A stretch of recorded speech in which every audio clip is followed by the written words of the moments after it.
Chapter 2205, Flying Mount. The Thunder Eagle's summoning flute looked just like any ordinary flute, made of wood, with dark purple runes carved into it. How is this possible? Am I seeing things? I thought flying mounts only dropped from level 100 plus maps. When Burning Sea and the others saw the summoning flute, they audibly gulped. They couldn't believe their eyes. As domain realm experts, they had seen countless top-tier treasures. Each of them even carried several epic weapons and equipment pieces, but they couldn't help their surprise and excitement when they saw a flying mount. Although almost all level 50+ players had their own mounts by now, not a single player in God's domain had their own flying mount. Nobody even knew where to find one. Players, especially expert players, now knew the benefits of owning a mount. Due to players' limited stamina, they could only afford to operate within a limited area. With how large God's domain was, trying to explore the game's maps by relying on stamina would be impossible.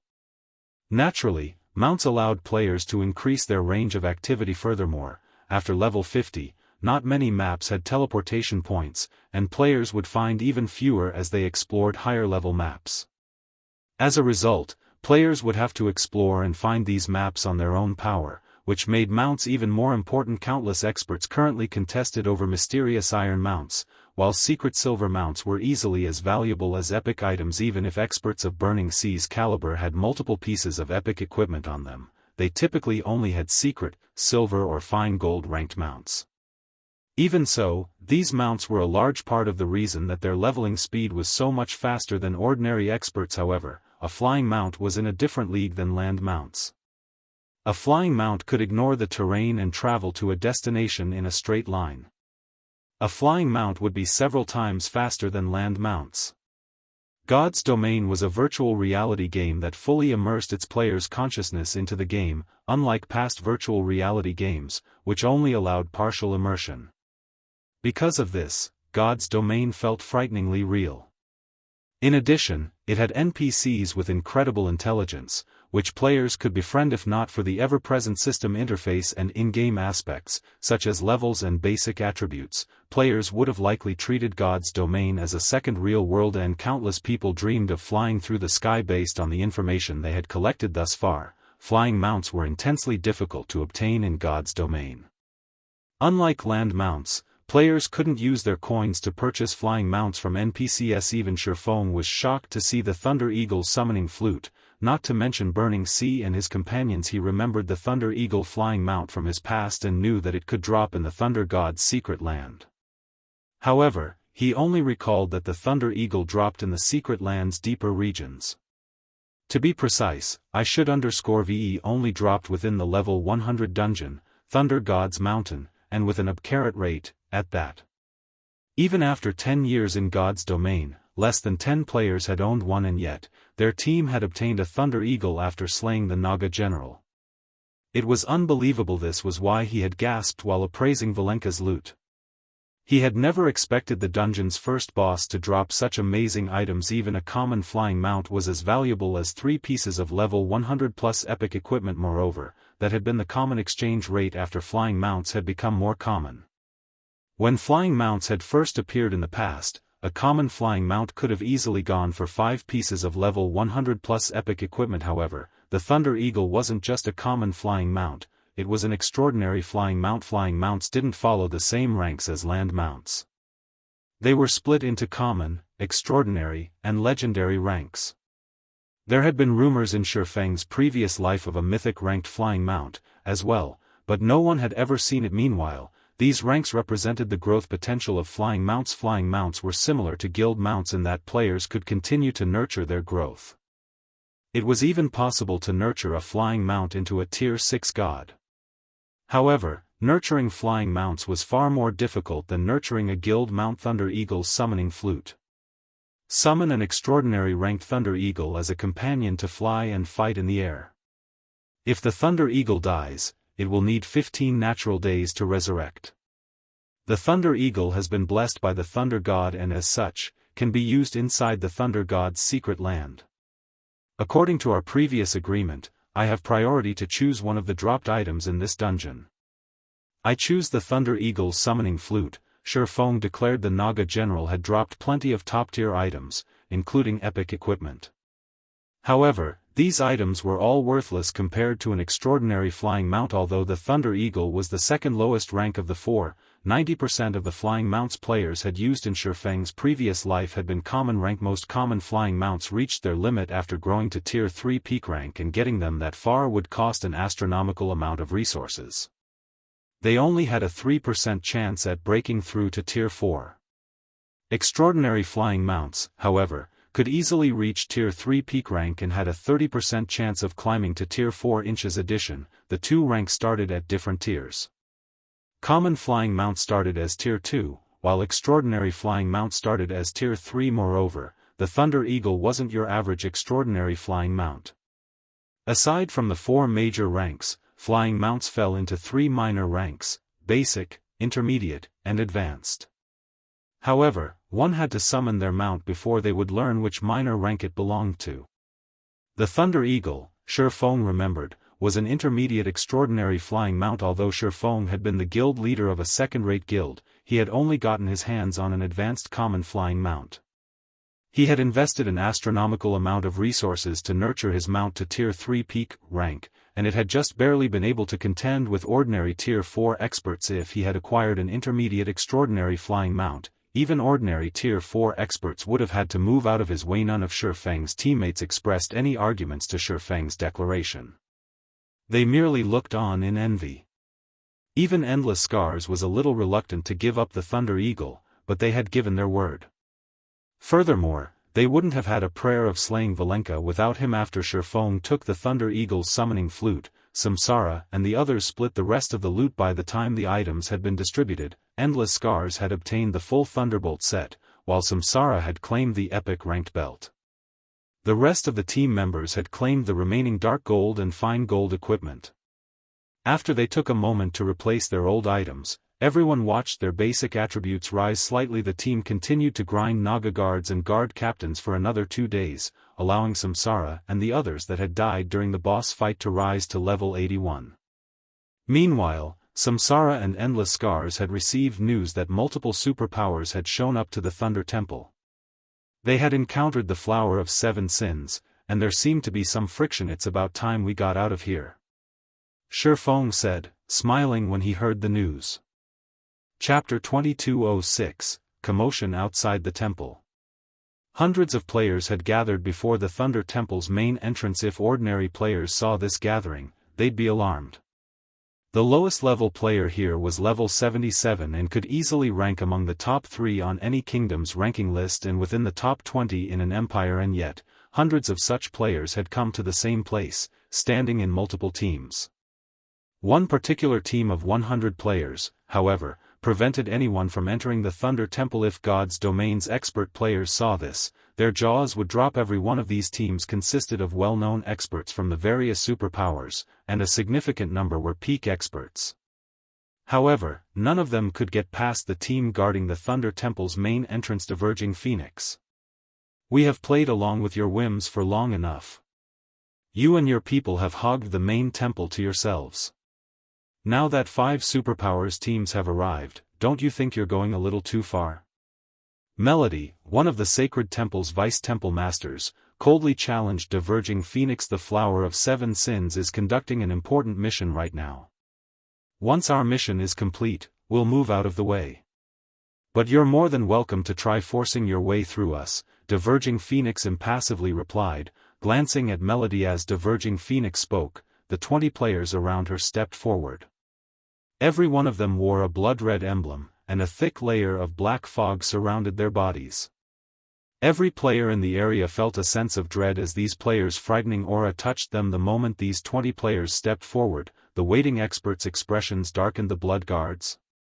Melody frowned at the experts on the elevated platform, noting their blood-red emblems. The Thunder Temple had more than just a dungeon inside, it was also a place that offered quests and items for exchange. At first, the Sacred Temple had only sent a little over 20 players to the Thunder Temple, and as a result, they hadn't been able to do anything about the Flower of Seven Sins blockade. But now that 4 more superpowers had arrived, they had just as many players as the Flowers team. However, the Blood Guards altered the situation.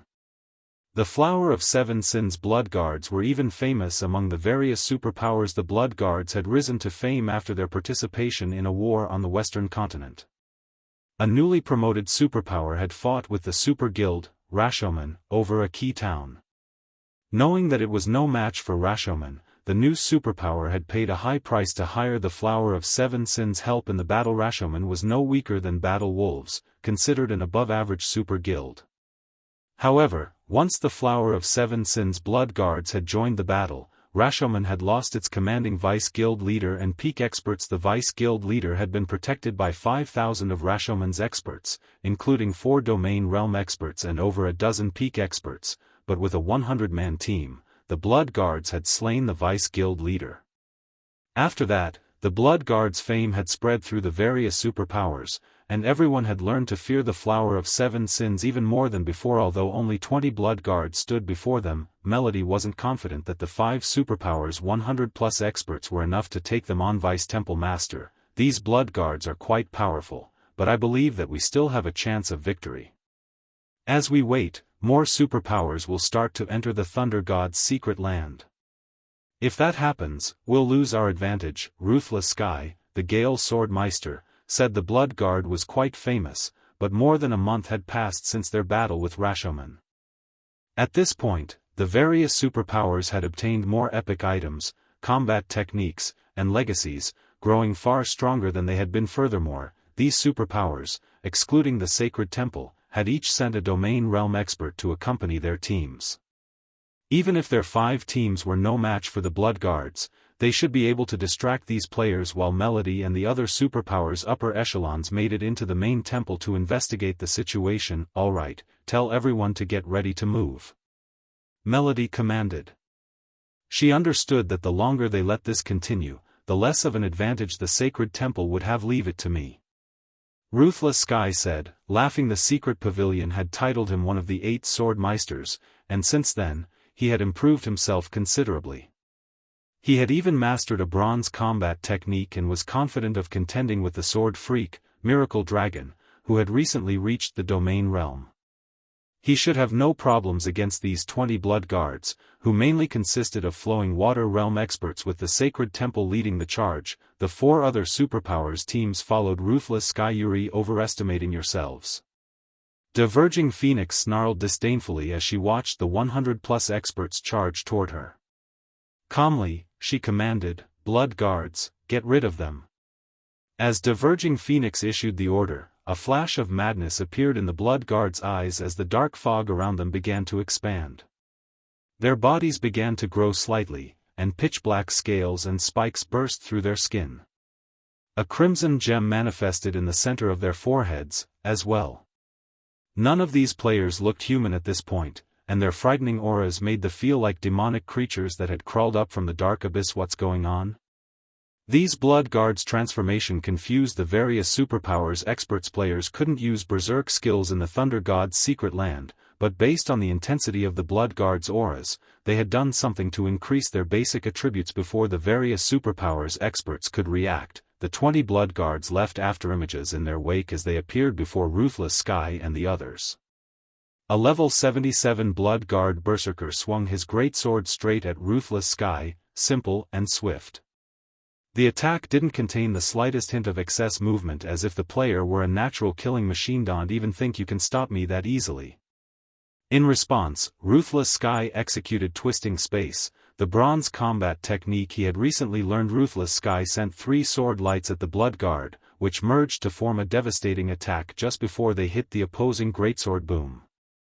The sound of colliding metal echoed throughout the secret land. The Blood Guard stumbled back 2 steps, staring at Ruthless Sky in astonishment. The latter also slid a half-step backward. Impossible.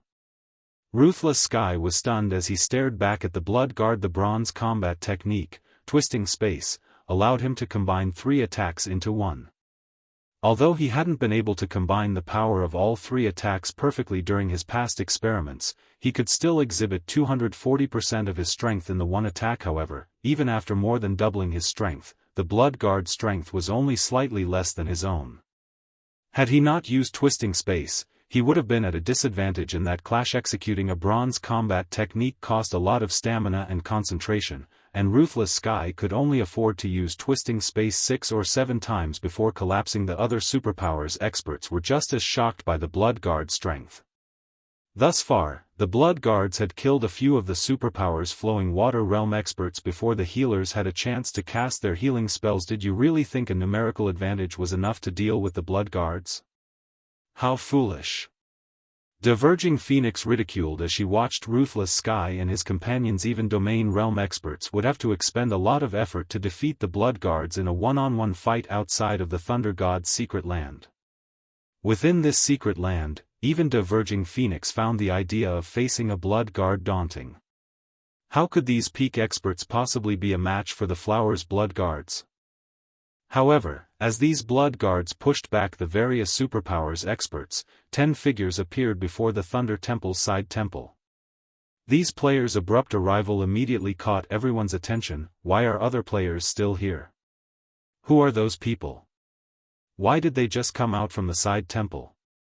While the various superpowers experts wondered about this small group, Sandbone, who stood beside Diverging Phoenix, excitedly shouted, "So, you finally accepted your deaths.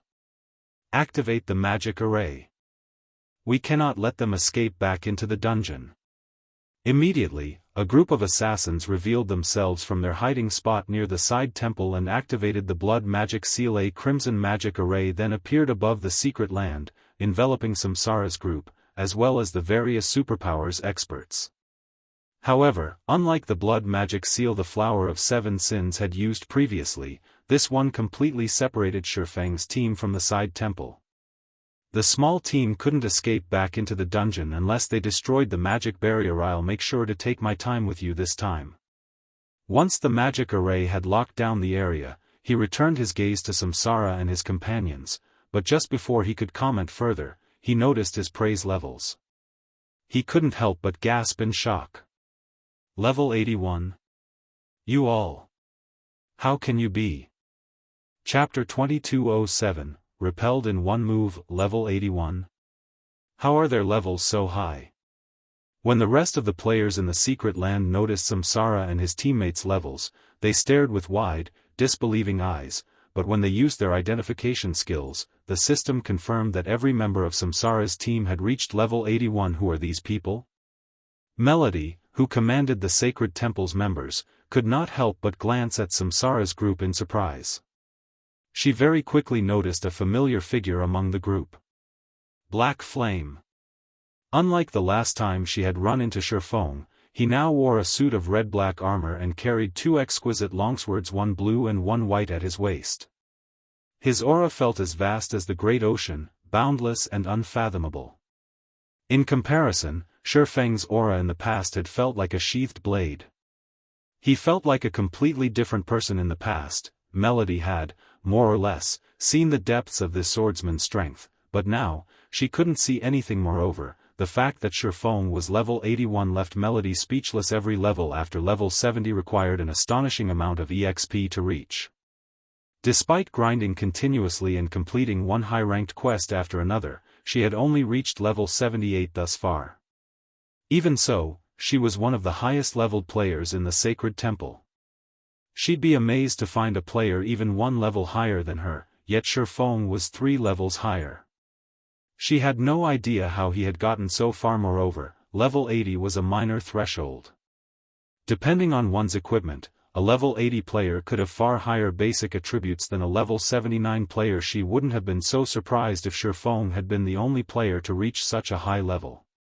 After all, he was responsible for plenty of miracles in God's domain already. It was certainly possible that he would attain a higher level than she, but the problem was that he wasn't the only player to reach level 81. The 9 players alongside him were the same level. Just what had they done? Most importantly, Melody didn't recognize any of the 9 players.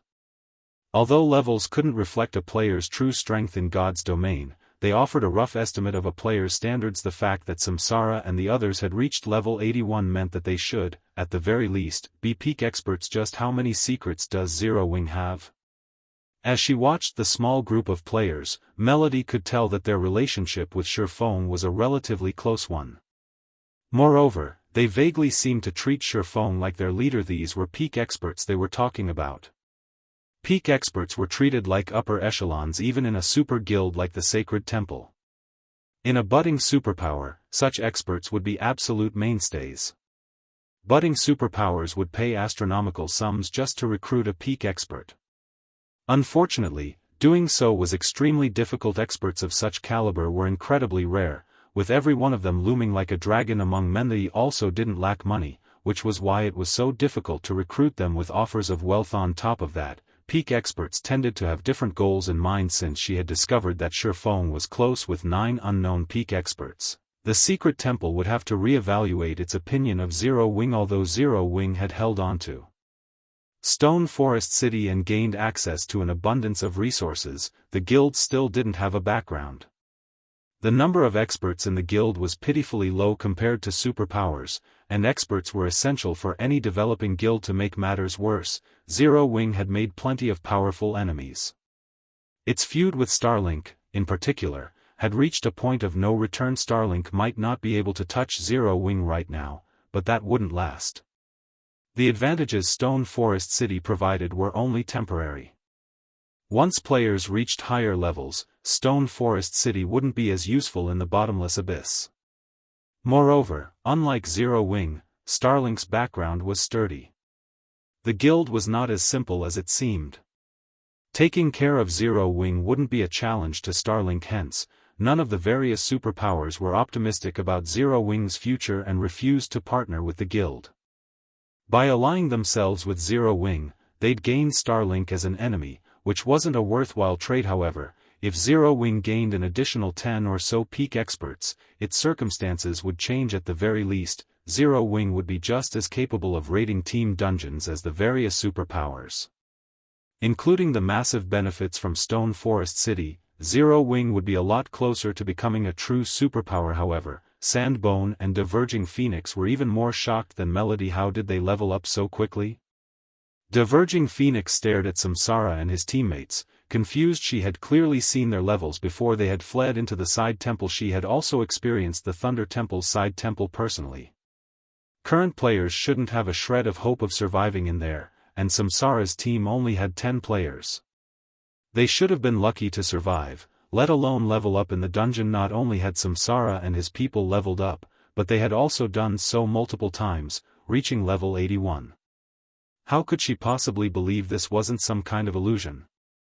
You've reached level 81.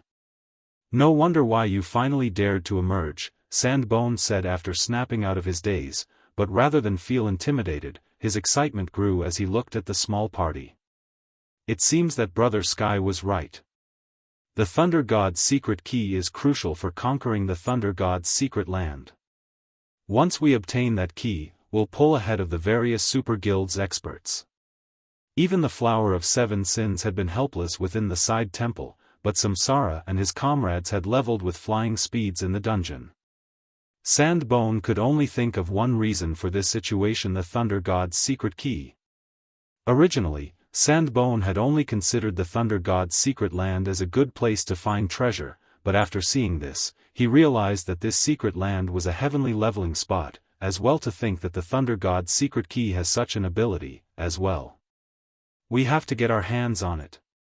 Diverging Phoenix's eyes also glowed with excitement when she considered the possibility. Blood guards, ignore the guilds, and help me get rid of those players first. The 20 blood guards promptly broke away from their opponents and charged toward Samsara's party. Should we help them, Vice Temple Master? Ruthless Sky asked Melody as the blood guards changed targets. Help them. The magic barrier affects us, too. The blood guards will likely return their attention to us once they eliminate Black Flame's team.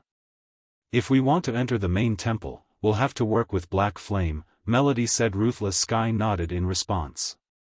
He agreed that the Flower of Seven Sins wasn't likely to let them go after killing Shifeng and his companions. Moreover, with how powerful Shifeng's team was, they'd have a better chance against the Blood Guards if they cooperated. Ruthless Sky immediately led a small detachment to help Shifeng's team.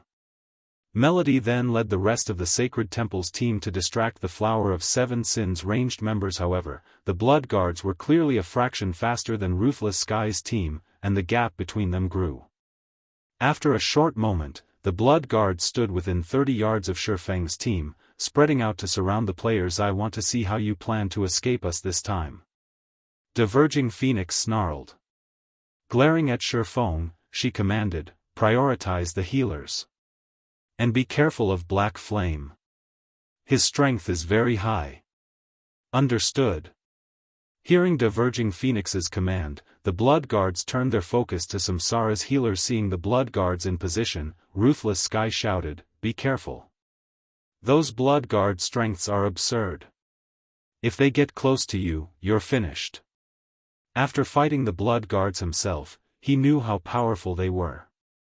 Even he would have been at a disadvantage in a one-on-one fight without the help of his bronze combat technique, and yet, Shifeng and his comrades showed no intention of moving even as the Blood Guards moved within 20 yards of the team's healers. It made Ruthless Sky nervous. He felt that Shifeng and the others were being overconfident and careless. Yuri not going to flee? Do you think you can stand against us just because you're level 81? Diverging Phoenix sneered at Shifeng as his team prepared to face the Blood Guards head-on. The Blood Guards' basic attributes were even higher than the Flower of Seven Sins cadre members, especially their strength attribute. Not even Sandbone was a match for their strength. Trying to face the Blood Guards head-on in the Thunder God's secret land was the epitome of foolishness. By the time the Blood Guards were within 10 yards of the small party, Endless Scars had finished casting her spell from behind Shifeng. Immediately, over 100 magic blades shot toward the approaching Blood Guards. What a powerful offensive spell. At such a close distance, it would normally be quite effective, but against the Blood Guards. Ruthless Sky felt his scalp tingle when he saw the 100+ magic bladed under Endless Scar's control. The closer a target was, the easier they'd be to hit with a spell, but when attacking expert players with superb strength and speed, such a powerful spell would backfire on the caster.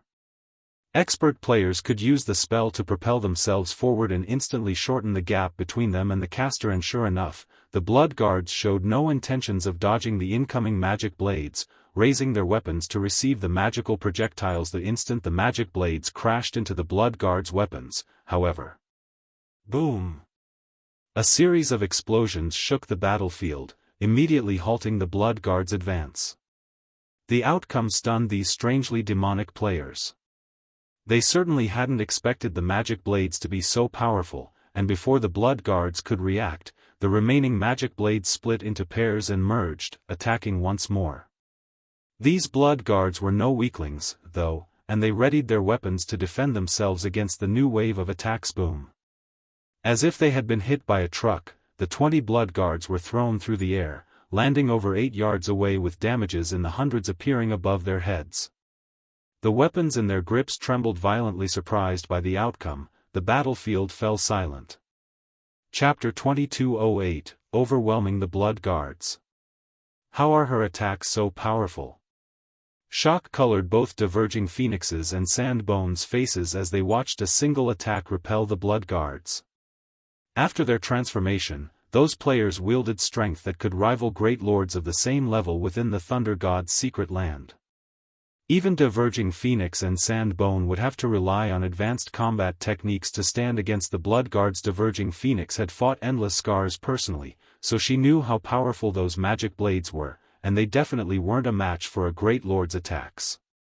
At best, Endless Scars' standard was roughly on par with Diverging Phoenix's. However, after emerging from the side temple, Endless Scars' magic blades were powerful enough to rival the Blood Guards' attacks. Moreover, she could now merge 40 of her black blades to send the 20 Blood Guards flying. Endless Scars' current basic attributes and combat standards were on an entirely different level than before she had entered the side temple. Even the various superpowers experts gaped in shock after seeing the incredible attack. Who is she? Ruthless Sky muttered as he tried to recall the formidable caster, but no matter how hard he searched for her in his memory, he couldn't find a trace of Endless Scars. Endless Scars had repelled the 20 Blood Guards in one move. The Blood Guards had even suppressed the superpowers peak experts, yet Endless Scars had single-handedly thrown the players. Moreover, Ruthless Sky had recognized the technique she had employed. Strength combination. Ruthless Sky knew the technique and just how challenging it was to execute. With his combat standards, controlling 4 or 5 combination attacks was his limit, yet Endless Scars had controlled 20 combination attacks. She was a monster. So, this is her true strength? Shifeng also could not help his astonishment as he watched Endless Scars manipulate the magic blades. Although the Thunderbolt set had restored Endless Scars to Tier 1, a Tier 1 player's physique wasn't sufficient to allow a peak expert to control 20 combination attacks. Not even Shifeng could accomplish the feat, but when Shifeng thought back to how Endless Scars had held the #1 position on the God's Domain experts list in the past and been responsible for numerous miracles, such as defeating Tier 6 God-ranked players as a Tier 5 player, he found the current situation quite reasonable. Only, Endless Scars' performance had further excited Diverging Phoenix and Sandbone. The fact that Samsara and the others had leveled so quickly in the side temple was astonishing, but they had never thought that players could increase their overall strength so quickly in the dungeon. As well, this only fanned the flames of their desire to obtain the Thunder God's secret key. Kill them. We need to kill them, no matter the cost. Diverging Phoenix shouted as she focused on Samsara. The woman then began to cast the strongest spell in her arsenal. Sandbone, on the other hand, charged toward Samsara with Diverging Phoenix's command to go all out. The 20 blood guards revealed maddened expressions as the dark fog around them grew more intense, and their auras grew stronger.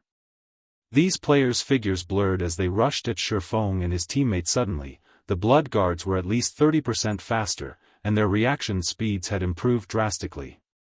The blood guards could now deflect Endless Scars' attacks, and some of them even had the leeway to dodge. How has their movement speed and reaction speed risen so much? Endless Scars could feel that these blood guards had suddenly become much stronger, especially regarding their physiques. Crap. These blood guards weren't this strong when we fought them earlier. The various superpowers experts, who had moved to reinforce Shifeng's team, revealed grim expressions as the blood guards became even more of a challenge. Humiliation. Anger. Powerlessness. The majority of them were Flowing Water Realm experts, and a few were even Void Realm experts. Even the various superpowers would have to be cautious around them in the outside world, and yet, these blood guards had only been toying with them during the previous fight. In a split second, the blood guards had reached Samsara and his melee comrades. However, Samsara and his team were no weaklings. Now that they had reached level 81, their epic equipment had improved, as well. Including the Thunderbolt gemstones they wore, their basic attributes were only slightly lower than the blood guards, and with their combat standards, they had no issues facing the blood guards in one-on-one combat. They could even take on 2 at once, albeit barely naturally. Shifeng had an overwhelming advantage against these blood guards. He was level 85, 2 minor thresholds above the level 77 blood guards, and he currently had multiple fragmented legendary items on him. Even though his tier had been reduced to 0, his basic attributes were leaps and bounds higher than the blood guards. As a result, Shifeng practically sent a blood guard flying with every swing of his blade. Shifeng didn't even take damage when 6 blood guards had ganged up on him. On the contrary, the 6 blood guards continuously lost HP as they clashed with Shifeng. If the Flower of 7 Sins healers hadn't frantically cast their healing spells, the 6 blood guards would have fallen after exchanging a few moves. Even so, Shifeng still found an opportunity to activate Flame Burst and kill 2 of the blood guards instantly. His display was even fiercer than Endless Scars, and the remaining blood guards felt an immense pressure weigh on them after witnessing his performance. Is Black Flame even stronger than the rumors made him out? It looks like they can kill these blood guards even without our help. The various superpowers experts were at a loss for words as they watched Shifeng and his team overwhelm the blood guards. They finally realized why Zero Wing openly dared to provoke multiple superpowers. With such a powerful team, Zero Wing certainly qualified to do so. Meanwhile, when Ruthless Sky and the various superpowers other experts eventually joined the fray, the blood guards steadily lost their advantage. Phoenix, at this rate, it'll be our lives on the line. The blood guard's stamina won't last much longer. Sandbone, who pinned down Burning Sea, shouted to Diverging Phoenix. The Blood Guard's transformation was already a heavy burden on their stamina. Now that they had improved their physiques further, their stamina consumption rate had reached frightening levels. This was why these Blood Guards avoided casually using this move. I know. Diverging Phoenix growled back. She couldn't help but grind her teeth in fury as she glared at Shattering. Black Flame. I'll admit that you're quite impressive to push us this far, but this ends here. Diverging Phoenix pulled a piece of parchment from her bag space. It looked like a relic, but the moment she revealed this parchment, its energy pulled everyone's attention to it. The parchment radiated horrific divine might that made everyone's bodies feel heavier. Moreover, the parchment transformed its surrounding space into its own territory, and the Thunder God's secret land's rules no longer applied within the affected area. Diverging Phoenix began to chant an incantation, and skeletal warriors in exquisite armor, wielding all sorts of weapons, began to emerge from the void. The skeletal warriors' equipment had been engraved with magic runes, and every piece shared a similar pattern. Based on the equipment's glow, it was obvious that these undead creatures wore epic set equipment, far better than many of the peak experts present. After 3 short seconds, a total of 12 skeletal warriors had surrounded Diverging Phoenix. Heroic Warrior, Undead, Tier 3 Berserker King. Level 88. HP 28,000/28,000,000. How is this possible? Everyone gasped when they saw the heroic warriors. The Thunder God's secret land did not permit players to use tools, yet Diverging Phoenix had done just that. Moreover, she hadn't just summoned ordinary monsters. These creatures rivaled NPCs and Tier 3 NPCs, at that. Black Flame, I really hadn't expected you to force me to use this trump card, but no matter how much stronger you've grown in the side temple, it means nothing before the Flower of 7 Sins. Diverging Phoenix hissed as she glared daggers at Shattering. The tool she had just used wasn't an easy one. Once she activated the parchment, she would be cursed, and her soul would enter a weakened state for a long time, preventing her from improving herself. After her comment, Diverging Phoenix ordered her heroic warriors to slay Shattering and his comrades. Is that so? Glancing at the 12 heroic warriors, Shattering retrieved the Thunder Eagle's summoning flute and blew in it. Chapter 2209, Powerful Flying Mount. The moment Shattering blew into the flute, a gigantic, silver magic array manifested above him. After a few seconds, a 10-meter-tall eagle with light blue feathers emerged, surrounded by dancing arcs of electricity. The eagle announced its arrival with a deafening screech that echoed throughout the area around the Thunder Temple. An intense pressure bore down on every player in the area, even forcing the heroic warriors that charged at Shattaring's group to pause for a moment. Even the heroic warriors charging at Shattaring's group could not help but stop momentarily. What? Black Flame can summon a monster, too? I thought tools couldn't be used in the Thunder God's secret land? Level 100. Crap. Black Flame summoned a level 100 Great Lord. What's the point of summoning a level 100 Great Lord? The Flower of 7 Sins has 12 level 88, Tier 3 undead. Although Shattaring's ability to summon such a high-leveled monster surprised the various superpowers experts, they inwardly shook their heads. Level 100 was a very high level, but the Thunder Eagle was only a Great Lord. Even if it was individually stronger than the heroic warriors, there was a limit to its strength. At most, it could take on 2 or 3 heroic warriors simultaneously. Meanwhile, the remaining heroic warriors would work alongside the Flower of 7 Sins members to slay the rest of them. When Samsara and his teammates saw the Thunder Eagle, however, shock and envy filled their hearts. They had never thought that the Flying Mount would start out as a Great Lord. It was far stronger than what Land Mount started as. Not only could Shattering use his Thunder Eagle as aerial transportation, but it could also serve as a true combat companion. Even after reaching Tier 3, the Thunder Eagle would be useful. In comparison, current Land Mounts could only assist ordinary experts and weaker players. They were simply excess baggage to experts of their caliber. So, this is a Flying Mount? I'll need to get one for myself later, endless scars inwardly swore as she gazed up at the Thunder Eagle. The rest of the team shared her silent sentiment. The Thunder Eagle's Tier 3 combat power could help them accomplish many things that had been impossible before Black Flame. It seems you're at your wit's end. Do you really think one great lord can save you? Diverging Phoenix laughed when she saw the Thunder Eagle. Since you think that's the case, you can bear witness to the power of my heroic warriors. Diverging Phoenix controlled 6 of her heroic warriors to attack the Thunder Eagle while she sent the remaining creatures after Shifeng and the others. Diverging Phoenix is being quite cautious, sending 6 heroic warriors after that eagle. The creature is doomed, now. Melody, who saw this from afar, could not help but despair. The sacred temple had uncovered some information regarding heroic warriors. Heroic warriors weren't like ordinary monsters, they were more akin to NPCs. They had their own skills and spells, and when enough of them worked together, the heroic warriors could exhibit even greater combat power. 6 cooperating heroic warriors could even take down a Grand Lord of the same level. Although the Thunder Eagle was 12 levels higher than the heroic warriors, its basic attributes should, at best, be on par with a level 88 Grand Lord. It wouldn't be of any help to Shifeng just one Great Lord. Shifeng chuckled at Diverging Phoenix's comment. You sure are taking a level 100 monster lightly. In that case, I'll show you how immense the difference is. Shifeng immediately instructed his Thunder Eagle to attack the approaching heroic warriors with a flap of its massive wings. The Thunder Eagle sent hundreds of lightning bolts arching toward the 6 heroic warriors. Reacting quickly, the heroic warriors tried to activate skills to defend themselves. Boom. Boom. Boom.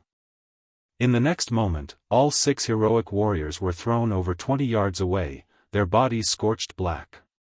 They lost over 2 million HP in the process. The Thunder Eagle screeched again as it transformed into a blue lightning bolt and shot towards its targets. The flying mount was incredibly fast, practically crossing 100 yards in an instant as it crashed into the 6 heroic warriors that were about to attack, sending all 6 Tier 3 undead flying another 20 yards back. The heroic warriors were utterly powerless against the Thunder Eagle. For a time, the various experts were dumbfounded. These powerful, NPC-like, Tier 3 heroic warriors were little more than helpless children before the Thunder Eagle, which was the same tier. Impossible. My heroic warriors are Tier 3. Diverging Phoenix shouted in shock as she watched the summoned creatures suffer an absolute disadvantage. Both the heroic warriors and Thunder Eagle were Tier 3, so how could the gap between them be so large? That flying mount is too powerful. I'll have to get one for myself when I return. Burning Sea could barely stop his jaw from hanging open as he watched the Thunder Eagle's performance. How was this a great lord? The Thunder Eagle was almost stronger than Grand Lords.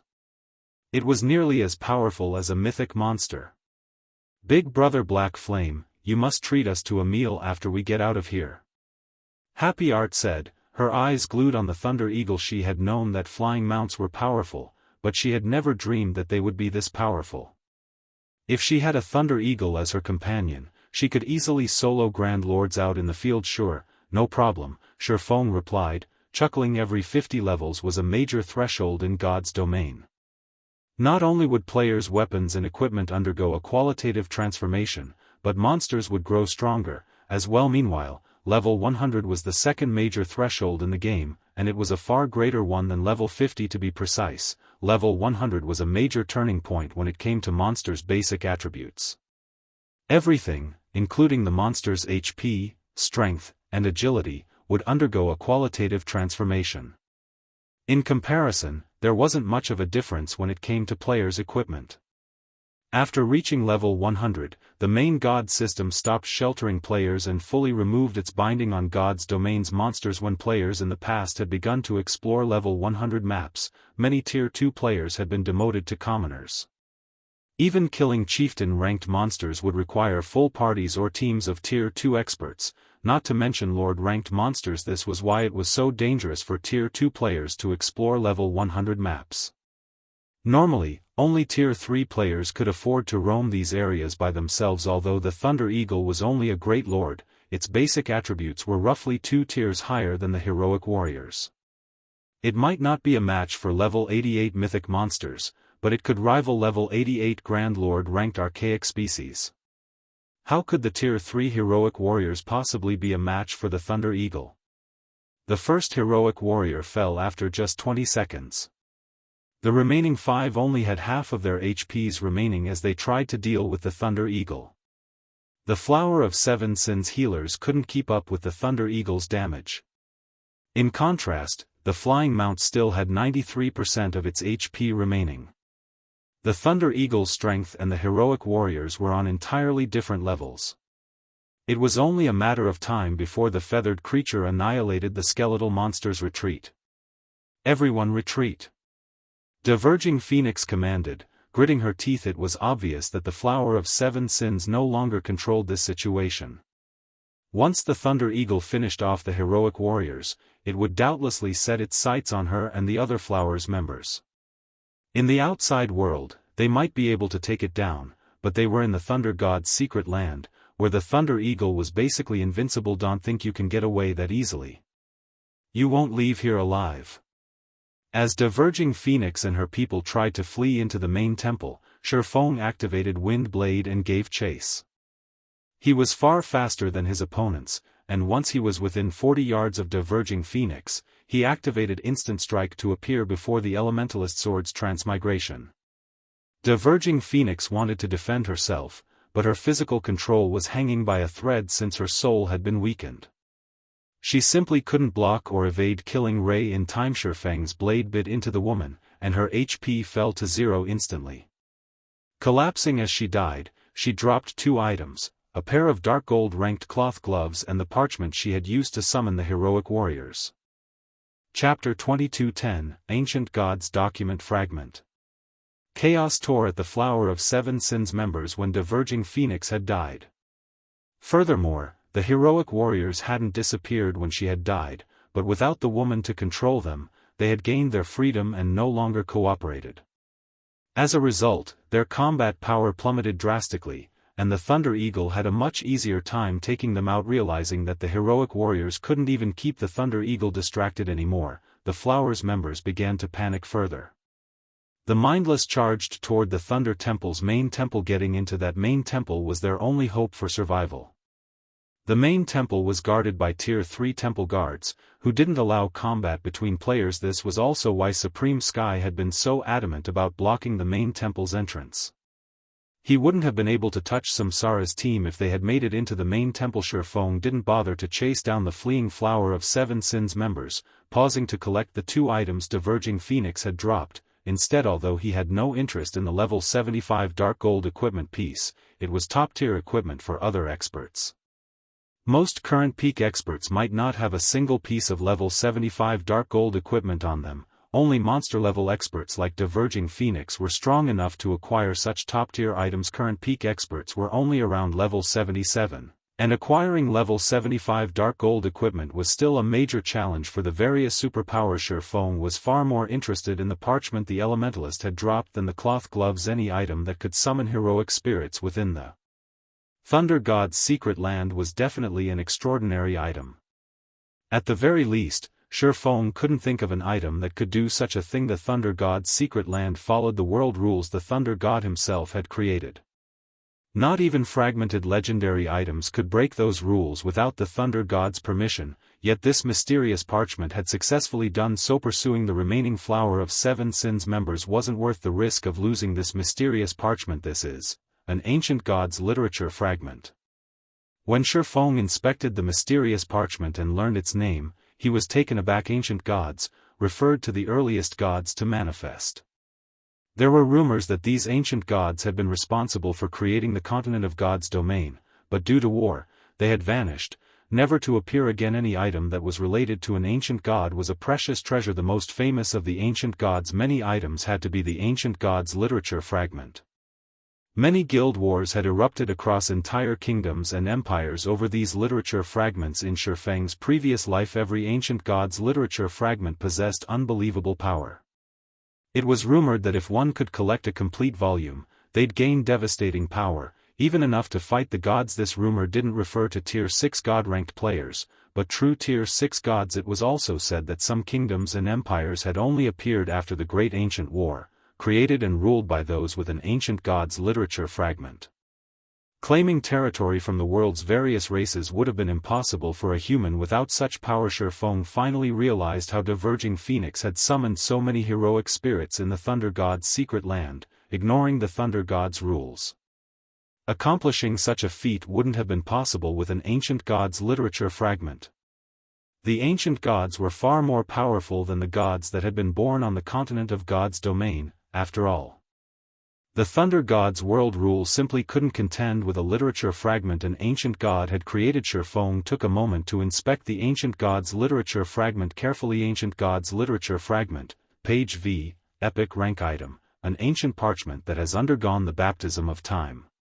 Its divine runes remain intact and contain unbelievable power. Skill 1 - Summon heroic spirit. Sacrifice a portion of the user's soul to summon 12 ancient heroic warriors to do battle. The summoned heroic warriors will be one tier higher than the user up to tier 3. Duration, 12 hours. Cooldown, 5 natural days. A weakened soul cannot conduct the summoning.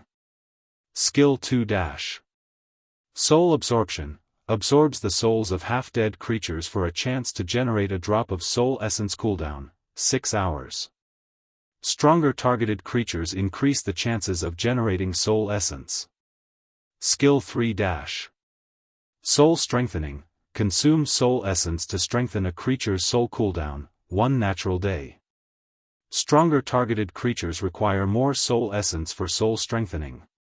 This item is bound to the owner's soul and cannot be traded or stored in a warehouse. This fragment also has a chance of dropping on death. Drops on death if in a weakened soul state. Amazing. Truly amazing.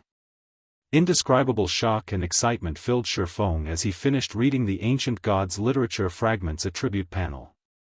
It's no wonder why those powers contested over these literature fragments so desperately. If a single fragment can exhibit such power, how much power does a complete volume offer? Summon heroic spirit was a godly skill against current expert players.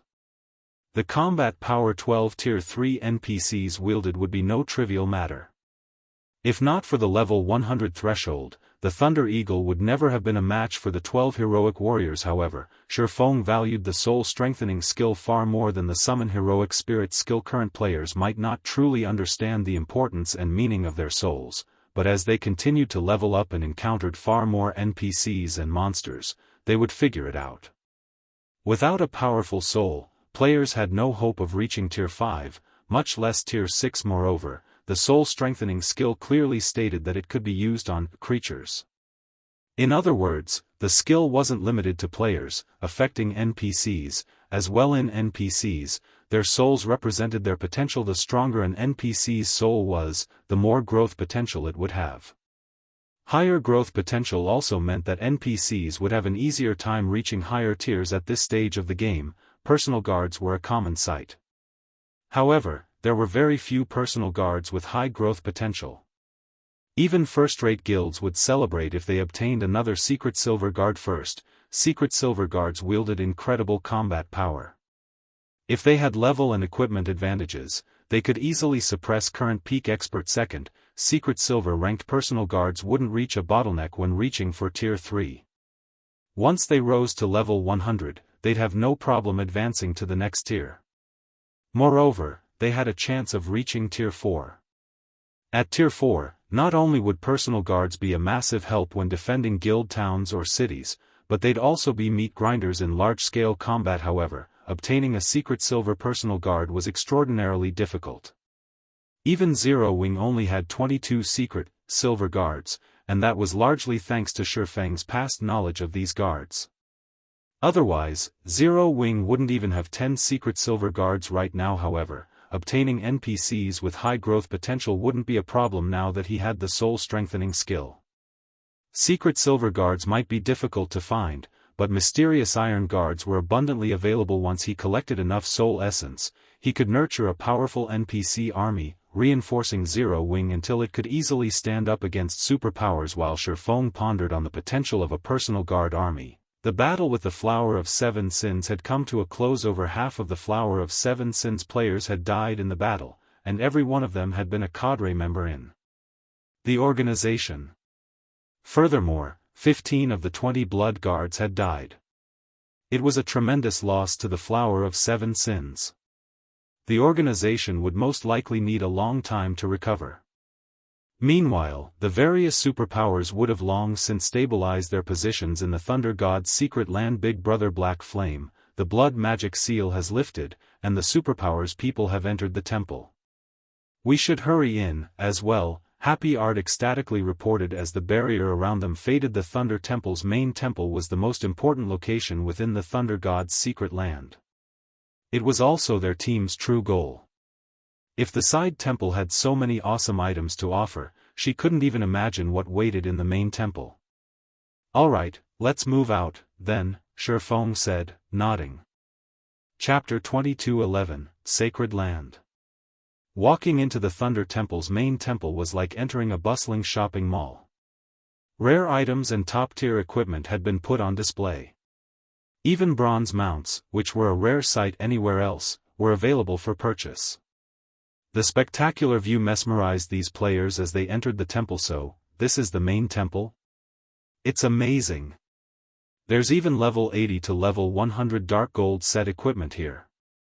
Happy Art exclaimed when she saw the equipment displayed on one of the numerous counters. Samsara and the others were similarly thrilled. Experts like them wanted level 80 dark gold equipment now more than anything, but raiding level 80,100 man hell mode team dungeons was the only reliable way to acquire such equipment right now. Needless to say, level 80 dark gold set equipment would be even harder to collect, and yet, the Thunder Temple's main temple actually had such high-level dark gold set equipment for a fixed price. One could purchase the complete Phantom Thunder set, a 6-piece, level 80 dark gold set equipment, for 300 Thunder Source crystals. Aside from the incredible basic attributes bonuses the set provided, the Phantom Thunder set effects were astounding. The 6-piece set effect even increased the wearer's physique and stamina by 30%. Both physique and stamina were incredibly important when players explored high-level maps, even more so than basic attributes. Unfortunately, equipment that improved these two attributes was scarce on the market. However, the Thunder Temple sold such items. The various superpowers experts drooled over the Phantom Thunder set even more than Samsara's group. They gazed upon the set equipment with bloodshot eyes, and some even considered stealing the set. If we can get our hands on a few dozen of these sets, Vice Temple Master, we'll have no problems capturing one of the fortresses in the Gravity Mountain range, Ruthless Sky reasoned as he gave the Phantom Thunder set an adoring look. Epic equipment did provide significant boosts to players' combat power, but it was just too rare. Moreover, most epic equipment didn't improve stamina and physique, merely providing higher bonuses to players' basic attributes. When exploring new maps, players would perform far better with the Phantom Thunder set than with 6 pieces of epic equipment. As for the Gravity Mountain range, the various superpowers had recently discovered the deadly Forbidden Land. It wouldn't have caused such a stir if the area had only offered abundant resources, but the superpowers had also discovered that the map had a unique aspect. The map was unusually free in that no kingdom or empire had jurisdiction over it. Players could take control of the map as their own territory. The various superpowers had gone crazy over the discovery. Normally, utilizing the territory around a city was enough for a first-rate guild to become immensely wealthy. Even superpowers would be tempted to claim such an area, but now, players had discovered that it was possible to take control of an entire map. Moreover, the map in question was particularly resource-rich. The potential profits one could earn from the Gravity Mountain range was unimaginable. Laying claim to the Gravity Mountain range would be the equivalent of obtaining a super-miniature kingdom. The area was also surrounded by level 100 maps, which was extremely important to the various superpowers' development. This discovery was also the reason that many of the superpowers hadn't bothered Zero Wing, despite the fact that it maintained ownership of Stone Forest City. After all, this Forbidden Land was far more important than a God Mode regional dungeon. However, the Gravity Mountain range was still a Forbidden Land. Regional dungeons and secret lands simply couldn't compare. Not only was players' stamina consumption amplified in the mountain range, but the mana there was also quite thin. Despite the fact that monsters in the bottomless abyss were far stronger than those in the Gravity Mountain range, the various superpowers teams had a much harder time fighting the mountain range's monsters. Naturally, capturing the ancient fortresses in the Gravity Mountain range and transforming them into fortified bases would be even more of a challenge. I agree, but what is a Thunder Source Crystal? Melody understood what Ruthless Sky was trying to say. In fact, this was one of the main reasons that the Sacred Temple had visited the Thunder God's secret land in the first place. The Sacred Temple hadn't made any progress in exploring the Gravity Mountain range, so the guild had shifted its focus to strengthening its exploration teams. The Thunder God's secret land was the perfect place to do just that. This was an ancient god's secret land, and it would have plenty of valuable items available. However, players needed Thunder Source Crystals to purchase any of the items for sale in the main temple. While the various superpowers experts wondered what the Thunder Source Crystals were, Samsara and his team found the name familiar. Didn't that boss drop a Thunder Source Crystal? Burning Sea whispered. I see. So, these items won't be so easy to acquire, Samsara commented as he nodded to Burning Sea. Somewhat disappointed, he continued, it seems we'll have to start with the guidance quest. The Thunder Source Crystal was one of the items the Naga general, Valenka, had dropped. To be precise, it had come from an item called the Crystal Box. One crystal box only contained a dozen or so Thunder Source Crystals, but Valenka had only dropped 2 boxes. After dividing the loot, there hadn't even been enough to give each team member 3 Thunder Source Crystals. To purchase the Phantom Thunder set, they'd have to kill all of the side temple's bosses several dozen times. Unfortunately, the dungeon only reset once every 3 days, and current players were helpless against the side temple's bosses. In other words, current players could only gaze longingly at the main temple's top-tier equipment. Of course, Shurfeng had long since gotten used to that. The Thunder Temple within the core of the Thunder God's secret land was a treasure trove. Even Tier 5 players would find tempting items, not to mention Tier 2 players.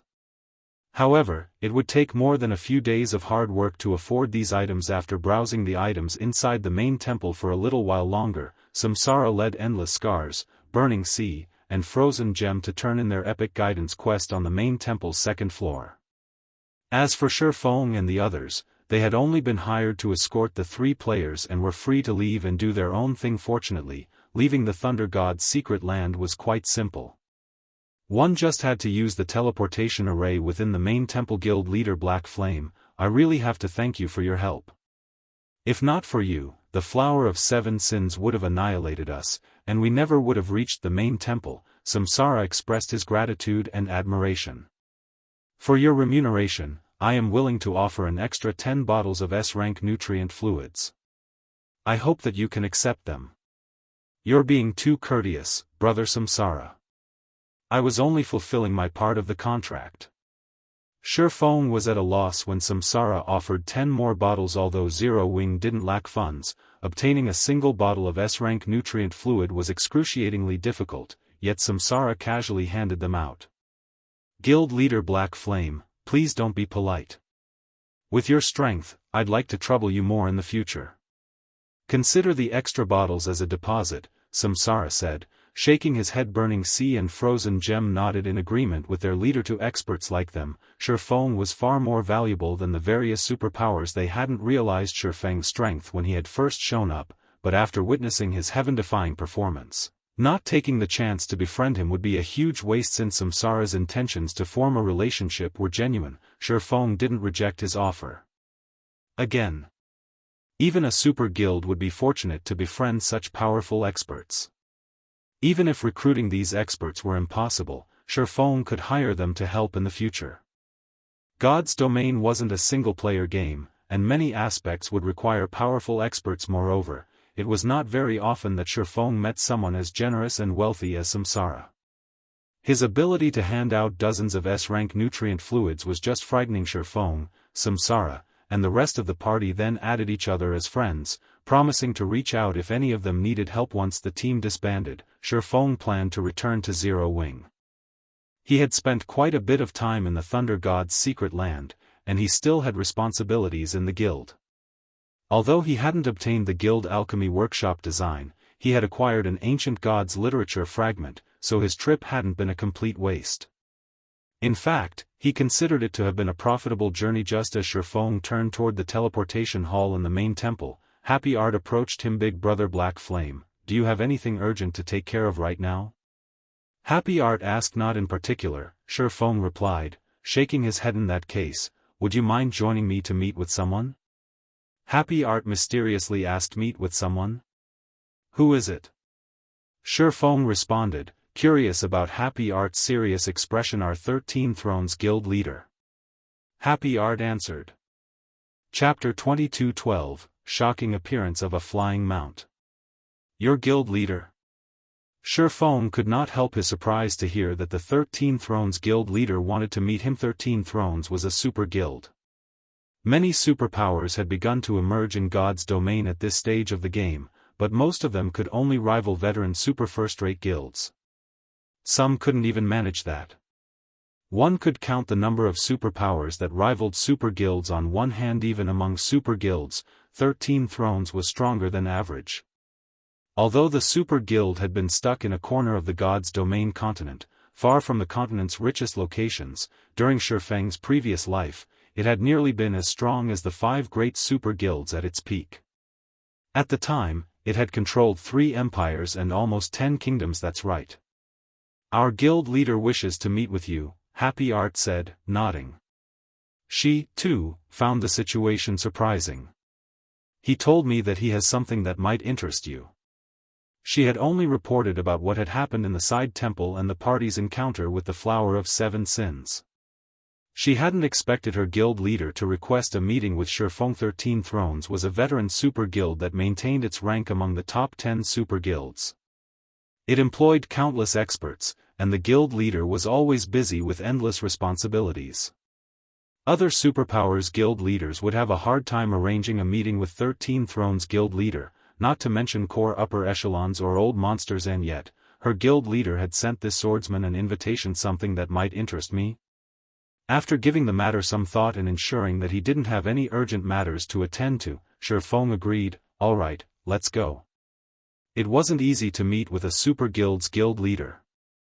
Generally, these people operated behind the scenes, issuing a single word to mobilize hundreds of thousands of experts. Moreover, Shi Feng was curious about what this guild leader wanted to discuss. He accompanied Happy Art as they teleported out of the Thunder God's secret land, instantly arriving on an island in the Sea of Death.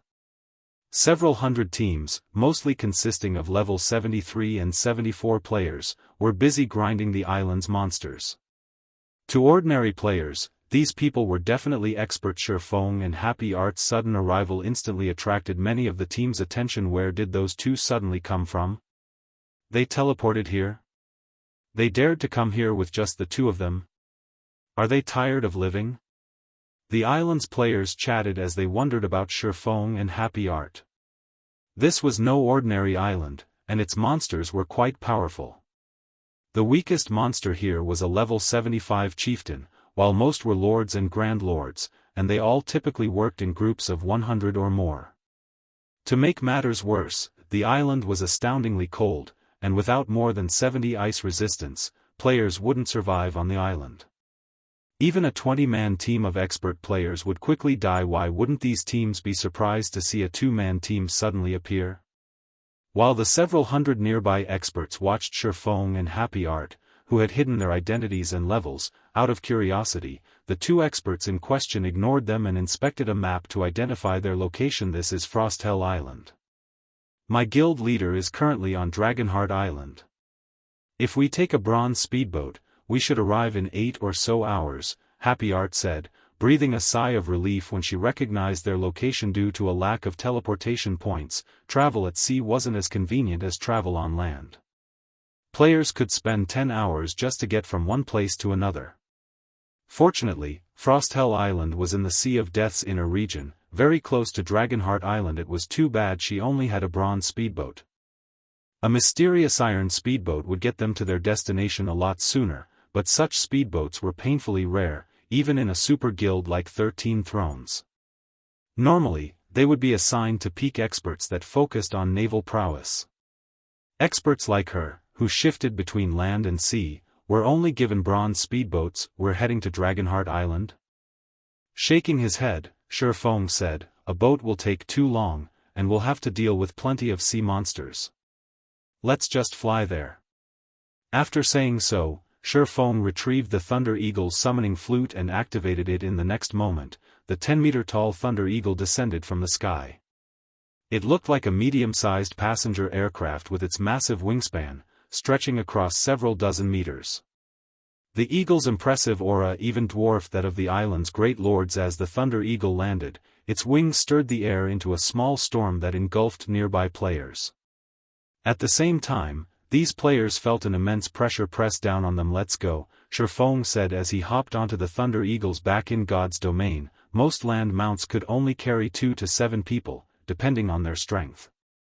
The weakest flying mount, however, could carry up to 10 people. An extraordinary flying mount like the Thunder Eagle was capable of carrying up to 20 people at one time. Hearing Feng's invitation, Happy Art nodded and eagerly jumped onto the Thunder Eagle's back with a flap of its wings. The Thunder Eagle blurred as it left its position. By the time the watching players spotted it again, the mount was several dozen meters above the ground. With its lightning speed, the Thunder Eagle vanished after several seconds. The experts on Frosthell Island only snapped out of their daze after the Thunder Eagle was gone. Shocked, they stared at the horizon, where Feng and his companion had vanished. Crap. That was a flying mount. It's the rumored flying mount. I must be seeing things. How can those two have a flying mount when the various superpowers haven't even found one? Were they NPCs? Nonsense. I used an advanced identification skill on them before they left. I couldn't see any of their information, but I did see player markers above their heads. They are definitely players. So, that was a flying mount. Amazing. Truly amazing. Our land mounts are no more than turtles compared to that eagle. That eagle looked so cool. I'll have to get flying mount for myself someday. The expert players on Frosthell Island quickly published the situation on the Sea of Death's official forums, starting a heated discussion about the two players' identities. Since the forum post had included pictures and video of the flying mount, it quickly became a hot topic. Most ordinary experts were still searching for a bronze mount of their own. They could only dream of riding a mysterious iron or secret silver mount. Only large guilds' upper echelons might own such a high-quality mount, and not even first-rate guilds were guaranteed to have a fine gold mount yet. They had just witnessed a flying mount. With the ability to ignore terrain, flying mounts were even faster than epic land mounts. Moreover, they had all seen the Thunder Eagle's speed. With such a fast mount, traveling across God's domain wouldn't be a problem. When the various superpowers received news of the Thunder Eagle, the matter became a sensation. They frantically began to search for the identities of the Thunder Mount's riders. Chapter 22:13, 12 Holy Swords. I want this matter investigated. Find out who those people are. Once you learn their identities, figure out how they got that flying mount. They came from Frosthell Island. They should still be in the area. Notify everyone there to search for those players and report back when they find them.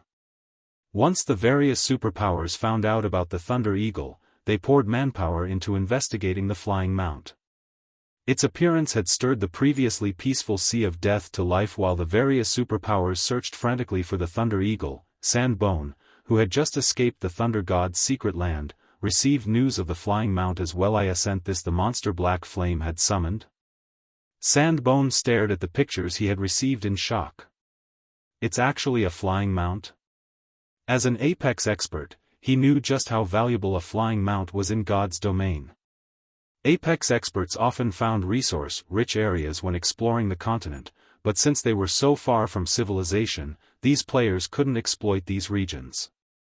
However, they could increase their harvests by several-fold if they had a mount, exploring regions that other players couldn't reach.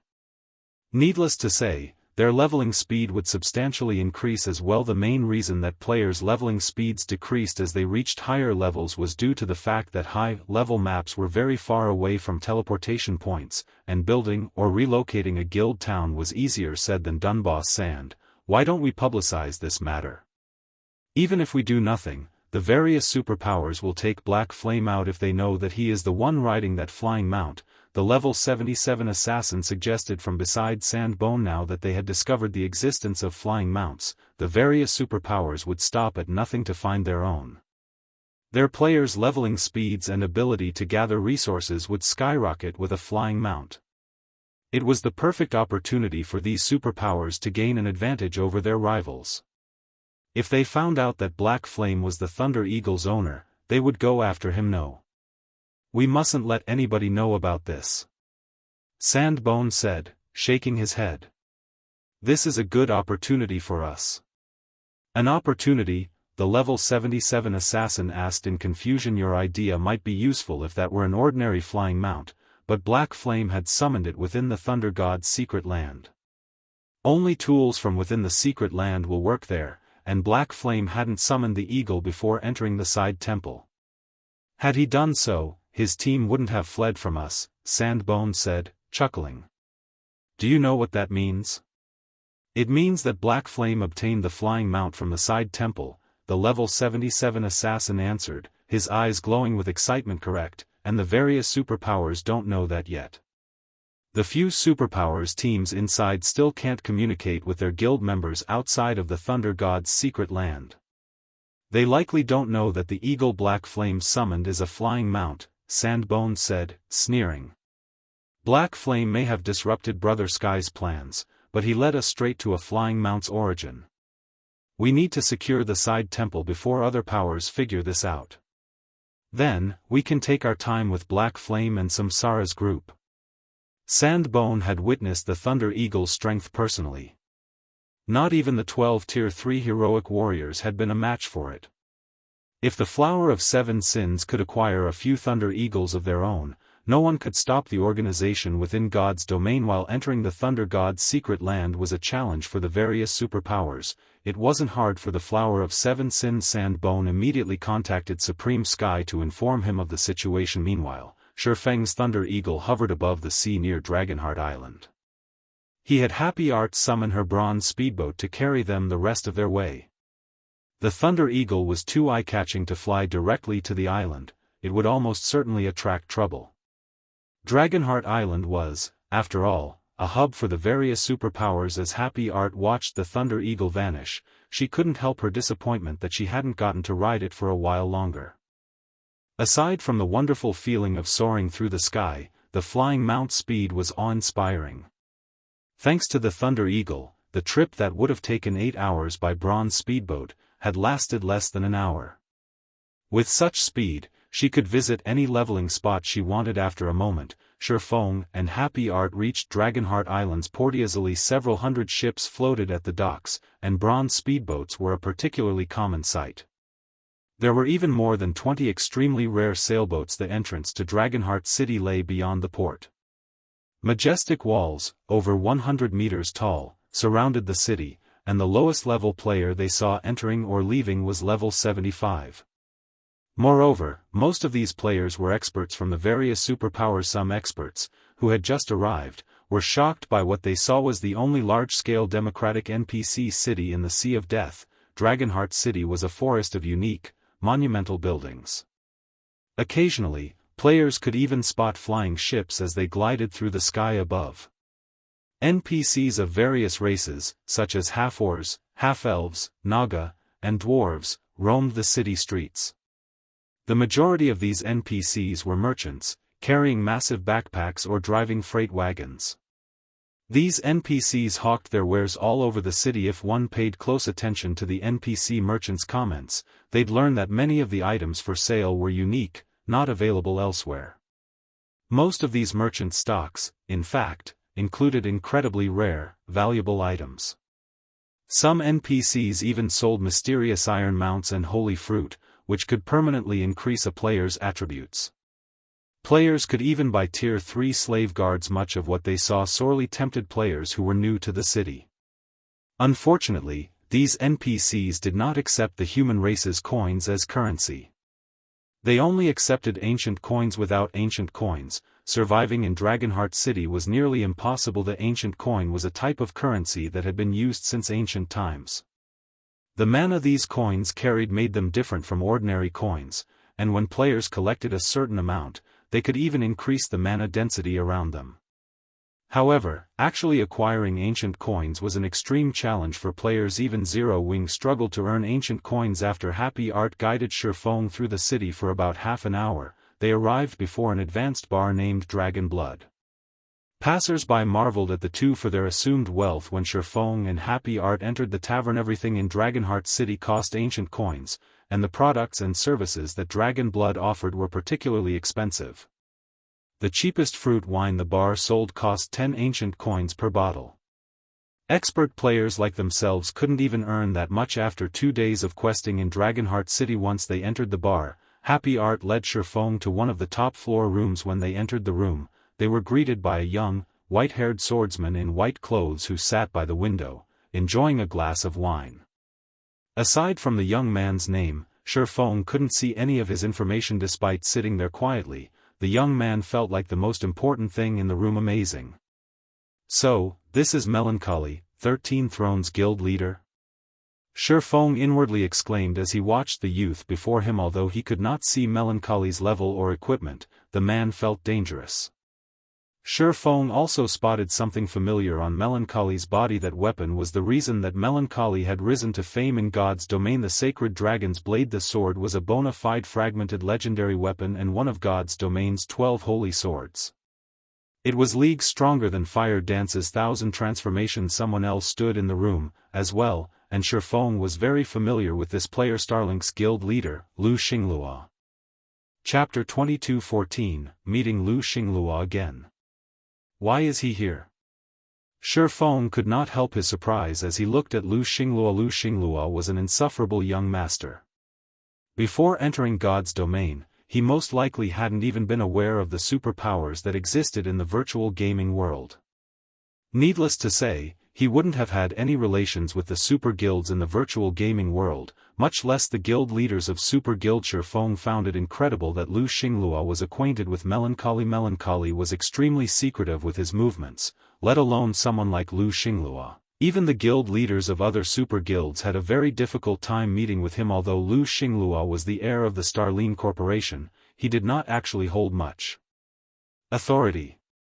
In comparison, Melancholy had direct control over 13 thrones. Not only was 13 Thrones itself a major corporation, but the guild also received the full support of multiple major corporations. Melancholy was someone with true power, someone leagues above Lu Xingluo.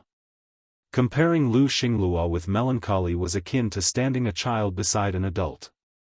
Even if the child was dressed luxuriously, a child was still a child. Moreover, Starlink had always focused its development in the Dark Knight Empire, whereas 13 Thrones' development was in a far corner of the continent. The two guilds' bases of operations were extremely distant from each other, giving them no opportunity to come into contact. Now, however, Lu Xingluo was actually sitting in the same room as Melancholy. Shifeng found this situation truly surprising. Meanwhile, the originally calm atmosphere inside the room suddenly became tense with Shifeng's appearance, as Lu Xingluo started glaring at him hatefully. However, similar to Shifeng, Lu Xingluo was also surprised to see him here. In Lu Xingluo's opinion, Shifeng was merely the guild leader of Zero Wing. Even if Shifeng was strong, the man was just a slightly stronger ant. He and Shifeng stood on entirely different levels. Although Zero Wing currently possessed the ability to provoke superpowers, that was merely due to Stone Forest City's existence. The number of experts in Zero Wing was extremely low. The guild itself did not have any noteworthy strength at all. Once Stone Forest City's advantages disappeared, Zero Wing's days would be numbered. Now, however, Shifeng had actually appeared in this venue. Meanwhile, when Melancholy looked at Shifeng, surprise briefly flashed in his eyes. However, he quickly calmed himself and took the initiative to greet Shifeng. Guild leader Black Flame, please, sit. What's going on here? Lu Xingluo was further confused when he saw Melancholy greeting Shifeng first. Previously, when he had been conversing with Melancholy, the latter had consistently maintained an indifferent attitude. On the other hand, Melancholy's attitude toward Shifeng actually contained a trace of friendliness. Since Melancholy had taken the initiative to greet him, Shifeng responded with a nod and went straight to business, asking, Guild leader Melancholy, may I know your reason for calling me here? Just like Happy Art has said, you really are a straightforward person, Melancholy said, chuckling. He then pointed at the city outside the window and asked, Guild Leader Black Flame, may I know your thoughts on Dragonheart City? A sacred land for commerce, Shi Feng answered after pondering the matter during his previous life. Dragonheart City was one of the strongest commercial cities in God's domain. Every inch of land here had been worth its weight in gold as one of the main areas of activity for Tier 3 naval players. The resources available here were much more abundant compared to what Thunder Island had, not to mention, Dragonheart City was the sole large-scale free NPC city in the Sea of Death. Unlike the NPC cities on the main continent, Dragonheart City was a place where players could become king. Of course, this did not mean that players could capture it. Instead, players had the option to purchase it. Every construction in Dragonheart City, including the auction house, City Lord's Mansion, Teleportation Hall, and other key constructions, could be purchased so long as one had the money to do so. Players could do anything they wanted with the construction they purchased. They could even demolish the original construction and build another construction of their choosing. Moreover, Dragonheart City was also home to the famous World Tower. The World Tower was a place that the mainstream powers in God's domain would keep an eye on. When compared to the World Tower, the value of other world gates was insignificant because one could find super rare epic materials inside the World Tower and even the main materials needed to produce fragmented legendary items. Due to this reason, Dragonheart City had become one of the strongest commercial cities during Shi Feng's previous life. At its peak, the city's commercial influence had surpassed even that of an empire. That's right. This place will become a sacred land for commerce. Melancholy nodded approvingly. He never thought that Shi Feng would be so on point with his answer. Smiling, he continued, may I know if Guild Leader Black Flame is interested in setting up a shop here? Setting up a shop here? Shi Feng looked at Melancholy in confusion. If possible, he really wished to set up a shop in Dragonheart City. Unlike the player shops in ordinary NPC cities, those in Dragonheart City could do business with the NPCs of other races. Meanwhile, Dragonheart City hosted a very large number of foreign races, far more than even Thunder Axe City. Obtaining epic materials and ancient designs was much easier here. In the entire God's domain, there were only a handful of NPC cities capable of rivaling Dragonheart. Hence, Dragonheart City's shops were incredibly valuable. However, setting up a shop here was not an easy task. Even Zero Wing couldn't do so right now since all shops in Dragonheart City utilized only ancient coins as currency. Ancient coins were different from ordinary coins. Not only were ancient coins difficult to obtain, but exchanging them was also a big problem. Unlike ordinary coins, ancient coins were not automatically converted to a higher denomination after a certain amount was collected. The system did not convert ancient copper to ancient silver, or ancient silver to ancient gold automatically. Meanwhile, the merchandise sold in Dragonheart City required specific coins. In other words, items priced in ancient silver could not be purchased using ancient copper. The same was true for items selling for ancient gold. However, items sold for ancient silver could be purchased with ancient gold. The conversion used the official exchange rate, which was AL to 100 ratio. Due to this reason, the value of ancient gold was extremely high, even after 10 years had passed in God's domain. Moreover, even the cheapest shop in Dragonheart City cost 8,000 ancient gold, which was not a sum the current Zero Wing could acquire. That's right. Setting up a shop here. Melancholy affirmed. Of course, there is a price for this shop.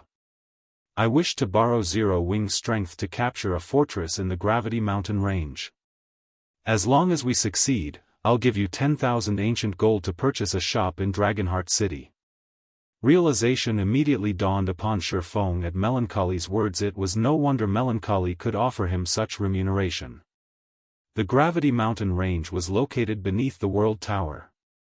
Not only was the Gravity Mountain range rich in resources, but the fortresses found there were also the main method for the acquisition of ancient gold coins.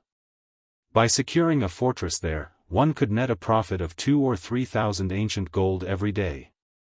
Moreover, as more time passed and the fortress became better equipped, more NPCs of foreign races would visit the fortress, further increasing the fortress's income of ancient goldenly. the fortresses found in the Gravity Mountain range were not easy to capture. Setting aside the countless monsters that resided in these fortresses, just the level 100+ mythic monsters serving as the guardian boss of these fortresses were sufficient to annihilate any of the current superpowers. Just as Shifeng was about to reply to Melancholy, Lu Xingluo suddenly frowned and said, "Guild leader Melancholy, aren't you thinking too highly of Zero Wing? With our two guilds cooperating with each other, we are almost certain to secure the fortress. Zero Wing is merely lending a little help, yet you're giving them 10,000 ancient gold? Isn't that a little too much?" Chapter 22:15, You're Not Fit. Lu Xingluo's words made Melancholy frown for a moment. "What are you trying to say, Guild Leader Lu?" Melancholy asked coldly. He had long since known about the feud between Starlink and Zero Wing. However, as a guild leader, he had to prioritize profits above all. There were no eternal enemies, only eternal profits, which was also why he had invited Shifeng over for a negotiation. Not only did Shifeng himself possess the ability to summon the powerful Thunder Eagle, but Zero Wing's combat puppets and tanks were also very suitable for siege battles. The matter regarding the Gravity Mountain Range's fortress was of utmost importance. Although 13 Thrones and Starlink already had an 80% chance of securing the fortress they were aiming for, having a little more insurance would never hurt. Melancholy had never imagined that Lu Xingluo would throw a tantrum over such an important matter if not for the great personage backing Lu Xingluo, as well as Starlink indeed having the strength to deal with the monsters inside the fortress and its territory being very far away from 13 Thrones territory. Melancholy wouldn't have bothered cooperating with Lu Xingluo at all. 1,000 ancient gold should be more than enough. After all, Zero Wing will only play the role of a spectator. Countless other guilds would be willing to accept 1,000 ancient gold to take on such a role, Lu Xingluo said, chuckling as he glanced at Shifeng. "Don't you think so as well, Guild Leader Black Flame?" You, Happy Art, who stood at a corner of the room, could not help gnashing her teeth in anger at Lu Xingluo's word. Shifeng was her guild leader's guest, yet Lu Xingluo was speaking as if he was the one presiding over this business transaction. He was showing 13 Thrones no respect whatsoever. She had personally witnessed Shifeng's strength. The Thunder Eagle's combat power would definitely increase 13 Thrones' chances of securing the fortress in the Gravity Mountain range. Moreover, she knew what kind of remuneration Samsara had paid Shifeng. That was several dozen bottles of S-rank nutrient fluid they were talking about, something one could not buy even if they had the money to do so. Although an individual's combat power would indeed have a limited effect in a siege battle, if it became public that 13 Thrones was offering to hire Shifeng at a price lower than Samsara's, 13 Thrones would definitely be the butt of everyone's jokes. However, before Happy Art could say anything, Shifeng preempted her, smiling and saying, "What Guild Leader Lu said is indeed correct. It would be very wonderful if a guild could receive 1,000 ancient gold just for spectating. Only, I wonder how much a guild that can't even beat a spectating guild should receive." Shifeng was well aware of Melancholy's habit of developing partners. Meanwhile, it was quite obvious that Lu Xingluo had grasped this point as well. If Zero Wing partnered up with 13 Thrones this time, the relationship between the two guilds would undoubtedly become stronger. Meanwhile, 13 Thrones was in existence far above super first-rate guilds like the Dragon Phoenix Pavilion and Unyielding Soul. If Zero Wing received 13 Thrones support, Starlink would definitely have plenty of trouble dealing with Zero Wing in the future. Knowing this, Lu Xingluo naturally couldn't allow the partnership between Zero Wing and 13 Thrones to succeed, even if it meant earning Melancholy's dislike. Not to mention, Melancholy's goal was profits. The man wouldn't dismiss 13 Thrones' partnership with Starlink just because of a little dislike. Hence, Shifeng couldn't allow Lu Xingluo to have his way. Moreover, securing a shop in Dragonheart City was a great temptation. Although the value of Dragonheart City's shops was nowhere close to the value of the Gravity Mountain Range's fortresses, the shops were still one of the main avenues of earning ancient gold. However, Zero Wing would need a lot of time to collect enough ancient gold to purchase a shop in Dragonheart City. During this period, Zero Wing would lose out on many opportunities. If it could receive some startup funds from 13 Thrones, earning ancient gold would become much easier later on. Upon hearing Shifeng's words, Happy Art silently snickered. The feud between Starlink and Zero Wing was already common knowledge among the various superpowers. Meanwhile, Starlink had suffered not only failure in its multiple attempts to destroy Zero Wing but even significant losses. Black Flame. Lu Xingluo burst out in rage at Shifeng's words. Don't think that you're amazing just because you managed to protect your turtle shell. Attacking a fortress requires absolute strength. It is not something that can be accomplished with your little tricks. You think your guild is amazing, right? Why don't we have a true comparison of our guilds? I won't take advantage of your lack of numbers, either. We'll each send 10,000 players to fight it out in the Divine Colosseum. If Zero Wing wins, I will no longer doubt Zero Wing's strength and will admit that Zero Wing is qualified to receive that 10,000 ancient gold. If Zero Wing loses, then obediently take your spectator fees. We'll have guild leader Melancholy preside over this match. How about it? Do you dare accept this challenge? Happy Art could not help but curse Lu Xingluo for his shamelessness. Zero Wing had just recently stepped onto the path of becoming a superpower. The quantity and quality of experts Zero Wing possessed were still far from comparable to what an actual superpower like Starlink had. Moreover, at this stage of the game, expert players had long since gotten used to the combat style of God's domain. Everyone's equipment was also continuously improving. Now, it was very difficult for anyone to have an edge in terms of equipment quality. It might be fine if the competition this time was only a 100 versus 100 match.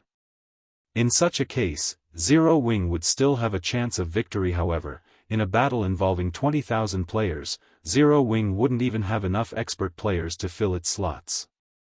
In contrast, Starlink had a bunch of old monsters and peak experts under its command. It seems he is still too young, Melancholy thought as he turned to look at Shifeng. However, he did not address Lu Xingluo's words. This was because what Lu Xingluo said was indeed true. Being on the defensive side of a siege battle held a completely different meaning to being on the offensive side. It was much easier to defend a fortified location.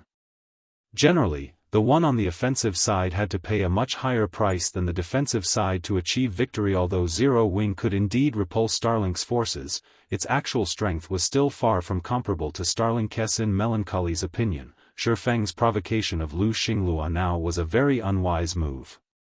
Otherwise, Lu Xingluo wouldn't have had the opportunity to take advantage of Zero Wing's weakness. As for the matter of partnering up with Zero Wing, it was obviously no longer possible this time. After all, if Melancholy allowed Zero Wing to fight Starlink, 13 Thrones' reputation would only suffer. Nevertheless, after all was said and done, Black Flame was his invited guest. He had no choice but to smooth things over and have Black Flame take a step back in this struggle. However, just as Melancholy was about to speak up, Shifeng looked at Lu Xingluo and replied calmly, "Whether Zero Wing is qualified or not is not up to you to decide, Guild Leader Lu. Moreover, you're not fit to do so, either. Since Guild Leader Lu wishes for a fight, let's just fight. Only, I wonder, what do you plan to do if you lose, Guild Leader Lu? Is he insane?"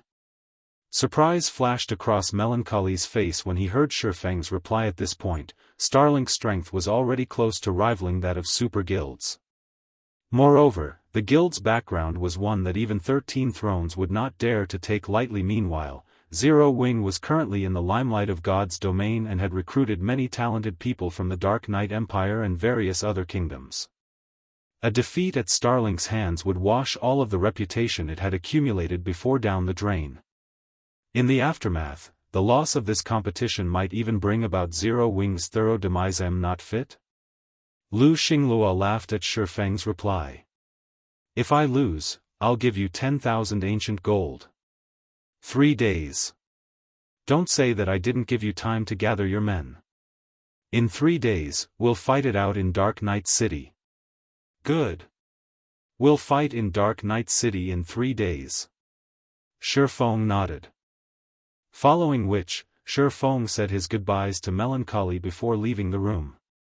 He then returned to Zero Wing's main headquarters in White River City. Before Shifeng had acquired a flying mount, he indeed had not possessed the confidence to fight Starlink in a frontal confrontation. However, the situation was different now that he had a flying mount. With the Thunder Eagle, he could now visit distant locations that he originally couldn't. 3 days was more than enough for Zero Wing's strength to undergo a qualitative transformation. Chapter 22:16, Emergence of Talents. Starmoon Kingdom, White River City. As soon as Shifeng walked out of the guild residence's teleportation area, he noticed that the guild hall was crowded with players. The bars and restaurants set up there, in particular, were packed with chatting players, the majority of them talking about their recent harvests. When they saw Shifeng walking out of the teleportation area, they fell silent. In the next moment, however, everyone went into an uproar. Guild leader. It's the guild leader. The guild leader actually came to White River City's residence. The guild members present were all excited to see Shifeng, and everyone started greeting him. To Zero Wing's members, their guild leader was a true legend. Not only was he Starmoon Kingdom's #1 expert, but he had also personally established Zero Wing and developed it into the kingdom's #1 guild. Now, Zero Wing was even being recognized as a pseudo-super first-rate guild, and it was only a matter of time before it became a real one. Nowadays, Zero Wing was the most famous guild in Starmoon Kingdom and the neighboring kingdoms and empires. If one mentioned Zero Wing's name in the Purple Thorns Kingdom, the Twin Towers Kingdom, and the Black Dragon Empire, the guilds and powers of these countries would react with awe and fear. Moreover, after Zero Wing secured its hold over Stone Forest City, countless experts had started fighting to join Zero Wing. At this point, Zero Wing's expert count had long since surpassed that of first-rate guilds by leaps and bounds. The average level of Zero Wing's expert players was also shooting up, thanks to the bottomless abyss. Due to these positive developments, the guild was also making rapid progress in team dungeons, and its inventory of weapons, equipment, and resources had expanded considerably. Now, Zero Wing was inferior only to the various superpowers. However, compared to the superpowers, the conditions to acquire the weapons and equipment inside Zero Wing's guild warehouse were much looser. Most importantly, the top-tier Crystal Light set, Dark Gold set equipment that could be used up to level 80, was exclusive to Zero Wing guild leader. You're back. When Aqua Rose came across Shifeng, she quickly reported, during the time you were absent, the guild has been developing rapidly. We have recruited many Refinement Realm experts. After including the Lost Town special training and the complete Refinement Realm legacy we obtained, we now have 86 Refinement Realm experts. The S-rank nutrient fluids you brought back also allowed quite a few of us to break through. Now, we have 7 Flowing Water Realm experts in the guild. When Aqua Rose spoke, her voice bubbled with excitement. Refinement Realm experts were far stronger than ordinary experts. Although God's domain provided the perfect environment and tools for players to train themselves, the number of experts capable of reaching the Refinement Realm standard was still extremely low. At this stage of the game, even first-rate guilds had only a handful of Refinement Realm experts, much less Flowing Water Realm experts. Logically, even if Zero Wing had the support of all these tools, it shouldn't have many people reaching the Refinement Realm and Flowing Water Realm. Hence, Aqua Rose found this outcome truly unbelievable. Now, after including the Domain Realm expert Yen Tianqing and Void Realm expert Yi Luofei, Zero Wing possessed a considerably dazzling array of experts. Although the overall strength of Zero Wing's top-tier combatants currently could not rival that of superpowers, the guild had already gained a portion of the strength necessary to face superpowers in a frontal confrontation. We already have so many Refinement Realm experts. Shifeng was also surprised by this outcome. He had been gone for only 2 weeks or so. Before he left, the guild had only a little over 30 Refinement Realm experts. Now, that number had actually more than doubled. Zero Wing's rate of improvement was simply terrifying. This is mostly thanks to our guild being at its peak. Previously, many members had been stuck at the half-step Refinement Realm standard. Now that we have the Bottomless Abyss and a complete Refinement Realm legacy, many finally managed to cross the threshold. In addition, this growth spurt isn't over yet. I believe that in a few more days, the number of Refinement Realm experts our guild has will increase to 100, Aqua Rose said confidently. At that time, our dungeon raiding and map exploration ability will not lose out to those superpowers anymore. As long as Zero Wing had 100 refinement realm experts, it could form 100-man teams to raid the truly top-tier dungeons and even explore the bottomless abyss's second floor. Raiding powerful field bosses wouldn't be a problem anymore, either. Now, Zero Wing could also take advantage of the resources the various superpowers had been monopolizing all this time. No, we have enough already, Shifeng said, chuckling. Have everyone gather. I'm forming a 100-man exploration team. Zero Wing's development speed truly exceeded his expectations. Originally, he thought that he would have to wait another month or two before the guild would have so many refinement realm experts. Now, he was even more confident of defeating Starlink in the upcoming competition exploration. Aqua Rose fell into a daze momentarily when she heard Shifeng's words. However, she quickly snapped out of it and said excitedly, "Wonderful. I'll contact them immediately." Zero Wing's members had been eagerly awaiting the day when they could explore high-level maps. Previously, they could only watch as the various superpowers explored these maps and collected all sorts of top-tier equipment and treasures. Although Zero Wing had the crystal light set, after all was said and done, the set equipment was useful only to plate armor classes. The equipment standards of Zero Wing's cloth and leather armor classes were still far from comparable to that of the superpowers. Zero Wing also did not possess as many powerful tools as the superpowers. After merely 30 minutes, all the players Aqua Rose contacted had gathered in White River City's guild hall. Of the assembled players, the majority were at level 75, and even the weakest piece of equipment on them was level 75 fine, gold rank. This would definitely be considered top-tier equipment in the outside world, and even the main force members of first-rate guilds would envy these players. After all, most guild experts had just reached level 75 recently. Obtaining level 75 top-tier equipment was still incredibly difficult. Guild leader, which location are we going to explore? The bottomless abyss's second floor. Blackie asked when he saw the gathered players. He had been to the bottomless abyss's second floor before, and the drop rate of equipment and treasures there was on a whole new level compared to the first floor's drop rate. The quality of the loot was also much higher. Killing any random field boss would net level 75 dark gold equipment with absolute certainty. It was even rumored that some superpowers had obtained individual parts of level 75 dark gold set equipment from these field bosses. However, the monsters on the second floor were not only extremely powerful but also endless. Unless players could simultaneously raid a field boss and deal with an endless stream of mobs, survival was almost impossible. Unfortunately, Zero Wing did not have the strength to survive on the second floor right now. At this point, only the various superpowers did. Hence, both Blackie and everyone else present had been looking forward to the day when they, too, could set foot onto the bottomless abyss's second floor. No, we're not going to the bottomless abyss, Shifeng said, shaking his head. Smiling, he continued, we're going to the level 100 neutral map, the Endless Desert. Level 100 was a major turning point in God's domain. The changes didn't apply to just players and monsters but also maps. It was no exaggeration to say that the resources contained in pre-100 maps and post-100 maps were as different as heaven and earth. The amount of EXP monsters provided, in particular, was a whole magnitude more. Meanwhile, the Endless Desert was a vast desert located in the abandoned land in the main continent of God's domain. Not only was teleportation impossible in the abandoned land, but this map was also located extremely far from any kingdom or empire. Moreover, as a level 100 map, even level 100, Tier 2 experts would have only a 10% chance of survival when exploring the map, even if players went as a team of 100. The reason for this wasn't just the presence of extremely powerful monsters, it was also the poor environment there. Players below Tier 3 would have a tough time surviving there. If Tier 2 experts tried entering the Endless Desert, death was almost certain, as the monsters there were even more dangerous than the monsters in the bottomless abyss. Of course, this was only true for the Endless Desert's outer area.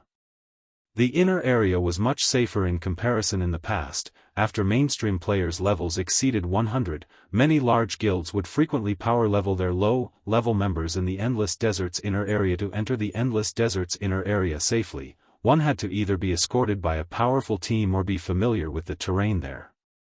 However, even players familiar with the endless desert's terrain needed to meet stringent strength requirements. At this stage of the game, aside from Shifeng, nobody else in Zero Wing qualified originally. Shifeng had planned to bring the guild's experts there only after they reached level 95, to help them reach level 100 quickly. However, now that he had obtained the Thunder Eagle, ferrying players into the endless desert's inner area would be a piece of cake. Chapter 22:17, Abandoned Land. We're going to a level 100 map? Zero Wing's gathered experts were dazed when they heard Shifeng's plan. Current peak experts could only afford to explore level 80 to 85 maps, not because they were incapable of defeating level 90 plus monsters, but because it took so much time and effort to do so. Furthermore, level 90 plus maps were far more dangerous and required more travel time to reach. Higher level monsters also had a wider perception range. Level 80 monsters would only notice level 75 players within 100 yards, but level 90 monsters would notice a level 75 player from 200 yards away. This made it much harder to avoid unwanted fights. This was why most experts decided against grinding in high-level maps right now. They wanted to, but the endeavor was too dangerous and not worth the effort. Most players didn't even harbor the thought of grinding in level 100 maps. Guild leader, we're not even level 80 yet. Won't exploring a level 100 map be a little too risky? Yan Tianqing worriedly asked. The various superpowers have already made more progress in exploring the bottomless abyss than our teams. If we take off to explore a level 100 map, I'm afraid that they'll only widen the gap between us. Yan Tianqing knew that these players were experts among experts, and only the various superpowers would be capable of forming such a powerful 100-man team, but it was too risky to explore a level 100 map. In contrast, the bottomless abyss was perfect for players of their level. It was the best leveling spot for them right now. Everyone is a high enough level already. Shifeng understood Yan Tianqing's concerns. Chuckling, he said, moreover, the area we're going to isn't inferior to the bottomless abyss in the least. Normally, the bottomless abyss was the best leveling spot available for players at this stage of the game, but when one considered level 100 maps, that wasn't the case. Moreover, there were more than 10 superpowers within the bottomless abyss right now, and competition within the dungeon was intense. In comparison, no one currently occupied the endless desert. The team of experts couldn't help their excitement when they heard Shifeng's insistence. They all trusted his word, and since he was so confident, the map they were heading to definitely offered better resources than the heavily contested bottomless abyss. However, quite a few players were still concerned about the expedition. They were, after all, talking about a level 100 map. The monsters in the area would be the same level at the very least. Even if they wore equipment with the ignore levels mechanic, they could, at most, ignore 10 or so levels. They would still have to cope with more than 10 levels of suppression. But Shifeng disregarded his team's concerns and led his players to White River City's teleportation hall. He instructed them to travel to the closest teleportation point to the abandoned land. With each person spending a little over 11 gold in teleportation fees, the 100-man team had spent more than 1,000 gold. Even large guilds would ache over the expense. Once they arrived in a remote town, Shifeng sent everyone to Precipice Valley, a map that bordered the abandoned land with his 7 luminaries ring spatial gate. The team only reached their destination after 4 teleportations. Precipice Valley was a level 80 map, relatively high-leveled for current players. Only superpowers expert teams or first-rate guilds' main forces could survive here.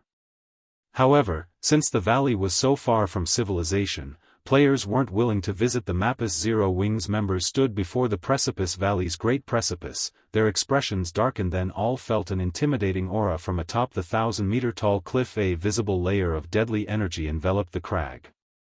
They felt a stinging pain, even from so far away, as if something were sapping their strength. After a moment, every Zero Wing member was overwhelmed with an intense hunger. They started to shiver as if they had been starved for too long. Crap. What is this place? Blackie couldn't help the threat of fear he felt as he stared up at the great precipice. Guild leader, we're not really going in there, are we? This was the first time he had felt death linger around him so intensely. If he felt like this as he just stood before the great precipice, he didn't even want to imagine how he'd feel once he moved beyond it. The environment alone was likely more than enough to kill him. This precipice is special. It has an extremely powerful suppression force. I doubt ordinary Tier 2 experts would survive the climb, Gentle Snow commented, surprised as she rested her hand against the steep stone side. She hadn't thought that Shifeng would bring them to such a place. She possessed a piece of fragmented legendary equipment and a peak legacy. Her basic attributes were among the best in God's domain right now, yet even she found the idea of climbing this rock face daunting. One could easily imagine the outcome other Tier 2 experts would face if they tried to climb the precipice. That's right. Tier 2 experts have no hope of climbing this cliffside. Anyone who tries will likely fall and die before they reach the halfway point, Shifeng agreed, nodding. This was the boundary that separated the abandoned land from the outside world. Players couldn't simply enter the abandoned land's outer region on a whim. Chuckling, Shifeng continued, however, we don't need to climb up it. I can just take you over. After saying so, Shifeng summoned the Thunder Eagle. When the Thunder Eagle, which was as large as a medium-sized passenger plane, appeared, Blackie and the others' eyes nearly fell from their sockets. Guild leader. Isn't that a flying mount? Blackie stuttered. The appearance of a flying mount on Frosthell Island had caused a commotion throughout God's domain. Naturally, Zero Wing had paid very close attention to the matter. However, since it had only appeared once on the island, Zero Wing had no way of investigating the situation. The Thunder Eagle that hovered before them, however, looked exactly like the one on Frosthell Island. Although Blackie had been 99% sure that Shifeng was responsible for causing the commotion, he hadn't wanted to jump to conclusions. After all, that was a flying mount they were talking about. Everyone in God's domain was going crazy over the discovery. Not only could players soar through the sky with a flying mount, but they could also visit far more maps across the God's domain continent. The rest of the team eagerly stared at their guild leader, as well. They wanted to hear the truth from Shifeng's lips. This Thunder Eagle is indeed a flying mount. Seeing the madness in his players' eyes, Shifeng couldn't help but nod and laugh. Chapter 22:18, Frightening EXP. When Shifeng confirmed his team's suspicion, they gasped as their faces lit up with joy. Guild leader, you're so amazing. You actually own the flying mount that has caused such a commotion throughout God's domain. So, this is a flying mount? Guild leader, why didn't you tell us earlier? Even as Aqua Rose and the others bombarded Shifeng with questions, they were a little upset that he had hidden the Thunder Eagle from them, only telling them now. Yet, despite their irritation, they couldn't help but rejoice over the fact that their guild leader owned the majestic Thunder Eagle. It was the first known flying mount in God's domain. If news of this spread, even more experts would swarm to the guild's residences to join Zero Wing. Flying mounts were many times rarer than land mounts, and even the most powerful experts would have to get lucky to acquire one. The best way to secure a flying mount was to join a guild that already had one. Naturally, that meant that Zero Wing was expert's best option as the first guild to obtain a flying mount. Their guild would have more of an advantage when acquiring such mounts. Of course, they had to keep this information contained for as long as possible. Once the various superpowers found out, they would target Zero Wing with even greater ferocity. I am sure you've all realized the benefits of having a flying mount already. They are difficult to come by, but if any of you pass the extraordinary tower's second floor, I'll reward you with one of your own, Shifeng said, smiling as he saw the desire flash in everyone's eyes. Quite a few of Zero Wing's refinement realm experts had already reached the truth realm.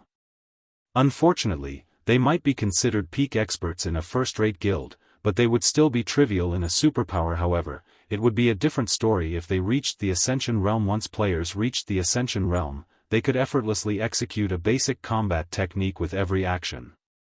Executing advanced combat techniques would also become a lot easier.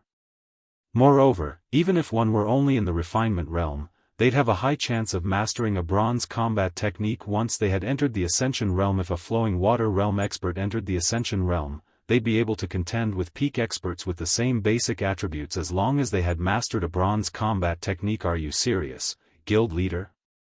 Fire Dance breathlessly asked Shifeng's declaration even moved Aqua Rose and Gentle Snow based on what they had learned thus far about flying mounts. They knew how rare they were. The fact that Shifeng had obtained one was a miracle.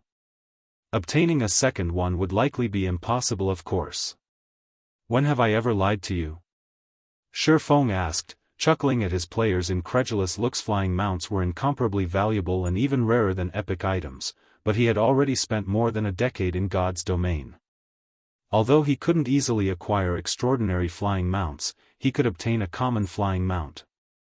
In fact, he had originally planned to obtain a common flying mount once he had reached level 100, but now that he had the Thunder Eagle, it would be a lot easier to obtain that common flying mount. Shifeng's confident tone only motivated his team even more to clear the extraordinary tower's second floor. Fire Dance and Violet Cloud were especially inspired since they had already cleared the first floor and had made significant progress on the second floor. They were only a few short steps away from the Ascension Realm. After the conversation, Shifeng flew the first group of players into the abandoned land. As they crossed the border, they felt a chill wrap around them. Everyone, aside from Shifeng, who had an extraordinary physique, felt an intense hunger overtake them, including Gentle Snow. They could feel energy leave their bodies, and if they didn't replenish it, they would likely die after 5 or 6 hours. Fortunately, the Thunder Eagle was extremely fast. Although the mount shared the sky with flying monsters, as an extraordinary flying mount, the Thunder Eagle's speed was leaps and bounds higher than the level 100+ flying monsters. It easily shook off any monsters it aggroed.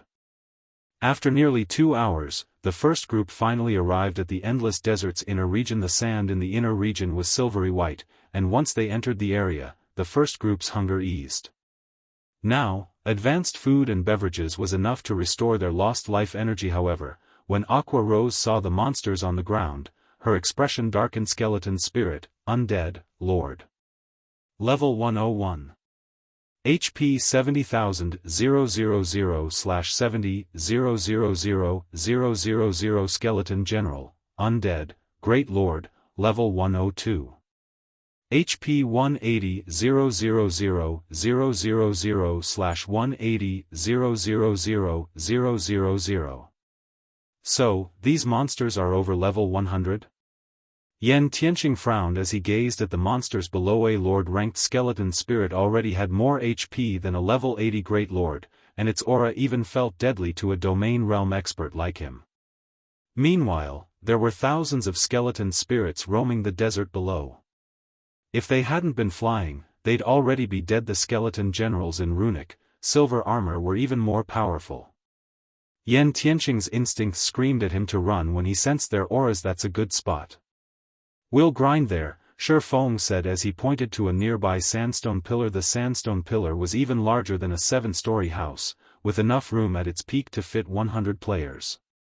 Fortunately, there weren't a lot of monsters near the pillar, so they didn't have to worry about accidentally aggroing too many. Shifeng soon landed the Thunder Eagle on the gravel pillar, but when his teammates saw the number of skeleton spirits around them, they were at a loss for words. To defeat a random skeleton spirit, they'd likely need to work as a full 20-man team, going all out. These skeleton spirits moved in groups of 10 or more, however. How were they supposed to kill these monsters? While the group was at their wits' end, Shifeng retrieved the Bible of Darkness and summoned a Tier 3 demon. Shifeng wouldn't have dared to grind here before reaching level 85.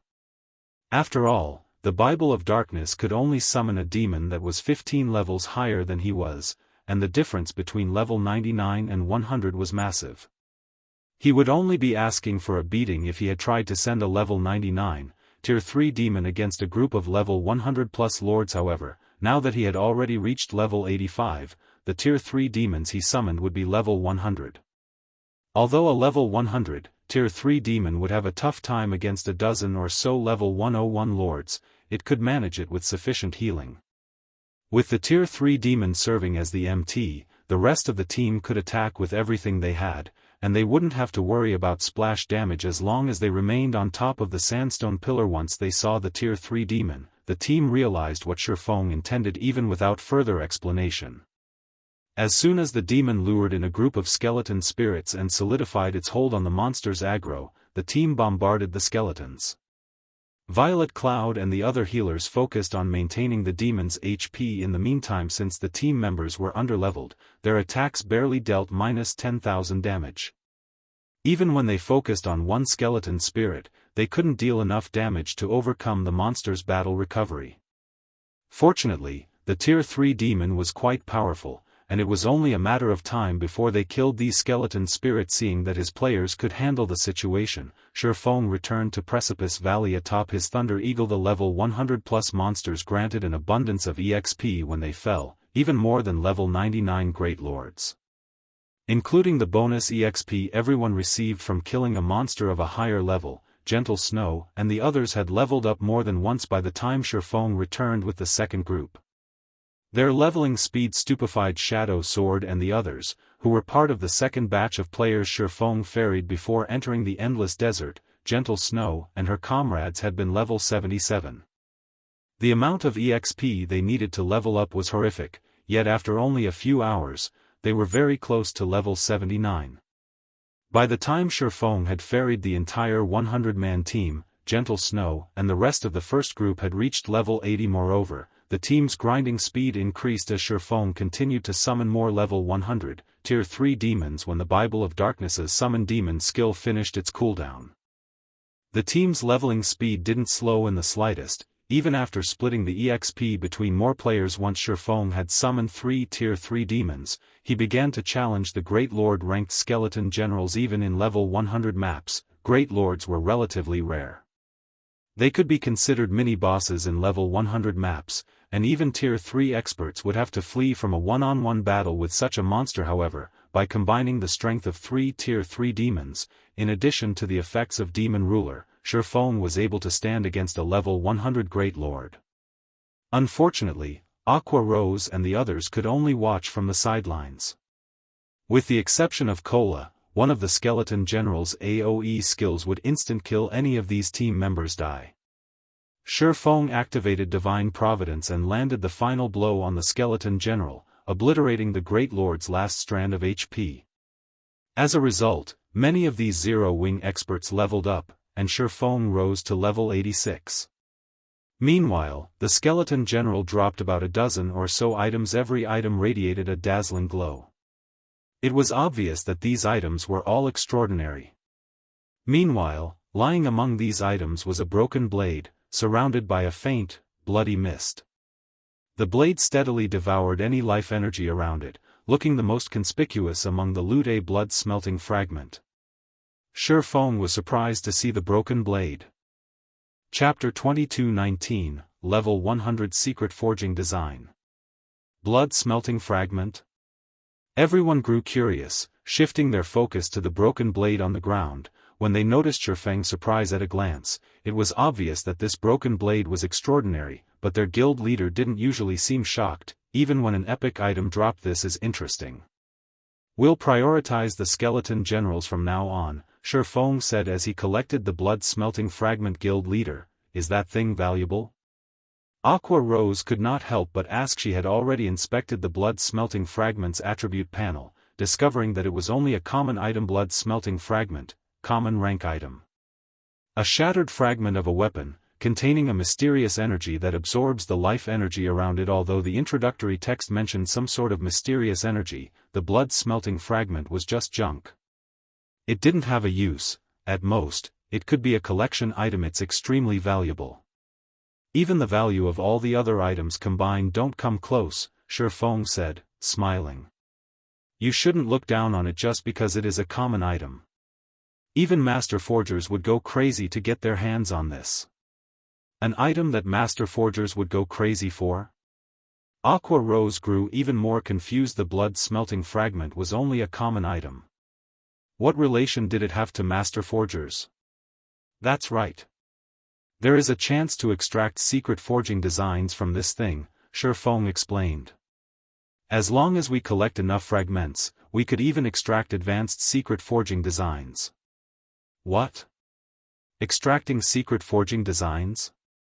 Aqua Rose exclaimed. Nowadays, subclasses were becoming more important in God's domain, yet among the various subclasses, the Forger subclass stood out. A forger with secret forging designs was treated far differently than those without, enjoying a much higher status. Secret forging designs couldn't be copied, and the items produced possessed extraordinary effects. Take Shifeng's Mana Armor Kit, for example. Among the many armor kit designs found in God's domain, none could compare to the Mana Armor Kit. Shifeng's secret forging design was also the reason that Zero Wing had acquired so many advantages over its competition. One could easily imagine how valuable the blood-smelting fragment was if it truly were possible to extract a secret forging design from it.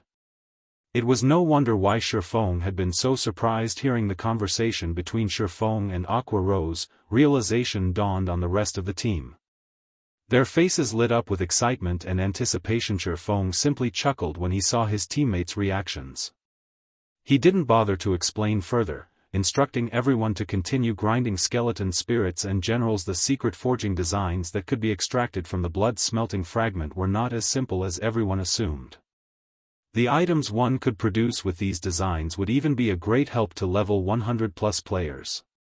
They were on an entirely different level than the secret forging designs players had found thus far. Furthermore, there was the chance of extracting an advanced secret forging design. In the past, any forger that had learned an advanced secret forging design had been treated as well as Grand Master forgers, even within the various superpowers. It didn't matter if said forger was only a master forger. This was because, in God's domain, the stronger players became, the less helpful external items would be. However, that was not the case for items produced with an advanced secret forging design. These items would even be useful to Tier 5 players, which were considered upper echelon level experts in the various superpowers, not to mention Tier 3 players. The fact that the skeleton generals had a chance of dropping the blood-smelting fragment completely exceeded Shifeng's expectations. Normally, only monsters near the abandoned lands core had a chance of dropping these fragments. But not even Tier 3 players could survive in the area now that he knew he could collect blood-smelting fragments from the skeleton generals. He had to go all out in hunting them down and collecting as many as he could. That way, he would have a much greater chance of extracting a secret forging design or an advanced secret forging design. The designs within the blood-smelting fragments had been created by the God of War, and every one of these designs would help a master forger create an unbelievable item. It was even rumored that the items could even allow Tier 4 players or below to challenge opponents that were one tier higher. Normally, players could only gain such power through legendary items, but the items produced with the God of War's top 3 designs would be similarly effective.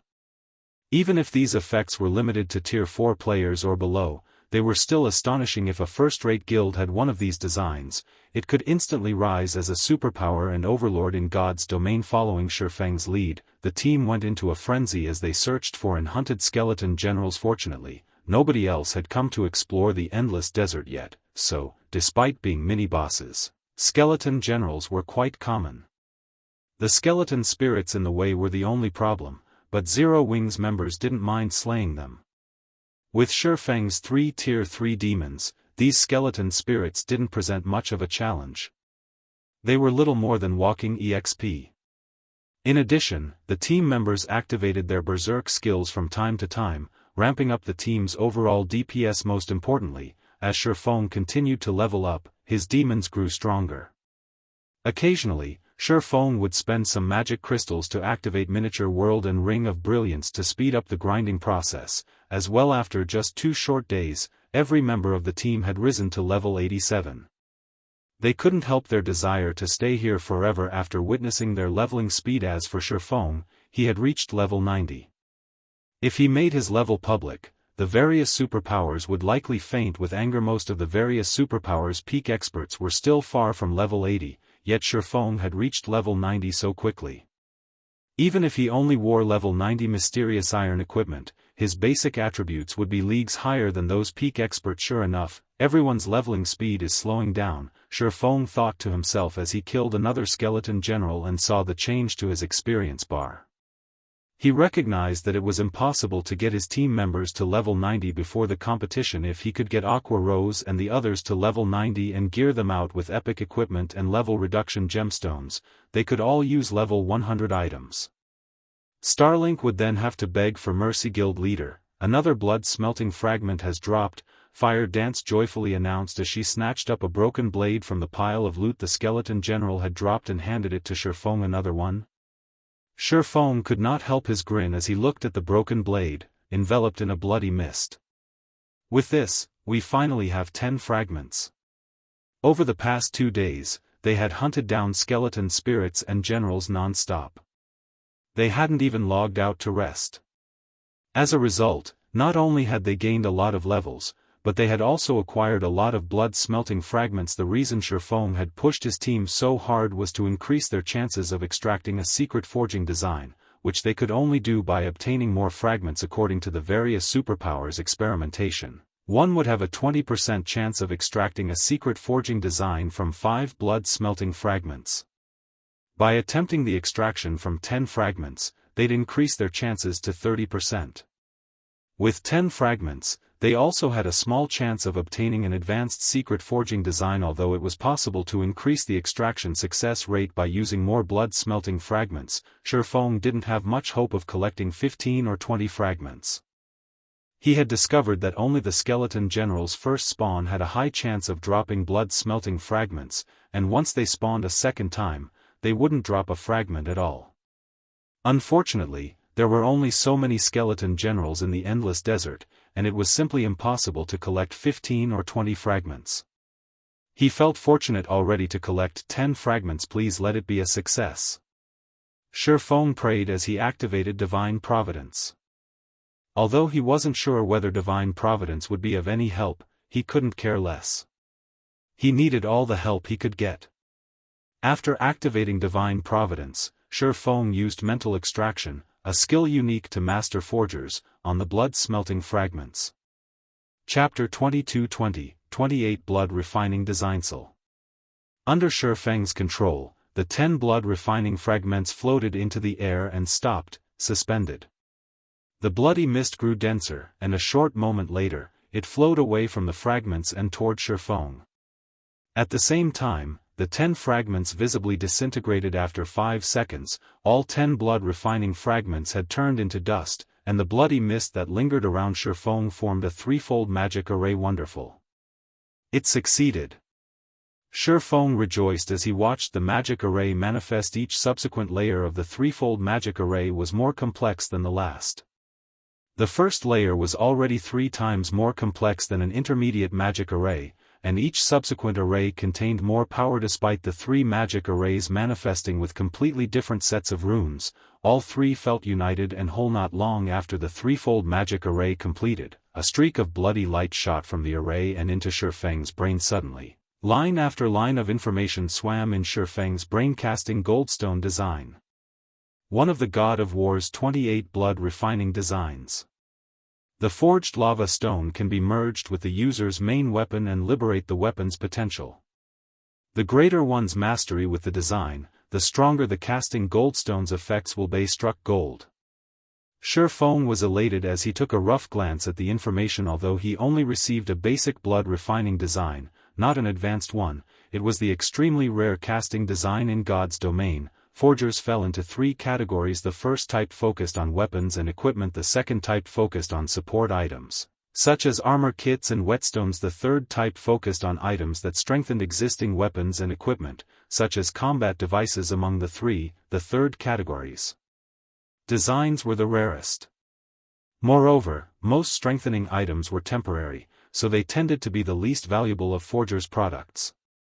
However, the third category forgers were the most popular among the various superpowers. Strengthening items were easier to produce, had higher production rates, and shorter production times than items from the other categories. This made mass-producing these items possible. During Feng's previous life, any forger that successfully learned a secret forging design from this category would be treated like a god by the various major powers. Although the blood-refining designs only belonged to the second or third category, there had been less than a handful of players who had learned these third-category designs during Feng's previous life. Feng had never thought that he would acquire a third-category blood refining design in this life. After a brief, excited moment, Feng earnestly inspected the casting goldstone's details. The moment he did, however, he was astonished at its. No wonder why the various superpowers and forgers went mad over the 3 great advanced blood refining designs back then. If the casting goldstone is already this powerful, those advanced designs items can allow players to transcend tiers. Feng was inwardly shocked as he read about the casting goldstone's effects. Although the casting goldstone could only strengthen players' main weapon, it was not limited to metallic weapons. It could also be used on wood or crystal weapons like staves and bows. Moreover, the strengthening effects were permanent. This category's forged items shouldn't be capable of such a thing, but the god of war had made the impossible possible. The casting goldstone could accomplish the feat because it didn't strengthen the weapon itself. Instead, it reinforced the connection between the weapon and its wielder, giving the player a portion of the weapon's strength. The amount of the weapon's strength the user could access depended on the quality of the casting goldstone. The threefold magic array that had appeared before Feng was none other than the casting goldstone's core. To increase the forged casting goldstone's quality, one would have to increase their mastery of the threefold magic array. As long as one fully mastered the magic array, the casting goldstone could double up to a tier 3 player's combat power. It would even be significantly helpful to tier 4 players. The casting goldstone's only flaw was the required materials. Every material needed to produce the casting goldstone was incredibly rare and valuable, especially the magic molten gold. A single ingot currently cost 20 gold on the market. In total, each production attempt would cost 40 gold or so. With that kind of money, one could purchase a piece of level 70 fine gold equipment. It seems I'll have to research this blood refining design carefully. Feng could not help his grin as he looked at the casting goldstone design. He had still felt that the upcoming competition against Starlink would be quite difficult if he relied on Aqua Rose and the others. Starlink was no pushover, after all. With the casting goldstone, however, he was no longer concerned. Ordinary powers might struggle to collect magic molten gold, but for Zero Wing, it was a simple task. One word was all it would take for Zero Wing to acquire a stock of magic molten gold from the secret and candlelight chambers of commerce. Needless to say, he could acquire the rest of the required materials through the same routes. Thinking up to this point, Feng had everyone return to White River City and get some rest. They hadn't rested for the past 2 days, and Aqua Rose and the others still had plenty of responsibilities in Zero Wing to attend to. The team was a little disappointed that Feng dismissed their grinding session, but it was true that they needed to return to their tasks.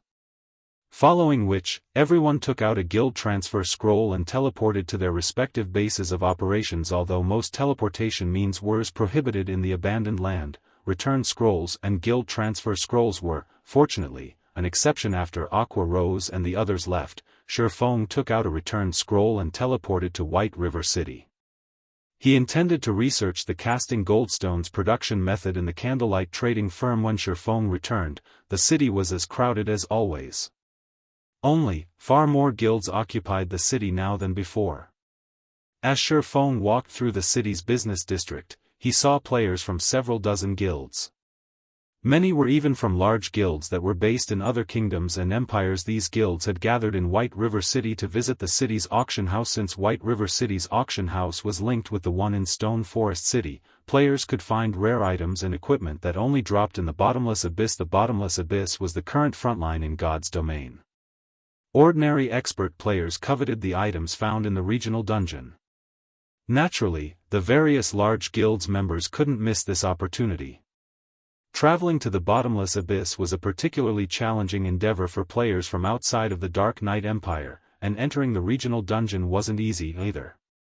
At this point, a team shouldn't even dream of entering the dungeon without 5 ordinary experts. Because of this, White River City had become a hub for the players in the kingdoms and empires neighboring Star Moon Kingdom. This situation instantly transformed White River City into a super large-scale NPC city, with a player population of nearly 20 million.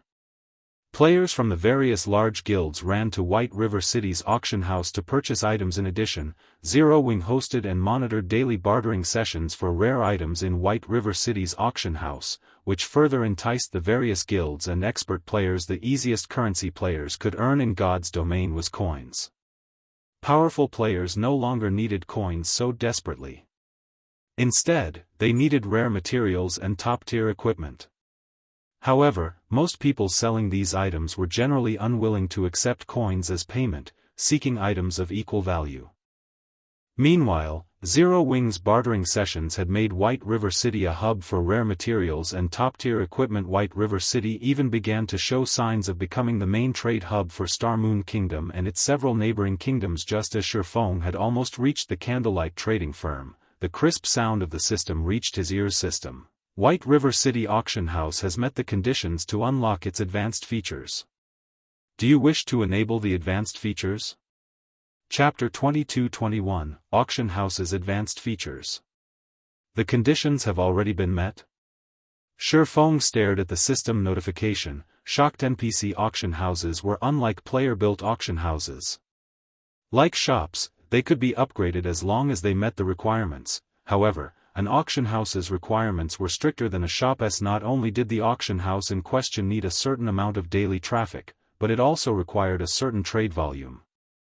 Moreover, the auction house would have to maintain these conditions for some time to qualify for a promotion. NPC auction houses had only qualified for their promotions after players had reached past level 100. During Shifeng's previous life, players could only enter auction house's noble section after reaching that level and becoming a noble. NPC auction houses' noble sections were particularly attractive to players, and they only started to show their value after players reached level 100. After that, player-built auction houses didn't stand a chance against NPC auction houses. The noble section was the trading platform for NPC nobles. To put it simply, it was where NPC nobles sold their items, not players. NPC nobles owned extraordinary items, which were far more valuable than NPC wandering merchants' goods. Sometimes, these NPC nobles even sold epic items. The quantity and quality of the items in the noble section depended on how prosperous the NPC city was.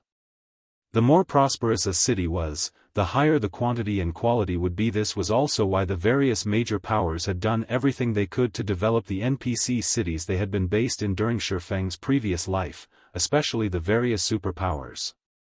If the NPC cities under their rule were prosperous, they could earn more profit from the city's auction houses. These noble sections had also become a source for top-tier equipment and super rare items for ordinary players. Once the noble sections activated, God's Domains players would truly become active.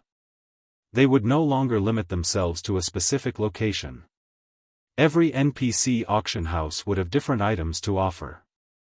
Although one auction house might not have the items players wanted, another might. Hence, players in the past had tried to visit as many NPC auction houses as possible, but to enter the noble sections, they had to earn a noble title in the city. This forced players to become more active in other cities, grinding for reputation points. The increased player activity in the past had also brought turmoil to God's Domain. To secure more profit, the competition between the various major powers had intensified, and they had desperately developed the NPC cities under their rule. There were two methods to develop an NPC city. The first method increased the city's player population and commercial prosperity. The second required the powers players to complete city development quests, which players would only gain access to after reaching level 100. Level 100 was a massive turning point. During the lower levels, the main god system provided special treatment for players, but after level 100, players were on their own. This was especially true for the various major powers. After players reached level 100 and activated the city development quests, the various major powers had gone into a frenzy to complete these quests to develop their NPC cities and increase their player population as much as possible. However, every one of these city development quests required players to secure various resources from level 100, plus maps. Furthermore, players would clash with the dark forces, various kingdoms, and empires as they acquired some of these resources. This was when players started to influence the various kingdoms and empires in the truest sense. Because of this, it hadn't been unusual to see kingdoms and empires fall into ruin. The various major powers had loved to see this happen. When a kingdom or empire fell, the various major powers would gain the land and the ability to establish their own kingdoms and empires. This was also why Shifeng was trying to prepare for the day players reached level 100. Once the many restrictions on players and monsters were gone, the various major powers would realize that the peace they had once known no longer existed. The various major powers and superpowers were dreaming if they thought they could continue as they had been once players reached level 100. NPC cities would fall, and all of a guild's investments would go to waste. There were only two methods to prevent such a situation. The first method was to upgrade their NPC cities. The second involved improving their own strength. Sure enough, there are many benefits to linking the auction house to a guild auction house so early. After giving the matter some thought, Shifeng chuckled and chose to enable the White River City auction house's advanced features. He had worried that he wouldn't have enough time to prepare. Starlink had already established a foothold on Dragonheart Island and had mingled in the Gravity Mountain Range for some time now. From a certain perspective, Dragonheart Island and the Gravity Mountain Range had even better resources to offer than the Bottomless Abyss, especially Dragonheart Island. The island was tailored for players over level 100. However, that was no longer an issue since he had promoted White River City's auction house sooner than expected. Another system notification immediately rang in Shifeng's ears. At the same time, the system interface for White River City's auction house appeared before him. System: the White River City auction house's advanced features have been enabled. Activating the auction house's first level 1 advanced features. There were two level 1 advanced features he could activate right now. The first was a level reduction feature. This feature would reduce the level requirement to enter the noble section from 100 to 90. Activating this feature would cost 600,000 gold and 100,000 magic crystals. The second was the auction proxy feature. This feature gave a large-scale, player-owned, 3-star shop the NPC consignment function. Activating this feature would cost 1 million gold and 150,000 magic crystals. Why are the prices so much higher than in the past? Shifeng was speechless when he saw the costs. During his previous life, the level reduction feature had only cost 300,000 gold and 100,000 magic crystals to activate. As for the auction proxy feature, it had only cost 500,000 gold and 150,000 magic crystals. Now, the gold cost had doubled. Even superpowers would be startled to see these prices. Although Zero Wing had considerably improved its profit margins, accumulating 1 million gold would still take some time. There were many aspects of its guild cities that required funding, and Zero Wing's member count was rapidly increasing. At this point, Zero Wing only had around 200,000 gold in savings. Fortunately, the magic crystal cost would not be a problem since the guild had close to 300,000 magic crystals saved up. But after a moment to consider the situation, Shifeng didn't find these increased prices unacceptable. Mainstream players had yet to reach level 75. And the fact that White River City's auction house had gained access to its advanced features so soon was a huge advantage. The level reduction feature, for example, would attract far more players. Once players reached level 90, White River City's auction house would also become more popular than those in other cities. Furthermore, the auction proxy feature was no different than transforming a shop into a miniature auction house, one that could also sell NPCs' items. Even NPC commoners' items would interest players, and if the shop was popular enough, it could tempt NPC nobles to sell their items. Not only would this feature give the shop access to plenty of rare resources, but the shop would also have an absolute advantage over its competition. It seems I'll have to stop spending money for a while, Shifeng decided. To have Aqua Rose reduce the guild's expenditures slightly. With this, Zero Wing would be able to activate both features after 10 or so days. With the auction house's matters settled, Shifeng entered the Candlelight trading firm and began his research into the casting goldstone design. As one of the God of War's secret forging designs, the casting goldstone's production process was quite different from that of ordinary weapons and equipment. It was a combination of magic arrays and forging. Although master forgers generally researched magic arrays as well, they didn't typically specialize in the field since they only needed arrays as support for their creations. However, the complexity of the threefold magic array that served as the casting goldstone's core was simply absurd. The first layer was already 3 times as complex as an intermediate magic array. Even though Shifeng was an advanced magician, mastering this threefold magic array would be a challenge. Once he reached the quiet meditation room, Shifeng carefully studied the threefold magic array. Time quickly passed. The more Shifeng studied the magic array, the more shocked he became. He had never dreamed that magic arrays could be used in such a way. The casting goldstone's 3 magic arrays were unlike the average magic array.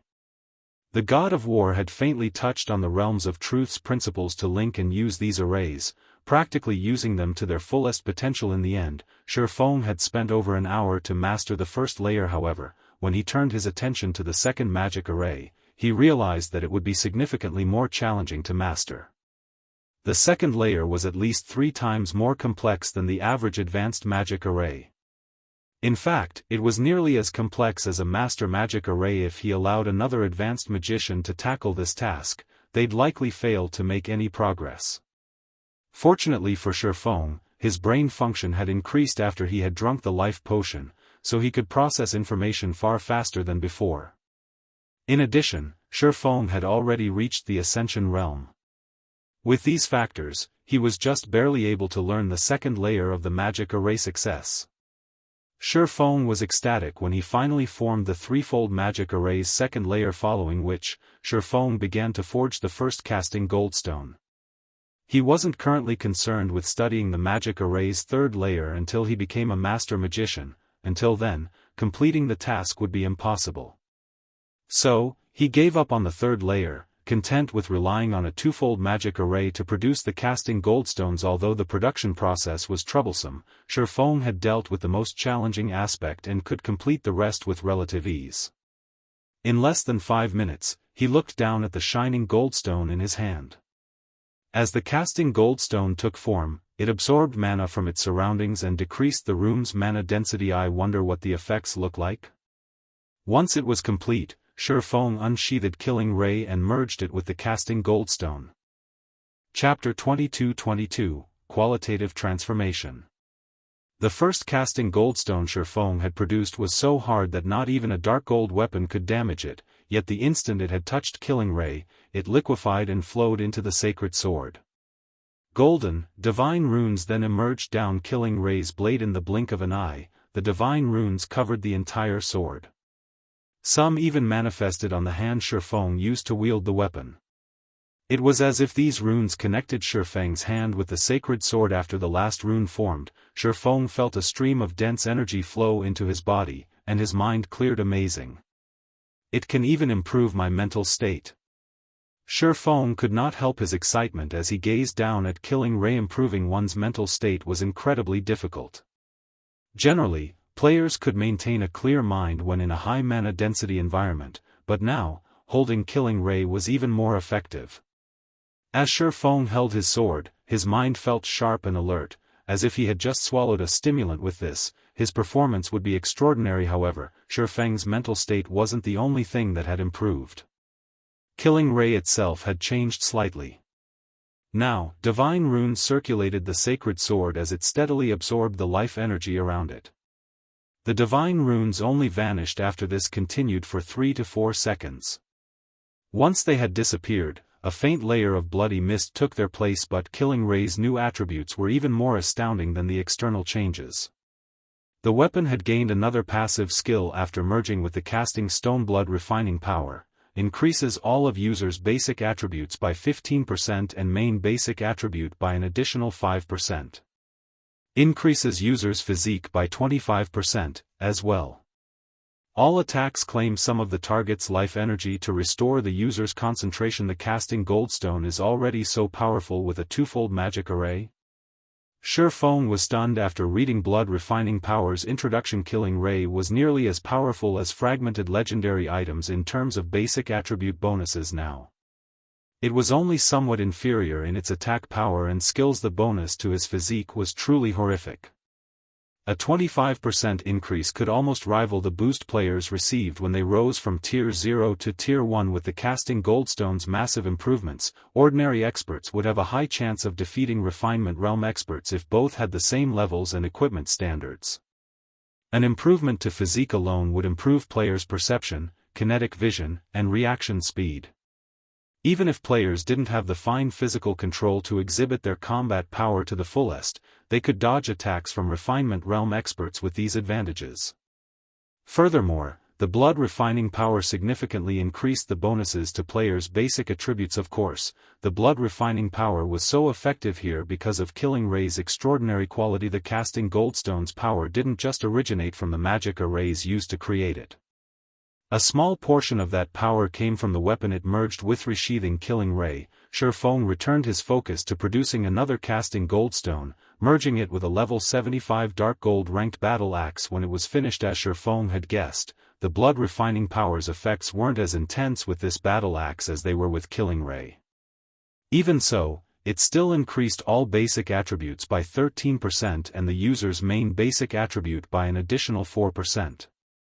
It also increased physique by 22% and absorbed a portion of the enemy's life energy to restore the user's concentration. It's no wonder why the various superpowers had been so desperate to obtain the advanced blood refining designs. If even a basic blood refining design can produce such an item, the items crafted with the advanced designs can likely empower a first-rate guild to stand against a super guild's assault for some time. Not even he could help his desire for the advanced blood refining designs if the casting goldstone were already so powerful. Tier 2 experts could likely take on Tier 3 experts with the items crafted from the advanced blood refining designs. Tier 3 experts would even be able to face Tier 4 experts. A Tier 2 domain realm expert could only face ordinary Tier 3 experts of the same level without such a boon. If a Tier 2 refinement realm or flowing water realm expert challenged an ordinary Tier 3 expert, they might not even escape with their life. However, Shifeng did not give the matter too much thought. Aside from how difficult obtaining the advanced blood refining designs was, he hadn't even mastered the casting goldstones production process yet. He was only able to draw 2 of 3 of the core magic arrays right now. Even if he had an advanced blood refining design, he wouldn't likely be able to craft the item following, which, Shifeng focused on forging more casting goldstones. Although the casting goldstones he could currently forge weren't perfect, they would still significantly increase players' combat power. These casting goldstones would boost the guild's overall combat power much faster than nurturing refinement realm experts, and they didn't cost nearly as much. Each casting goldstone only cost around 40 gold to produce. That might be an abhorrent expense to most ordinary experts, but it was spare change to Shifeng. Gathering the necessary materials was the only thing that troubled him. Even after utilizing all of Zero Wing's connections, he had only collected several hundred sets of materials to the massive Zero Wing. Several hundred casting goldstones was simply not enough. At the very least, he would need 10,000 casting goldstones to arm Zero Wing's members, enough to confront superpowers in the fields. Even so, these several hundred sets of materials were not completely useless. At the very least, he had enough to boost the combat power of Zero Wing's main force. As one casting goldstone after another took form, Shifeng's production speed increased. Since he hadn't yet been familiar with drawing the magic arrays and worried that he'd fail the production process, he had been very careful when he had started. However, after merging Killing Ray and the first casting goldstone, the boost to his mental state made it easier to draw the magic arrays. After more than 20 hours of continuous work, Shifeng had gone through 326 sets of materials. Although he had occasionally failed the process, and excluding the first 2 goldstones, he had forged 300 casting goldstones. As Shifeng was about to begin the next forging process, he received a call request. It was Unyielding Heart, and Shifeng immediately accepted the call. Brother Heart, how are you free to give me a call? Shifeng asked while forging a casting goldstone. I've heard that you've been grinding restlessly in the bottomless abyss's first floor. Once Unyielding Soul had garrisoned in Stone Forest City, the guild had turned its focus to the bottomless abyss. Both of its vice guild leaders had devoted themselves to exploring the regional dungeon, barely leaving the first floor since they had entered. Brother Black Flame, how do you have time for jokes? Anxiously, Unyielding Heart asked, is it true that you've agreed to fight Starlink in Dark Knight City? Oh. So you've heard about it? Shifeng said, nodding. Every player in the Dark Knight Empire knows by now, Unyielding Heart stated, flabbergasted by Shifeng's lackluster reaction. Starlink recently, and quite loudly, announced the situation to the public. Every player in the Empire is talking about this. How could you agree to such a match? Since Zero Wing had secured its hold on Stone Forest City, its fame in the Dark Knight Empire had become unmatched. As a result, the guild had finally established a foothold in the Empire, and Starlink couldn't do anything about it yet. Starlink had found an opportunity. A 10,000 versus 10,000 fight might seem like a fair match, but in reality, Zero Wing had an overwhelming disadvantage. Starlink had been in the Dark Knight Empire for a long time already and had recruited many talented experts within the Empire. It had more than enough high-quality experts to fill the 10,000 slots. On the other hand, Zero Wing had just established itself in the Empire and recruited a small number of powerful experts. How was it supposed to compete with Starlink? If Zero Wing lost this fight, its hard-earned reputation in the Empire would crumble. Everyone would think of the guild as a one-trick pony. Zero Wing had only established a foothold in the Dark Knight Empire because the various major powers and powerful experts saw the guild's potential to resist Starlink. Thus, many of these powers and experts had formed secret alliances with Zero Wing to band together against the larger superpower. Although Starlink had many experts under its command, its territory was too vast. It had barely been able to manage its territory, and now that the various major powers were working against the guild, Starlink was struggling even more to do so. As a result, it had no choice but to dispatch more manpower to these areas, preventing the guild from concentrating its forces. However, once the various major powers saw that Zero Wing couldn't withstand Starlink's assault, they'd abandon the guild and ally with Starlink. Some might even move against Zero Wing to curry favor with Starlink. If that happened, Zero Wing would be doomed. Feng could only offer a bitter smile as a reply to Unyielding Heart's concern and confusion. The situation regarding the fortress in the Gravity Mountain range was confidential, so he couldn't say anything about it. Unyielding Heart could not help but sigh. He then said, "I have a group of hidden experts under my command. Although there are only a little over 1,000 of them, they should be helpful to Zero Wing. I also have some weapons and equipment that we obtained from the bottomless abyss. If your main force members use them, their combat power should increase quite a bit." "Thank you, but let's not do that. If my guild suddenly gains an extra 1,000 or so experts, Starlink will grow suspicious. It will look into the matter, and news will spread that Zero Wing requested external aid. In addition, it will expose Unyielding Soul's strength," Feng said, shaking his head. Chuckling, he continued, "Starlink might have an advantage in this match, but Zero Wing's no pushover."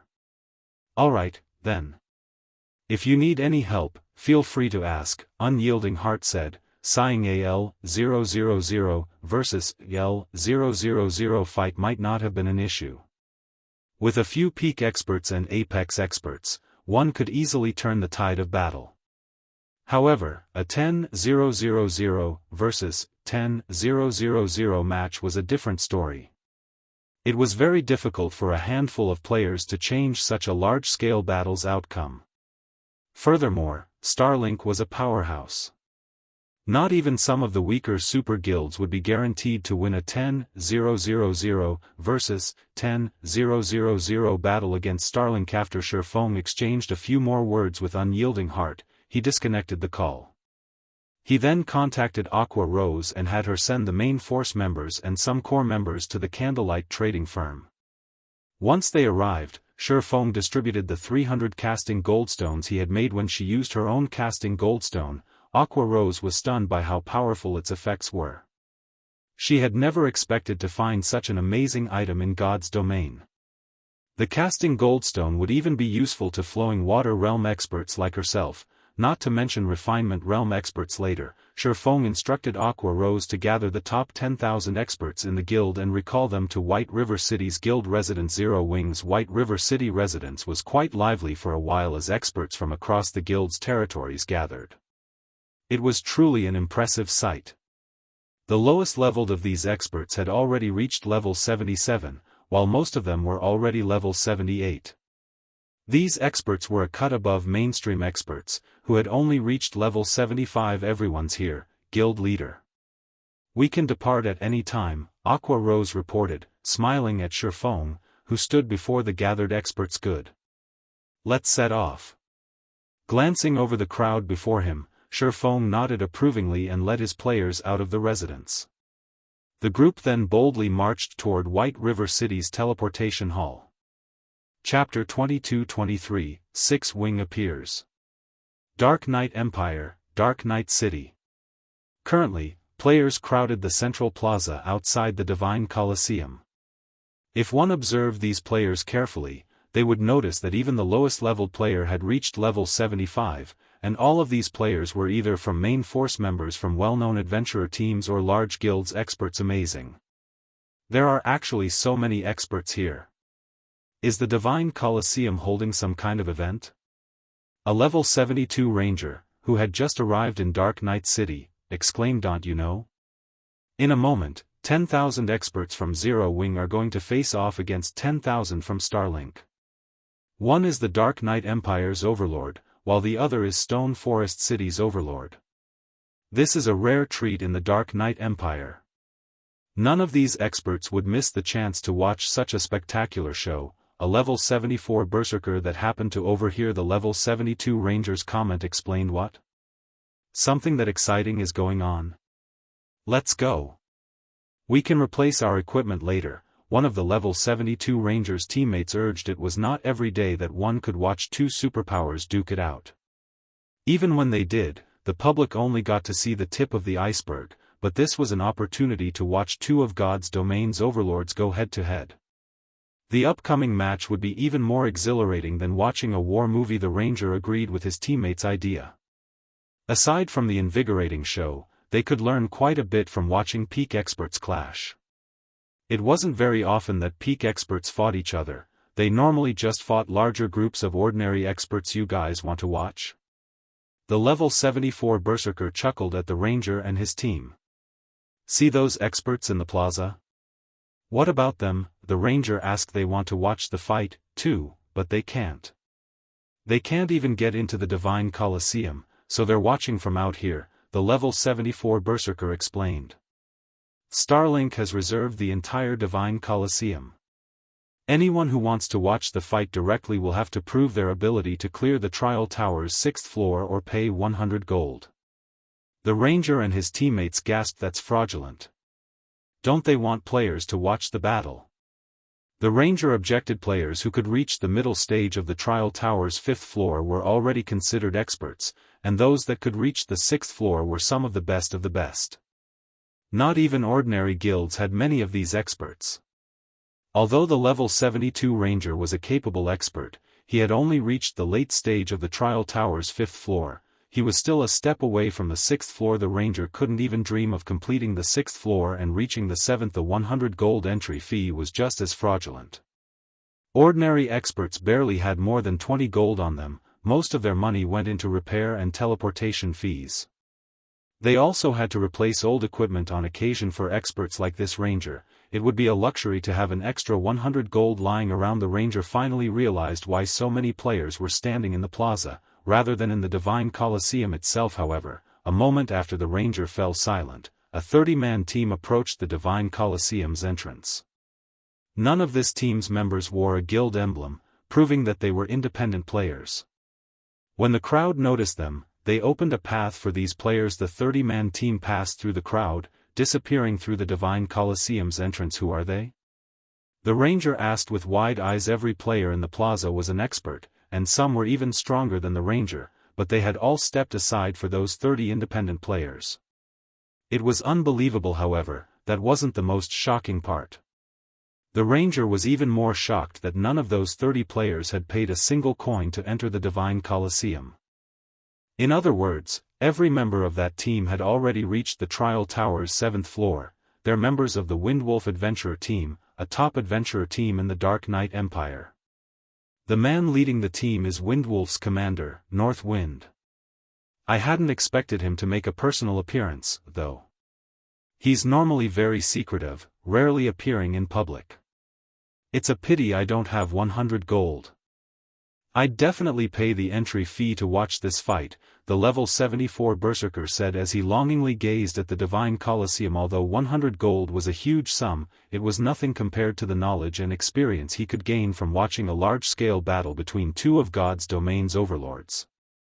Players would be able to experience the battle physically from inside the Divine Colosseum, which would be entirely different than just watching a video recording. Shortly after the Windwolf Adventurer team disappeared into the Divine Colosseum, a large army of players arrived.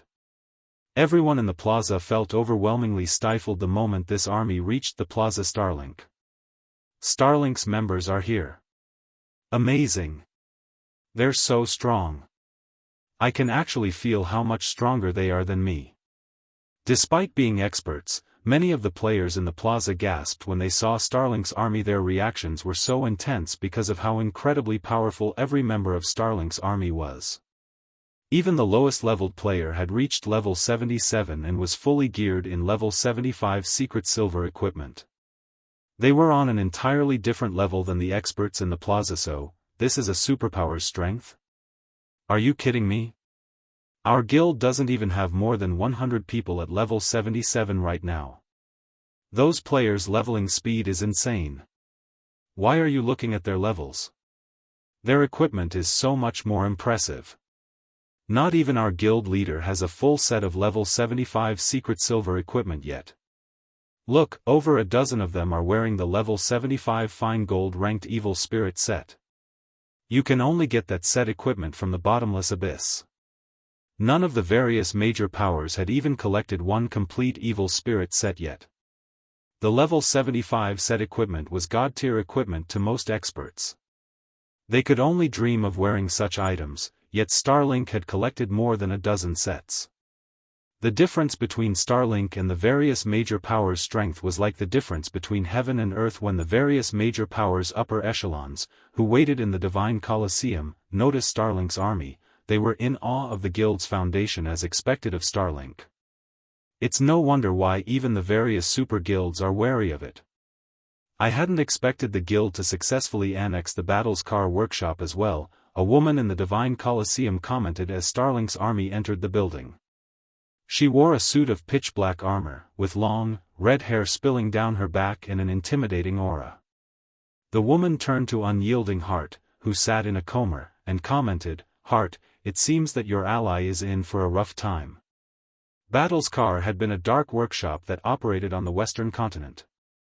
Although the workshop was small, with fewer than 300 members, no super guild dared to underestimate it. This was due to the many astonishing feats the workshop had achieved.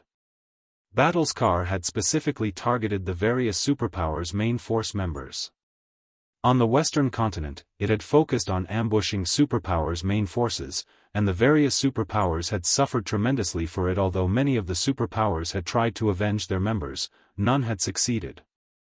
On the contrary, they had only suffered. Further battles involving tens of thousands of players were little more than playing house to the Battle's Car workshop. Unyielding Heart's expression was grim. He hadn't expected Starlink to hide so much of its strength.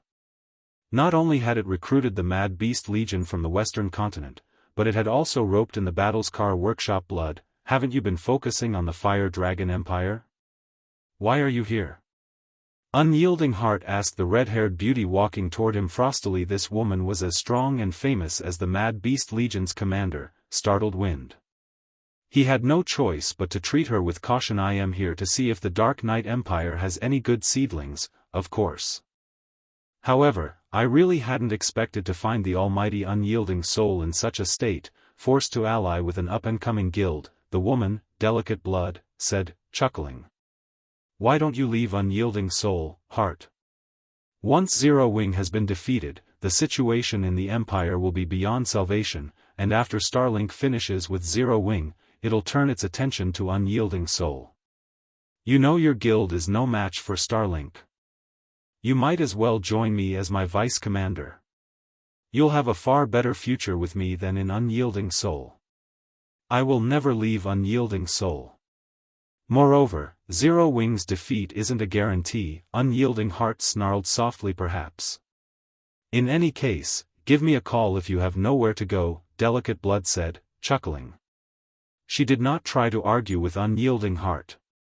She knew he was only trying to delude himself. While the various powers discussed Starlink, another army emerged through the Divine Colosseum's entrance. The lowest leveled player among this army was level 77, and many of them had reached level 78. In fact, this force had even more level 78 players than Starlink's, and every one of these players wore a silver, six-winged emblem on their chests. Zero Wing? Chapter 22-24, Zero Wing's Foundations. Everyone in the Divine Colosseum was stunned when Zero Wing arrived. How are their levels so high? So many of them have already reached level 78.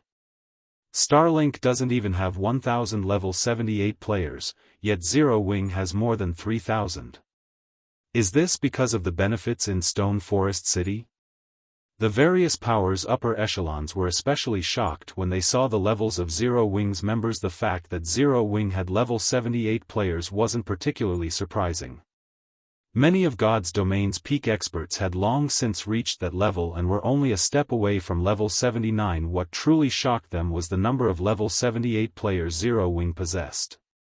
The guild had far more than the various superpowers, which suggested that their leveling speed was even greater than the various superpowers members previously. The average level of Zero Wing's experts hadn't been a match for the various superpowers, but after establishing a city in the bottomless abyss not so long ago, these experts' average level was so much higher than the superpowers experts. The level difference wasn't even half a level, but as time passed, that gap could grow to a full level or more. While a single level might not seem like much, the benefits of such a lead were massive. This was especially true when it came to the minor thresholds every 5 levels. A 1-level lead could give Zero Wing a 3 to 5 head start in dungeons over the various superpowers. Sure enough, Stone Forest City provides some major benefits. It's no wonder why Zero Wing dares to clash with Starlink, Delicate Blood commented. Even she was a little jealous when she saw the levels of Zero Wing's members. Levels were the foundation of players' strength in God's domain. A higher level meant players could hunt stronger monsters and gain better resources, and as players leveled up, they could use higher level equipment. Moreover, as players leveled up, they could also use higher leveled equipment. I told you Zero Wing's loss isn't assured, Unyielding Heart delightfully responded when he saw the envious look on Delicate Blood's face. Ordinary players might not notice anything odd about Zero Wing's levels, but guild upper echelons knew exactly what they meant. There were no leveling shortcuts in God's domain. The fact that Zero Wing's members had leveled up so quickly meant they had gained more EXP than others. The only way to do that was to kill more monsters, higher-leveled monsters, or complete more quests. Regardless of which method Zero Wing employed, it was certain that they had gained more resources than their competition. Now that Zero Wing's experts were a higher level on average than Starlink's, Zero Wing had amassed just as many, if not more, resources than the larger guild. That fact was also clear in the equipment Zero Wing's members wore. Even the weakest piece of equipment they wore was level 75 secret silver rank. Unyielding Heart could tell that although Starlink had explored more of the bottomless abyss's first floor than Zero Wing had secured more resources from the regional dungeon. He knew that Zero Wing didn't lack top-tier equipment. Starlink might have a large number of evil spirit sets, but Zero Wing could mass-produce the Crystal Light set, which was 1 rank higher. Most importantly, the Crystal Light set could level up with its user. Although the Crystal Light set would not undergo a qualitative transformation at level 78, it was still superior to level 75 Dark Gold set equipment in terms of basic attributes. Needless to say, it was leaps and bounds ahead of the level 75 Fine Gold ranked Evil Spirit set. Don't celebrate so soon, Heart. Levels are important, but a small level gap won't make a difference. The expert's quality will decide the victor of this match, Delicate Blood retorted, rolling her eyes at Unyielding Heart. Zero Wing might have a slight edge when it came to levels, but the quality of its experts still couldn't compare to Starlink's. Any Refinement Realm expert could tell the difference between Zero Wing standards and Starlink's. Of the 10,000 experts Starlink had dispatched, more than 700 were Refinement Realm experts. A current first-rate guild would be impressive if it had 10 Refinement Realm experts. An ordinary superpower, at most, would only have around 400 such experts. Yet, Starlink had sent more than 700 Refinement Realm experts to this match. Starlink's foundations were much sturdier than an ordinary superpower's. This was why the various superpowers' upper echelons had been so surprised to see Starlink's experts. With so many Refinement Realm experts, Starlink's army could easily trample over a 10,000-man expert army. Although these upper echelons were surprised to see that Zero Wing had nearly 100 Refinement Realm experts, it was nothing compared to Starlink. Once experts had reached the Refinement Realm, they could exhibit far greater combat power when they cooperated. A 3-on-1 fight between Refinement Realm experts would end in seconds, and Starlink had nearly 8 times more Refinement Realm Experts than 0 Wing 7 or 8 Refinement Realm experts could even take down Flowing Water Realm experts. Unyielding Heart fell silent after Delicate Blood's last comment. Starlink's foundations were even stronger than he had expected. Even Unyielding Soul wouldn't be a match for the larger guild, much less 0 Wing. Meanwhile, a white-clad youth watched 0 Wing's members, surprised, from within one of the Divine Colosseum's VIP rooms. It was none other than 13 Thrones Guild leader. Melancholy. 0 Wing is certainly impressive. It has grown so powerful in such a short time. With a little more time and resources, it could certainly become a superpower in God's domain. It's a pity that it has to face Starlink. 0 Wing might have a chance of winning if it had to face any other superpower. Melancholy's investigation into the guild had been brief, and rumors circulated, stating that 0 Wing only had a handful of experts, while the rest of the guild's members were quite weak. However, seeing 0 Wing's force for this match, it seemed those rumors had been mistaken. 0 Wing had the ability to form a 100-man raid team of Refinement Realm experts. It was an amazing foundation.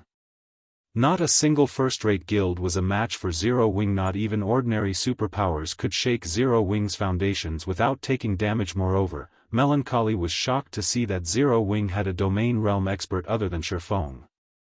If he included 0 Wing's main force commander, Fire Dance, and vice guild leader, Gentle Snow, the guild should have 4 apex combatants in total. That was nearly as many as an ordinary superpower. If 0 Wing were truly this powerful, he'd definitely get his money's worth in the upcoming fortress siege. Although 0 Wing was still much weaker than Starlink, many of the superpowers in the Divine Colosseum re-evaluated their opinions of the guild. I have to say, Black Flame, you've really surprised me. To think you could actually gather so many experts without anyone finding out, it's no wonder why you spouted such nonsense, Lu Xingluo said, smiling at Shifeng, who led 0 Wing's army. Unfortunately, your force isn't strong enough. I'll give you one last chance. Admit defeat now and permit Starlink's members to enter Stone Forest City. Do that, and I'll forget everything that has happened between us. The watching crowd was dumbfounded to hear Lu Xingluo's offer. This was Starlink's opportunity to destroy 0 Wing in the Dark Knight Empire, yet Lu Xingluo offered to let 0 Wing off the hook? I've really underestimated Lu Xingluo. It seems he's not as simple as I assumed. Melancholy carefully watched Lu Xingluo with narrowed eyes. The outcome of this match was already obvious. Regardless of whether or not these two guilds fought, the Dark Knight Empire's major powers recognized how powerful Starlink truly was. Not only could Lu Xingluo continue to hide Starlink's strength by offering such a deal, but he'd also gain entry into Stone Forest City, killing 2 birds with 1 stone. 0 Wing could also benefit from the deal. If Starlink's members entered Stone Forest City en masse, 0 Wing's income would rise significantly, and if Starlink stopped harassing 0 Wing, the smaller guild could increase its development speed. Moreover, by admitting defeat, rather than fight a losing battle, 0 Wing could hide a portion of its strength from the public. Unyielding Heart breathed a sigh of relief. This wasn't a perfect outcome, but it wasn't the worst scenario. Either the rest of the various powers' upper echelon sighed with disappointment. None of them had expected Lu Xingluo to make such an offer. Now, they wouldn't get the show they were hoping for. The attending superpowers were particularly disappointed as they had hoped to discover Starlink's exact strength. The guild had simply been growing too fast. Unfortunately, that was no longer possible. Even a fool could recognize the best decision here, not to mention a guild leader like Shifeng. However, as everyone expected this farce to end, a low voice echoed throughout the hall. Admit defeat? I'm afraid you don't qualify to demand such a thing. Chapter 22-25, Shattering thousands of attacks with one move. Everyone in the Divine Colosseum turned to Shifeng in utter shock. Is Black Flame tired of living? Starlink's strength was obvious. With over 700 Refinement Realm experts under Starlink's command, even ordinary superpowers would have to bow their heads before the guild, not to mention 0 Wing. Furthermore, Starlink had both the Mad Beast Legion and the Battles Car Workshop, both of which were comprised of lunatics. However, rather than temporarily concede and allow his guilds to develop unimpeded, Shifeng chose to fight Starlink for a moment, they wondered if Starlink's display had scared Shifeng silly, and he had blurted out his refusal without thinking ha ha ha. Heart, it seems that your ally is quite stubborn. Delicate Blood said with a glance at Unyielding Heart. Is this really necessary? Ignoring Delicate Blood's jab, Unyielding Heart could not help but shake his head as he watched Shifeng. In response, Starlink's members radiated powerful killing intent as they coldly glared at Shifeng. The combined killing intent was so powerful that even domain realm experts would likely shudder. Black Flame. Our guild leader has kindly offered you this opportunity. Don't be a fool. If our guild leader gets angry, not even Unyielding Soul will survive his wrath, let alone Zero Wing. Bright Dawn, one of Starlink's vice guild leaders, declared. Everyone in the hall heard Bright Dawn's claim, but despite the arrogance in his tone, none of them tried to rebuke the statement. Not even Unyielding Heart commented on it. What Bright Dawn had said was true. A lot of things had become clear the moment Starlink had dispatched over 700 refinement realm experts. The various superpowers always hid a portion of their strength, only revealing a small fraction to the public. However, the small fraction Starlink had revealed was far more than Unyielding Soul's total power. If Xingluo were resolved to accept some losses, Starlink could thoroughly destroy Unyielding Soul. While everyone discussed Bright Dawn's comment, Shifeng ignored the man and shifted his gaze to Xingluo. You can certainly try. Shifeng's declaration further shocked the crowd. Black Flame is insane. Does he doubt that Starlink will go all out to annihilate Zero Wing? He really is courageous, but he's also doomed his guild. Black Flame's actually trying to drag his entire guild down with him. I feel sorry for Zero Wing's members.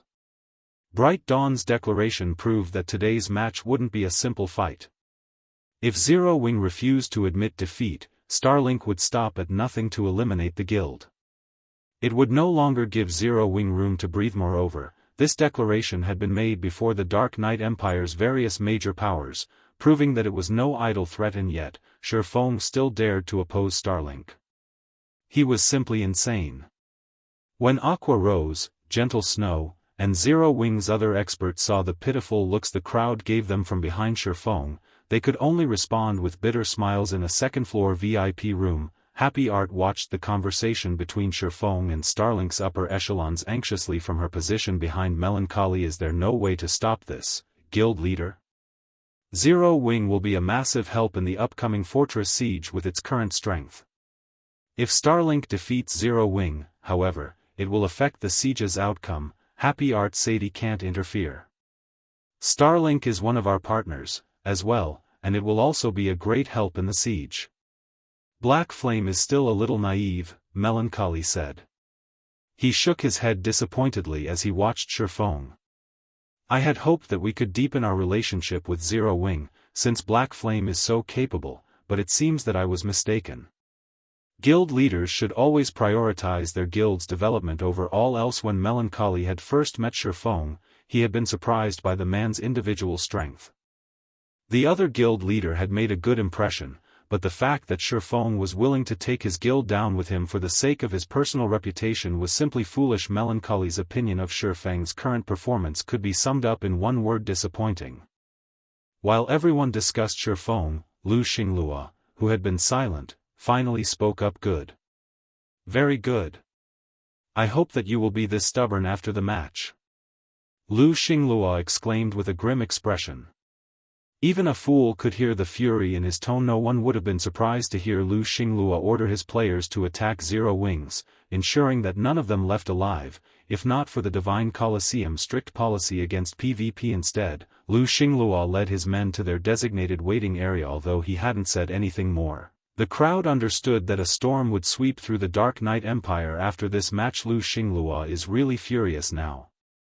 Your guild best be careful after this.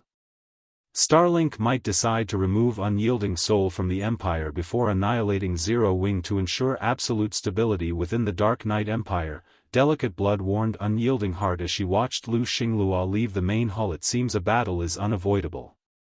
Unyielding Heart nodded gravely. In response, he knew that Starlink had grown stronger. In fact, the guild's foundations were so solid that it had already begun its conquest of the Western continent.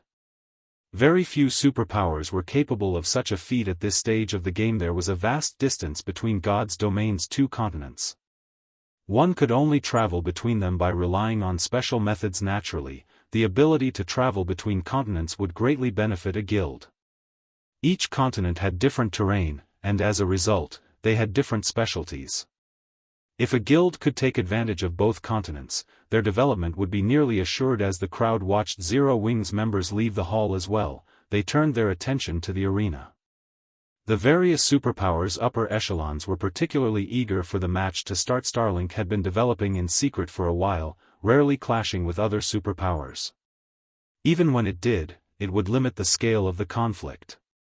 Hence, no one had any idea of the guild's depths. Now that Starlink intended to go all out against Zero Wing, this was the perfect opportunity to gain more intel on the larger guild. Although Zero Wing wasn't as strong as the various superpowers, with only 100 refinement realm experts, it should have enough strength to expose Starlink's experts.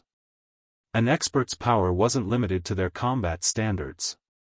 Weapons, equipment, combat techniques, skills, spells, and special items all played a role. There were many aspects of an expert's strength one couldn't see until that expert fought. Fortunately, the Divine Colosseum's 10,000-man battlefield was the perfect place to witness a guild's comprehensive strength. The 10,000-man battlefield was an outdoor map, half as large as an ordinary map in the outside world.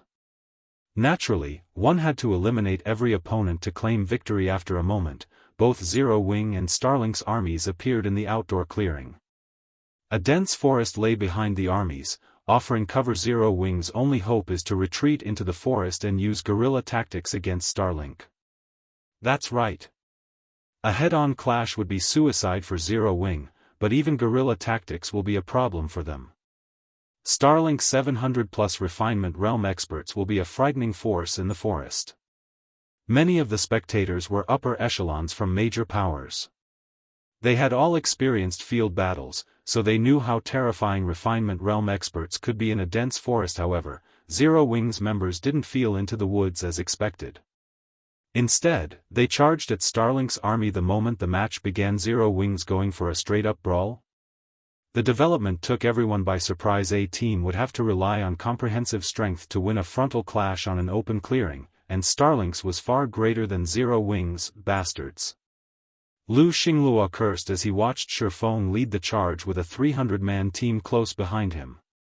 He then commanded, "Concentrate your attacks. Get rid of them first."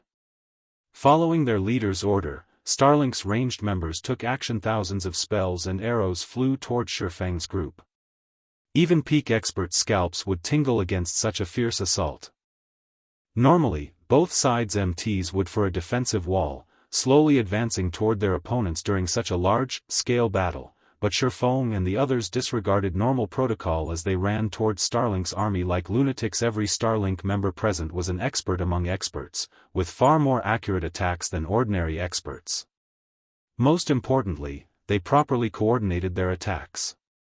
Moreover, Starlink's refinement realm experts launched their attacks a moment after the first barrage, taking advantage of any blind spots players would expose after blocking the first attacks. Such an overwhelming assault could even take down peak MT experts in an instant. But just as the spells and arrows fell on Zero Wing's members like ravenous wolves, Shifeng unsheathed Killing Ray and swung the blade forward. Lightning edge.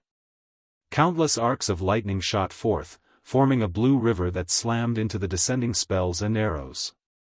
The instant these ranged attacks encountered this river of lightning, they vanished.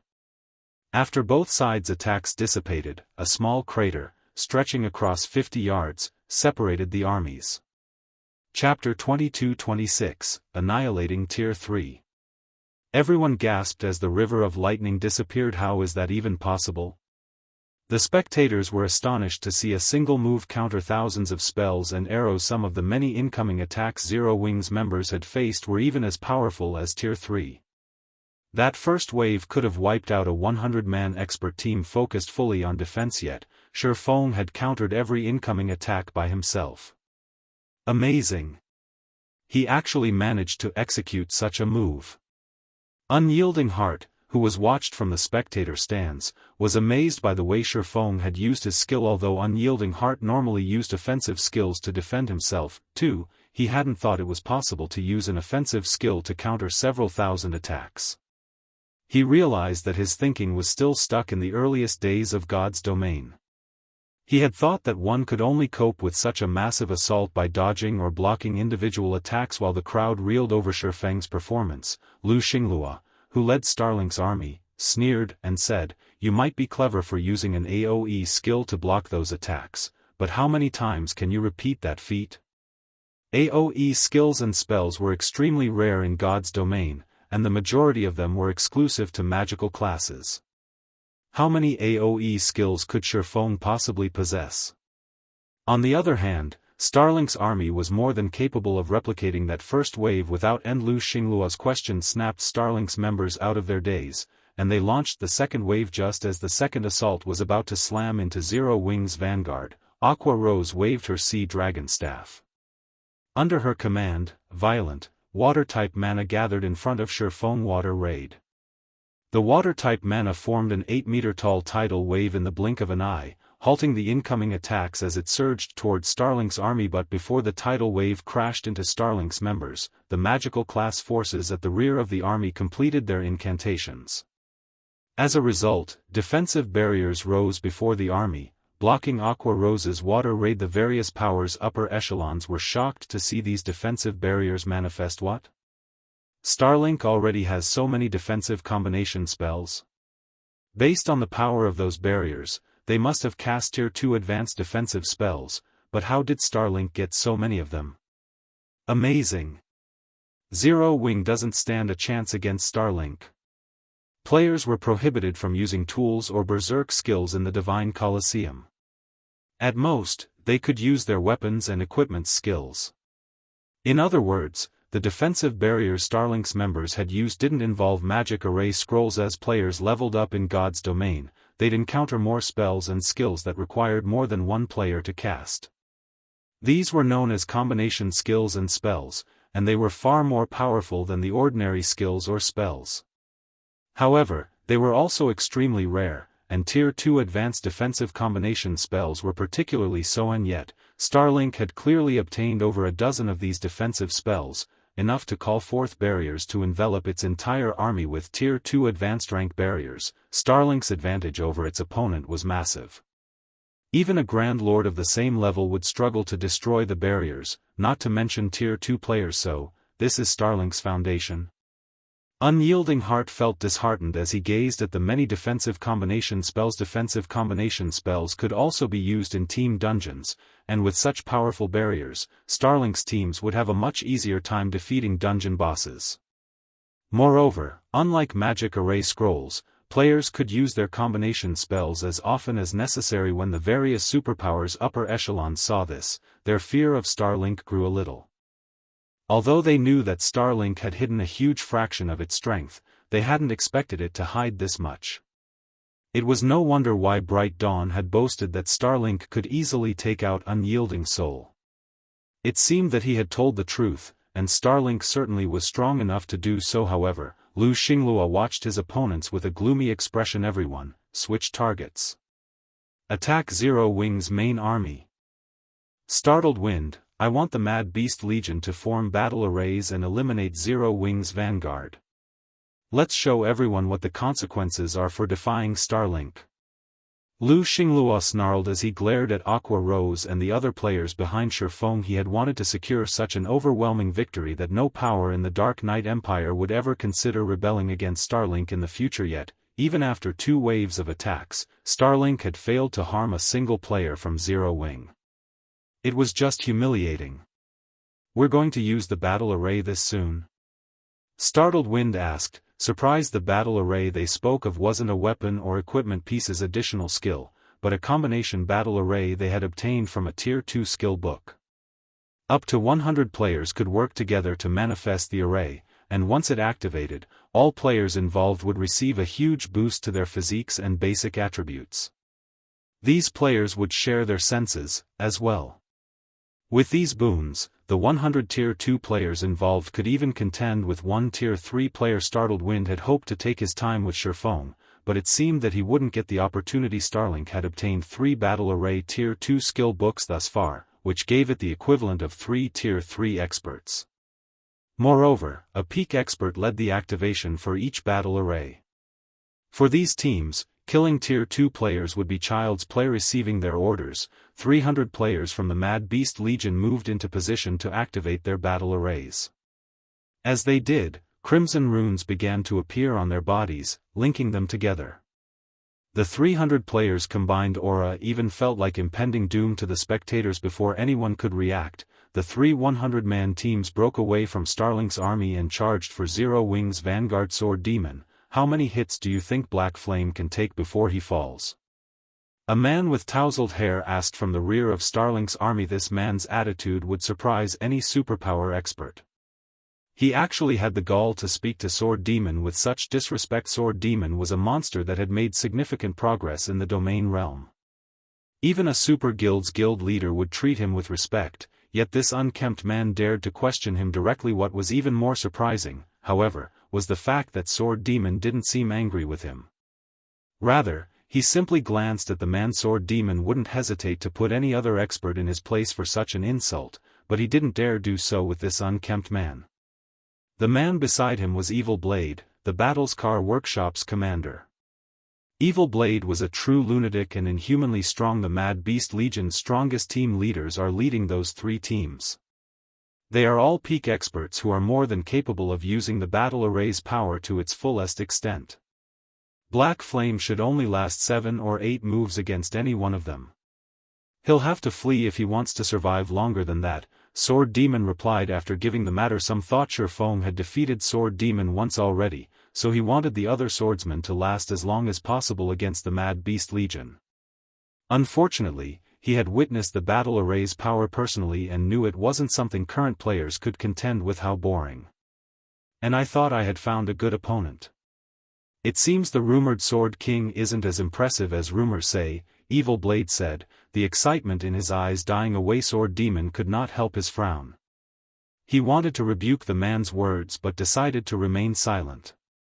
Instead, he returned his gaze to Shifeng, hoping the man wouldn't fall too quickly. At this time, the Mad Beast Legion had also arrived before Zero Wings Vanguard.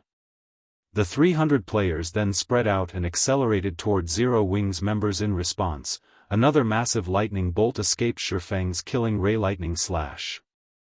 From the sidelines, it looked like a black screen appeared, disrupting the battlefield as it extended and sliced through the Mad Beast Legion. In the blink of an eye, several dozen Mad Beast Legion members collapsed before transforming into particles of light. Black Panther, the Guardian Knight in the core of the central battle array, flew away from the group, scorched black. Before he even hit the ground, Black Panther's body had dispersed into particles of light. Chapter 22-27, Overwhelming the Battle Arrays. Not even domain realm experts would take a 100-man battle array lightly, but as the blue lightning bolt passed through the central array, even the charging Mad Beast Legion members were stunned when they noticed Black Panther's disappearing corpse. How is that possible? Even Sword Demon and the others watching from a distance were flabbergasted. Although Black Panther was a member of the Mad Beast Legion, they knew how strong the Guardian Knight was. Not only did Black Panther wear a full set of level 75 top-tier equipment, but he also carried an epic shield and a piece of epic equipment. Normally, he had no trouble tanking a Grand Lord of the same level by himself. With the boons from the battle array, Black Panther could even rival a Tier 3 player's physique and basic attributes. Not even domain realm experts could contend with Black Panther when he had the battle array's boons. A domain realm expert might be able to predict the Guardian Knight's movements, but Black Panther could still overwhelm them with his extraordinary reaction speed and attack speed. In the end, the domain realm experts that had sparred with Black Panther had only received a beating for their efforts. If the domain realm experts weren't careful, they could die in an instant. Yet now, Shifeng had instant-killed Black Panther. However, Shifeng's damage wasn't what astonished Sword Demon and the others the most. If the skill Shifeng had used was a powerful taboo skill, Black Panther's death wouldn't be that strange. What really surprised Sword Demon was how fast Shifeng had taken action. Shifeng could execute his attacks so quickly that not even Black Panther, who had the physique of a Tier 3 player, had reacted in time. How did he attack so quickly? Sword Demon watched Shifeng in confusion. Shifeng was just a Tier 2 player.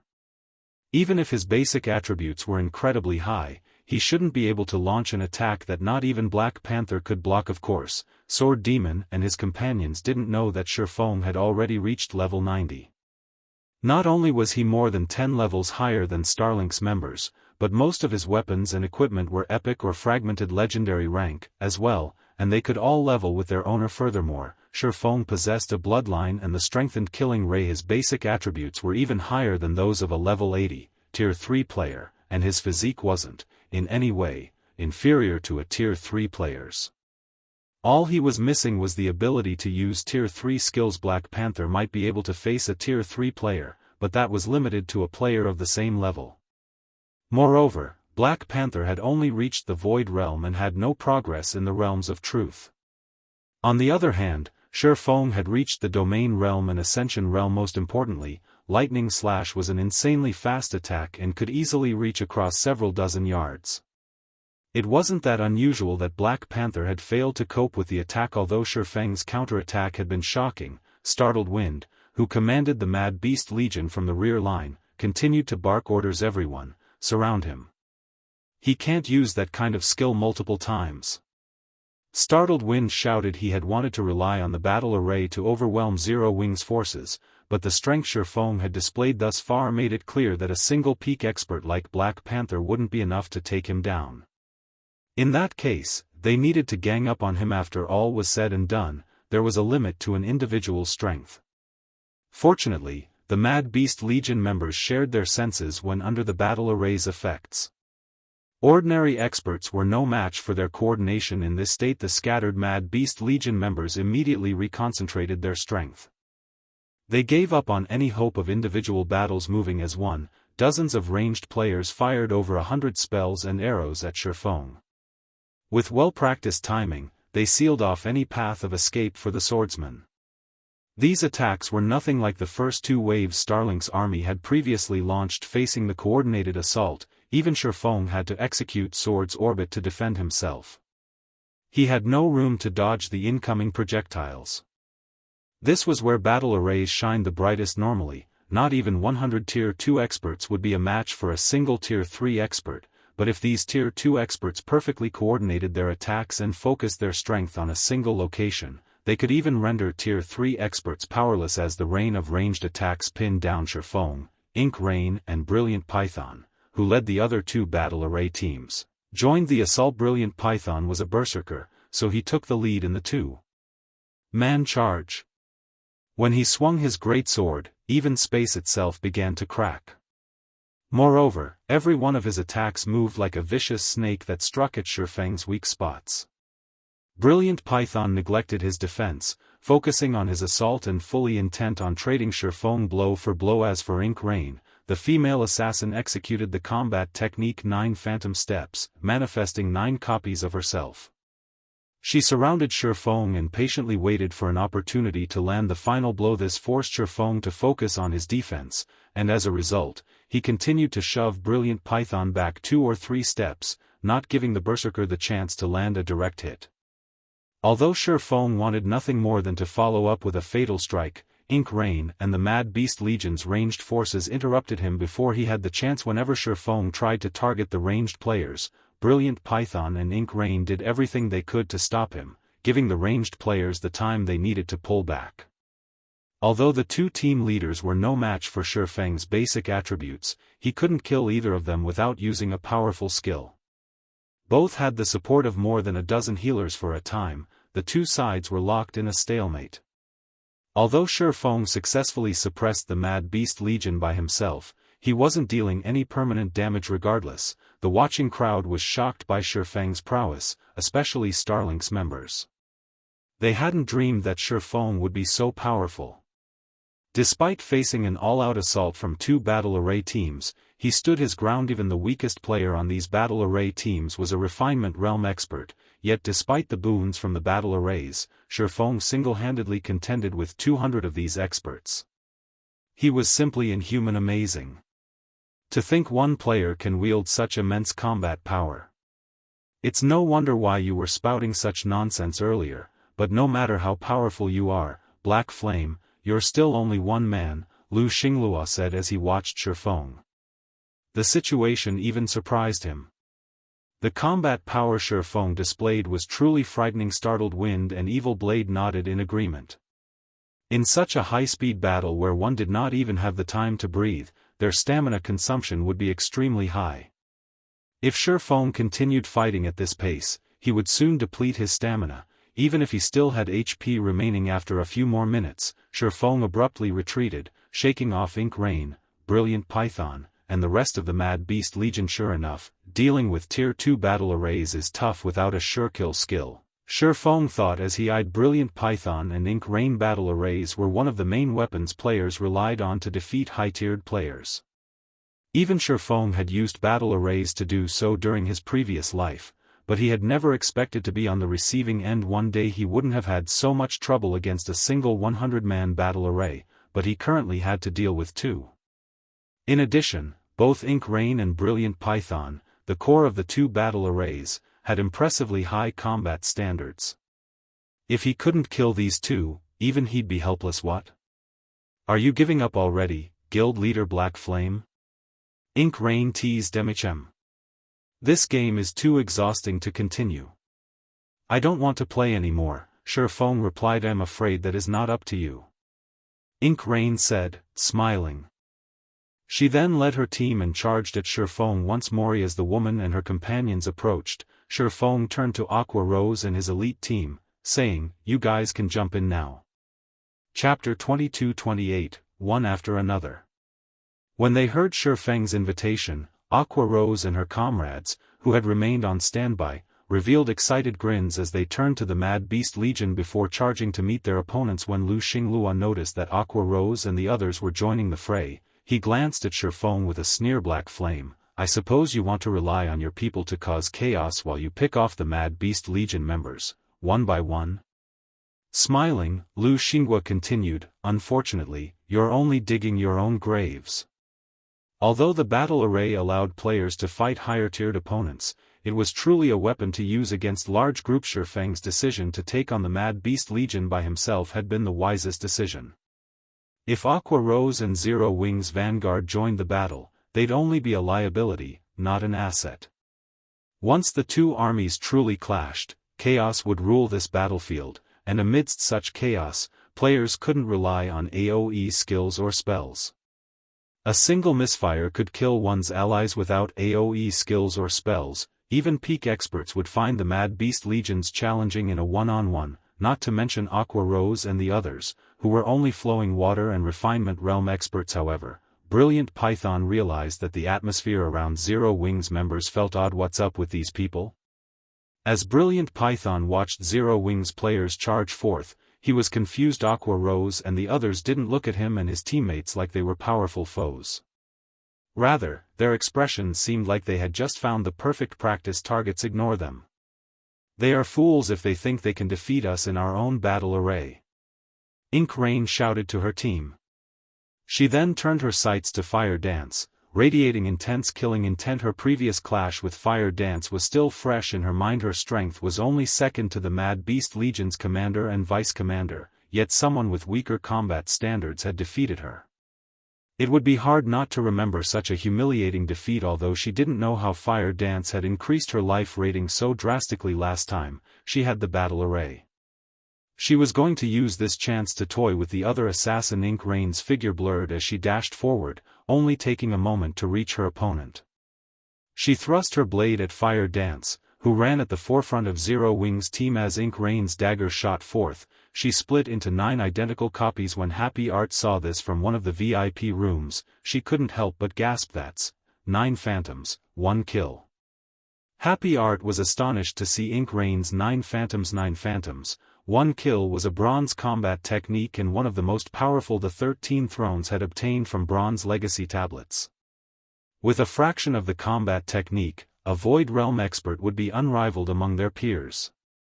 Had Happy Art fully mastered 9 Phantoms, 1 kill, she could have even fought Sandbone, one of the Flower of Seven Sins senior cadre members, without losing ground. Unfortunately, despite the extensive time Happy Art had dedicated to learning the combat technique, she had failed to make any progress. It was simply too complex for her to comprehend and execute. Not even a domain realm expert was guaranteed to learn the technique. Why wouldn't Happy Art be surprised to see that Ink Rain execute 9 Phantoms, 1 kill, despite the difficulties of learning the technique? However, Happy Art didn't know that the battle array's boons were the only reason that Ink Rain could execute 9 Phantoms, 1 kill. Without those effects, she wouldn't be able to use the combat technique. Either Ink is taking this too seriously. She's actually relying on such a forbidden move. Cloudy Mountain, the Mad Beast Legion's vice commander, muttered with a frown. 9 Phantoms, 1 kill was Ink Rain's greatest trump card. They had wanted her to reserve this move for a domain realm expert, but now that she had used it, word would spread. Forget it. Just let her be. She might be able to take that final step after exacting her revenge, Startled Wind said, chuckling. Ink Rain was a prodigy he had set his sights on, and he had been surprised to learn that Fire Dance had actually defeated the young woman. Unfortunately, that defeat had maddened Ink Rain with thoughts of revenge. It had severely impacted her development. If Ink Rain could avenge her prior defeat and clear it from her mind, she would have a high chance of reaching the domain realm. Just when everyone assumed that Ink Rain's attack had been successful, a metallic clang echoed across the battlefield, stupefying the spectators. What's going on? They had only seen Fire Dance lightly swing her short sword before Ink Rain's phantoms had disappeared. Ink Rain stumbled a step back, her dagger vibrating violently as if she had struck an adamantine wall. Who is she? Happy Art muttered as she stared at Fire Dance in surprise. Ink Rain's assault could likely even kill domain realm experts, yet Fire Dance had so casually nullified the attack. Moreover, Fire Dance's strength was clearly superior to Ink Rain's. Yet, Happy Art's surprise was nothing compared to the shock Starlink's members felt. Ink Rain was the core of one of the battle arrays, and the boost to her physique and basic attributes was even greater than what her comrades had received. With this boost, she shouldn't have any issues contending with Tier 3 players of the same level, yet her strength was no match for Fire Dance's. Before Ink Rain could recover from her momentary shock, Fire Dance swung 1,000 transformations once more as the short sword sliced through the air. Countless blades bit into Ink Rain, giving the woman no room to dodge. Bang. This time, Ink Rain felt as if a hammer had struck her hand, leaving it completely numb. She was forced to stumble 2 steps backward, as well. Seeing the weakness in Ink Rain's defense, Fire Dance didn't hold back as she continued to attack the enemy assassin. She continued to push Ink Rain back, forcing the woman to defend herself.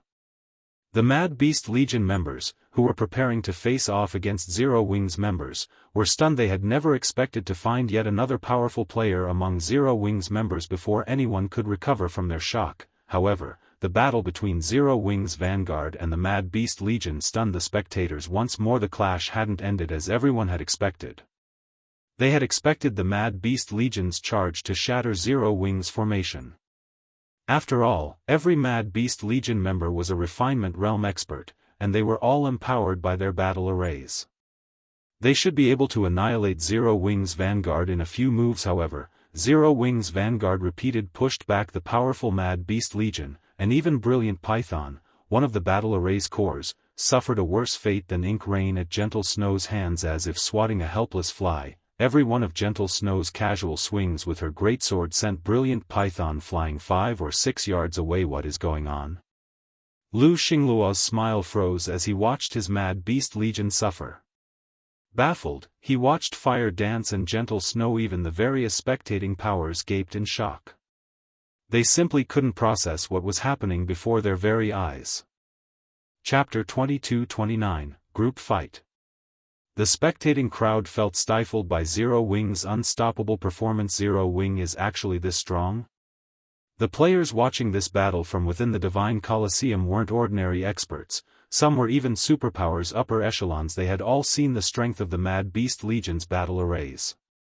The boons the arrays provided were undeniably massive, yet despite such power, the Mad Beast Legion was no match for Zero Wing's 300-player vanguard. It was unbelievable.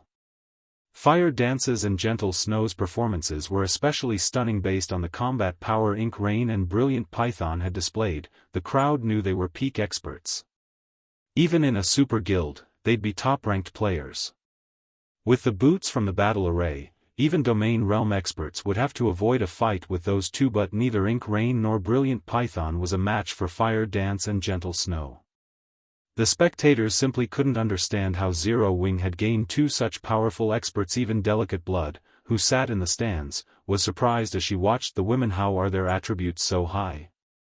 Delicate Blood had a better understanding of what was happening on the battlefield than many of the experts around her. Although the two women's moves seemed special, as if they used a combat technique with every swing of their weapons, Delicate Blood could tell that they had only reached the flowing water realm. While incorporating combat techniques into every attack would increase their combat power, basic combat techniques could only offer a small boost. Furthermore, basic combat techniques didn't pose much of a threat to experts like Ink Rain and Brilliant Python. The real reason that Ink Rain and Brilliant Python were so miserable right now was because of how much higher Fire Dance's and Gentle Snow's basic attributes were. However, the two team leaders served as the cores for their respective battle arrays, and the attribute boots they had received was no trivial matter.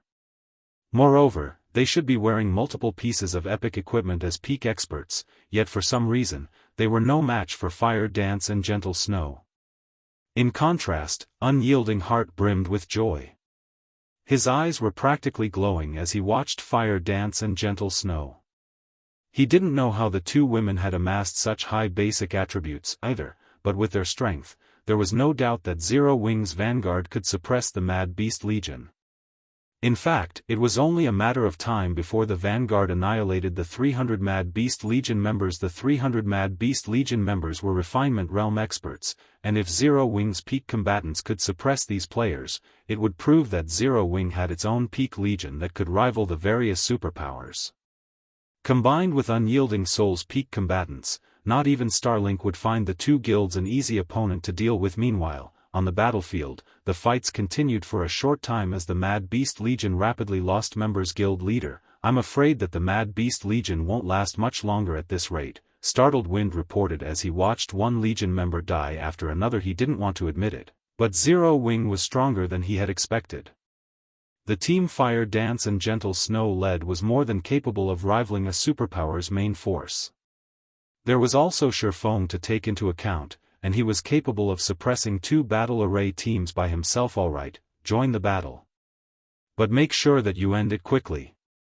Lu Xingluo said as he shot Sherfong a fierce look. Lu Xingluo wanted to hide as much of Starlink's strength as possible, but Sherfong had given him on choice but to reveal his card. Startled Wind nodded sharply and left to gather Sword Demon, Evil Blade, and the guild's other Domain Realm experts. The watching superpowers gasped as these experts broke away from Starlink's main force. Even Unyielding Heart felt a chill crawl down his spine. They watched as Startled Wind, the Mad Beast Legion's commander, Cloudy Mountain, its vice-commander, the 4 Shadow Demons, 3 Kills, and the Battlescar Workshop's commander, Evil Blade, charged forth. That was a total of 8 Domain Realm experts, and among them, Startled Wind and Evil Blade were powerful enough to have shaken the Western continent in God's domain. Moreover, all 8 experts radiated strange auras. A crimson mark also graced their foreheads, and their eyes were completely black. Not one of them looked like an ordinary human. Demon god transformation. So, that's what Starlink has been hiding? Delicate Blood was stunned as she watched Starlink's 8 Domain Realm experts. Most superpowers were likely still unfamiliar with the term demon god transformation. Only an extremely small number of players knew about what it was right now. The demon god transformation was one of the few ways players could increase their life ratings, but trying to perform the act was extremely difficult. Not only did it require a ton of super rare materials, but the players undergoing the transformation also had to find the legacy entrance and clear the demon god's trial. The materials alone were an intense challenge to procure. Any superpower would struggle to secure a single set, yet Starlink had collected at least 8. Startled Wind and his companions had reached Fire Dance and Gentle Snow before Delicate Blood could even react. Although Startled Wind and the others' basic attributes and physiques weren't quite as powerful as Ink Rain and Brilliant Python's, their combat standards were leagues above. Among the 8, Startled Wind and Evil Blade's basic attributes and physiques could rival Ink Rain and Brilliant Python's, and as a result, they led the charge relying on their superior combat standards. Startled Wind and Evil Blade deflected all of Fire Dance and Gentle Snow's attacks. They responded with their own advanced combat techniques, targeting the women's weak points. At the same time, Cloudy Mountain, Sword Demon, and the Domain Realm experts coordinated their attacks with Startled Wind and Evil Blade. After just a few exchanges, Fire Dance and Gentle Snow had taken several hits. They had no choice but to use their skills and focus on defense. It seems that this fight ends here. Although Zero Wing's experts have higher basic attributes, it still lacks capable manpower. Delicate Blood could not help but sigh as she watched Starlink's experts push back Fire Dance and Gentle Snow. At the end of the day, Zero Wing's foundations weren't solid enough. Fire Dance and Gentle Snow might be very strong, but God's Domain was not a single-player game. Starlink's foundations were far too sturdy.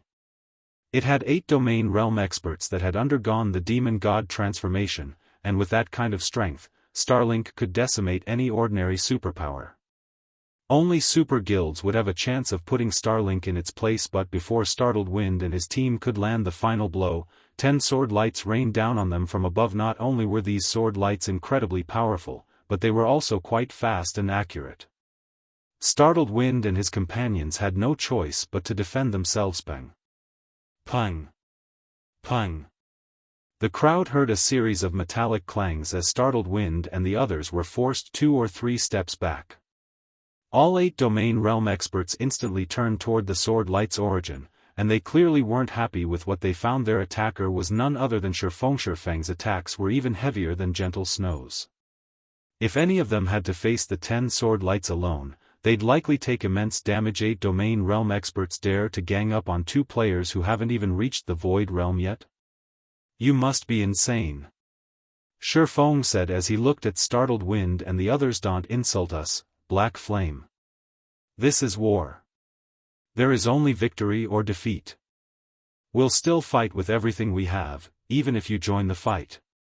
Startled Wind stated, unperturbed by Shifeng's provocation. However, Startled Wind and his companions still watched Shifeng with serious expressions. They hadn't fought him yet, so they didn't know exactly how high Shifeng's strength was, but after blocking the previous attack, they knew it must be horrifically high. None of them would be a match for him in a one-on-one. Indeed, this is a war. Since that is how you feel. Everyone, attack! Shifeng ordered.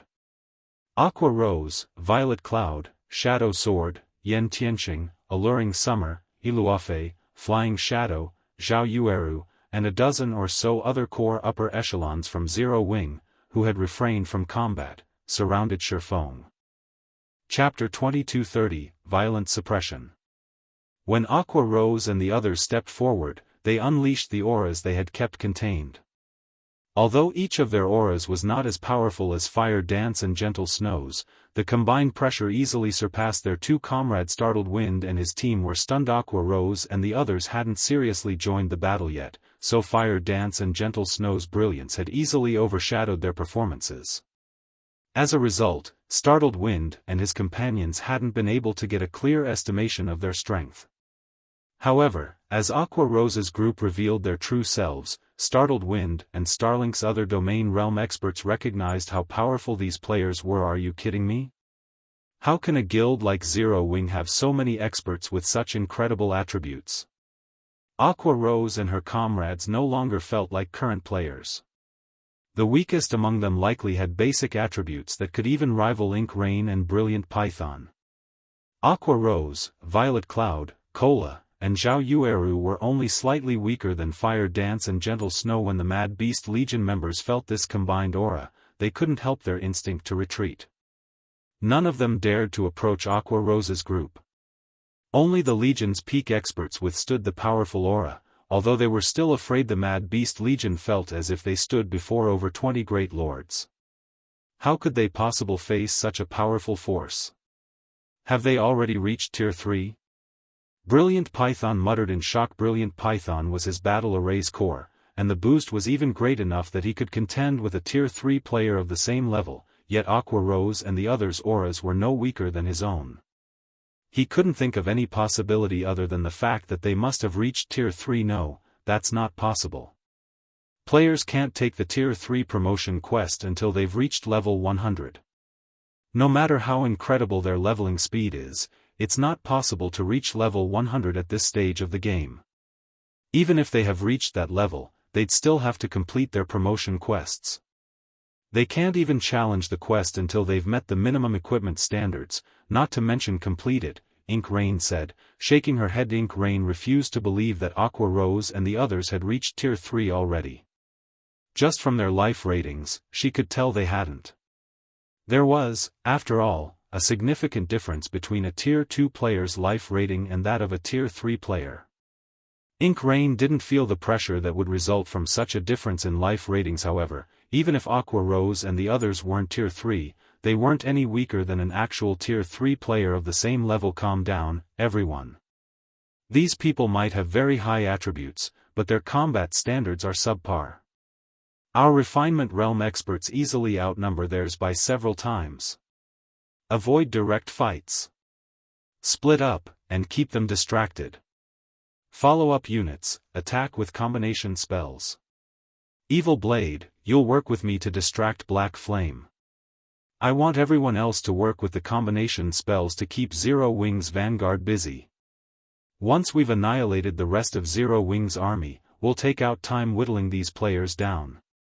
After taking a moment to calm down, Startled Wind commanded the Mad Beast Legion's refinement realm experts. It was impressive that Zero Wing had 20-plus players with the combat power to rival Tier 3 players, but the difference between experts wasn't limited to basic attributes.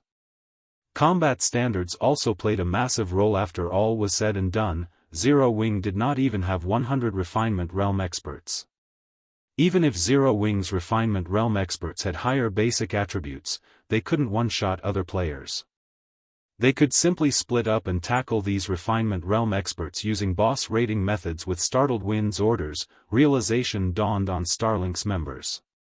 Aqua Rose and the others were quite powerful, but the fact remained that Starlink had more refinement realm experts. Starlink's forces then took action. The refinement realm experts that had stood with the main army began to cast their Tier 2 combination spells, targeting Zero Wing's Vanguard. These Tier 2 combination spells were even stronger than single-target Tier 3 spells, and could even cause a significant amount of damage against Grand Lords. Moreover, these refinement realm experts' aim was incredibly accurate. In the meantime, the 4 Shadow Demons, Cloudy Mountain, and 3 Kills made their way toward Aqua Rose's group. Their basic attributes might not be as high, but they had higher combat standards. With a single glance, they found plenty of weak points in the Vanguard's defenses. If they coordinated their attacks with the combination spells, killing Aqua Rose and the others would not be difficult. But the instant Starlink's members reached their targets, they discovered that they had been mistaken, outrageously mistaken. Naturally, Aqua Rose, Violet Cloud, and Zhao Yueru didn't hold back. Facing several dozen incoming combination spells, Aqua Rose lightly waved her Sea Dragon staff and cast Aqua Precinct. 12 water serpents immediately appeared around Aqua Rose, radiating an aura no weaker than that of a level 75 Grand Lord. Under Aqua Rose's control, the serpents blocked most of Starlink's combination spells. Meanwhile, Violet Cloud activated her death-size Shadow Rage, summoning a total of 300 Shadow Blades. Every Shadow Blade effortlessly struck down a combination spell, and in the end, Aqua Rose shattered the remaining incoming attacks in an instant. In the end, it took only an instant for Aqua Rose to shatter the remaining combination spells. Zhao Yueru took a more direct approach than her companions. Her Frostflame's Wrath was already capable of upgrading her spells by 1 tier, so they were currently Tier 3 spells. With her extraordinary basic attributes and physique, she'd have no issues defeating an actual Tier 3 Great Mage, much less a bunch of Tier 2 magical class players. After casting the Tier 2 spell Flame Sanctions, over 30 crimson magic arrays appeared around Zhao Yueru. Each released a fiery spear, which was powerful enough on its own to warp the space around it. These spears were easily more powerful than Starlink's Tier 2 combination spells, and Zhao Yueru used them to bombard the Mad Beast Legion members. The Mad Beast Legion members responded in time and blocked the incoming spears, but they still stumbled back 7 or 8 steps, their arms trembling from the impact and their HPs plummeting. Zhao Yueru's attacks made her just as powerful as a humanoid defense turret. As long as magical class players had enough time to cast their spells, they'd wreak even more havoc on an open battlefield than their melee counterparts.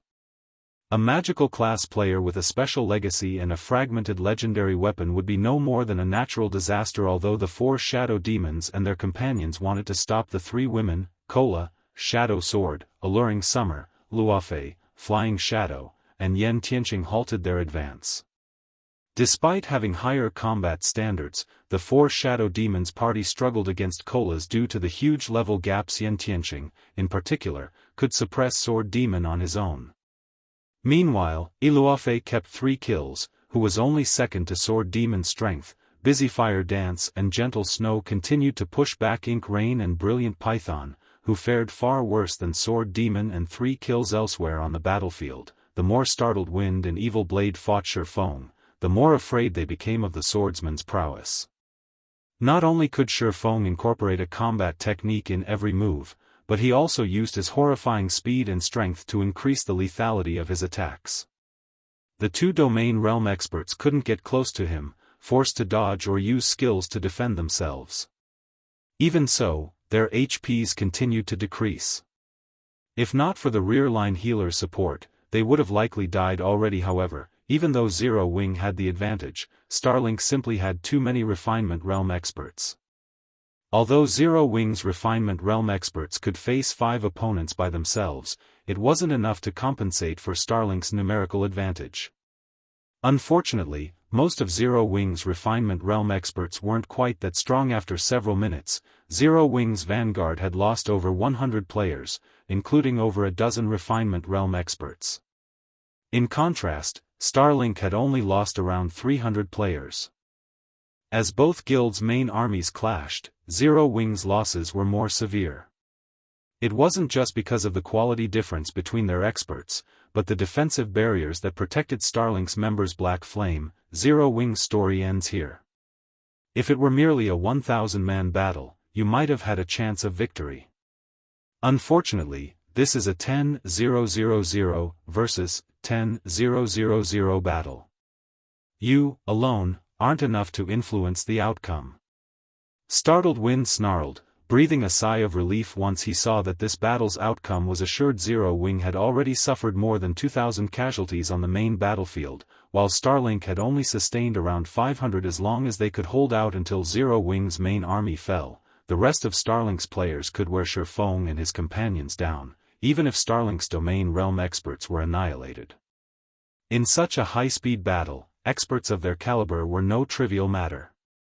Fighting at their peak consumed a lot of stamina and concentration, and executing one advanced combat technique after another would increase their consumption. Startled Wind only had around half of his stamina remaining, and with Shifeng facing 2 domain realm experts at the same time, he shouldn't fare any better. Startled Wind wasn't the only one to consider the issue. Everyone was aware of it. Aqua Rose and Zero Wing's other magical class experts had already blown through more than half of their mana. Even if Zero Wing's Vanguard team eliminated Starlink's 700+ Refinement Realm experts before its main army fell, the surviving Vanguard members wouldn't be useful combat power. How exactly did Zero Wing plan to defeat Starlink's forces? You're not wrong. I can't turn the tide of this battle by myself, but what happens if I'm not alone? Shifeng asked, flashing a grin at Startled Wind and Evil Blade. Shifeng's question made them realize something, and they stared at him with grim expressions. The moment Shifeng finished his question, he activated Twilight's Shadow and Twilight of the Gods. The swordsman then split into 8 identical clones, each looking straight at Startled Wind and Evil Blade. Crap. Many of the watching players gasped when they saw Shifeng split into 8 copies of himself. Some even cursed aloud in surprise. Startled Wind and his comrades, who shared a battlefield with Shifeng, felt as if someone had dumped a bucket of cold water over their heads. Chapter 2231, Instant Killing Apex Experts. Shifeng was already unstoppable on his own. He could, single-handedly, destroy a 1,000-man legion of expert players, and now that he had split into 8 clones of himself, even a fool could predict what was about to happen. Startled Wind and Evil Blade stared with grim faces. They wanted to curse this swordsman for cheating. Although doppelganger skills were very rare in God's domain, they were apex experts and had seen quite a few before, but they had never seen a doppelganger skill as despicable as the one Shifeng had just used. Run! Before anyone could recover from their shock, Startled Wind shouted for a retreat. He turned and fled without any hesitation. Startled Wind could sense doppelganger skills' effects, and although Shifeng's doppelgangers had lower attributes than the main body, he could tell that their basic attributes were still higher than his and Evil Blade's. As for combat standards, Shifeng might not be able to control all 8 doppelgangers as efficiently as his own body, but each doppelganger could likely rival Ink Rain and Brilliant Python. If that were the case, they had no chance of victory, even if he worked with Evil Blade. Moreover, since the doppelgangers shared a single consciousness, their coordination would be seamless. Following Startled Wind's order, Evil Blade ran in the opposite direction. Even he recognized that only one outcome awaited them if they tried to fight Shifeng head-on: death. The only way out of this predicament was to buy time and run. No doppelganger skill lasted forever, and as long as they could survive the skill's duration, all would be well. Again, doppelganger skills were quite powerful, but they had an obvious flaw: they were a huge burden on players' concentration. Every summoned doppelganger increased the user's concentration consumption by 100%. If Shifeng were facing boss monsters or ordinary experts, he might be fine, but he was fighting apex experts. His concentration consumption would be just as high as his stamina concentration. Once his concentration fell to a critical low, it would affect his mental state, which would, in turn, severely impact his performance in battle. In other words, if they could survive until Shifeng's doppelganger skill ended, they could defeat the swordsman. Startled Wind and Evil Blade weren't the only ones to flee for their lives. The experts that clashed with Zero Wing's vanguard retreated, as well, especially Starlink's Domain and Void Realm experts. They practically ignored their opponents and fled. They knew how great the difference was between their strength and Shifeng's. Once Shifeng killed Startled Wind and Evil Blade, they'd be next on his menu. Even on the off chance that Shifeng couldn't slay his current 2 opponents, he'd make the best use of his doppelganger skill by attacking weaker enemies like them. For a time, chaos reigned over Starlink's refinement realm and higher experts as everyone ran for their lives. The audience in the stands was stupefied. The weakest player among Starlink's main force was a refinement realm expert, and the force was more than capable of annihilating a 10,000-man army of ordinary experts. However, these experts fled just because Shifeng had used a skill. They looked like mice that had just run into a cat. It's too late. With a glance at Startled Wind and Evil Blade, Shifeng directed his doppelgangers to surround the 2 experts. If he wanted Zero Wing to win this competition, he couldn't let these 2 live, no matter what. Shifeng had avoided using Twilight Blade's skills precisely because he worried that Startled Wind and Evil Blade would flee. Naturally, the rest of Starlink's main force would run the moment their commanders did so, and that wasn't the desired outcome. Starlink's refinement realm experts far outnumbered Zero Wing's. If these refinement realm experts split up and targeted Zero Wing's main army, they'd pose a much greater threat than if they operated as a single unit. Not even Shifeng would be able to kill every one of these refinement realm experts before exhausting his stamina. Hence, Shifeng's plan since the beginning was to gather Starlink's members as close to each other as possible. He could then pick off these experts and reduce the threat to Zero Wing's main army. By this point, only half of Starlink's refinement realm experts were still alive. Shifeng had hoped to continue this stalemate for a while longer, slowly reducing their numbers, but as Zero Wing's main army was close to falling, he decided to change his plans. Although Zero Wing's main army still had over 7,000 experts, a battle between such large armies would snowball. The casualty rate at the start of the battle might not be that high, but as time passed, players would begin to die faster. Shifeng could no longer wait. The moment Shifeng's doppelgangers surrounded Startled Wind and Evil Blade, all 8 attacked together. Shifeng held a massive advantage over the duo when it came to basic attributes. Hence, even though each doppelganger only possessed 85% of Shifeng's basic attributes, they were still far superior to Startled Wind and Evil Blade when it came to speed. Moreover, ever since Shifeng started using the life potion, his brain capacity had been continuously improving. After including the casting goldstones effects, Shifeng was now capable of getting 2 of his doppelgangers to exhibit combat standards close to the domain realm. Not only did these 2 apex experts have to face a domain realm expert with higher basic attributes, but they also had to face 7 other experts that could rival Ink Rain in the first exchange. Startled Wind and Evil Blade each suffered at least 3 direct hits, instantly losing more than 50% of their HPS. Damn it. The outcome both shocked and enraged Startled Wind. He stopped holding back and desperately executed every advanced body technique and life-saving skill he had. Evil Blade bellowed with fury as he summoned his own doppelganger to assist him in this fight, but his doppelganger was significantly inferior to Shifeng's, only possessing 70% of his total attributes. At most, Evil Blade's doppelganger could act as a meat shield, taking hits. It wouldn't be able to exhibit any significant combat power against Shifeng. Meanwhile, Starlink's rear-line healers frantically cast healing spells on the 2 apex experts. Some even used their trump cards to keep Startled Wind and Evil Blade alive. This allowed the 2 apex experts to fight and run without worrying about dying, but even after crossing over 50 yards, Startled Wind and Evil Blade couldn't shake off Shifeng. Not even Refinement Realm experts could keep up with the fight, and the 3 apex experts consumed stamina and concentration at an alarming rate. Shifeng held nothing back either, as all 8 of his doppelganger executed Sword's transmigration simultaneously. The technique pushed aside every attempt Startled Wind and Evil Blade made to defend themselves, creating the opening necessary for the remaining attacks to strike 1 hit. 2 hits. 3 hits.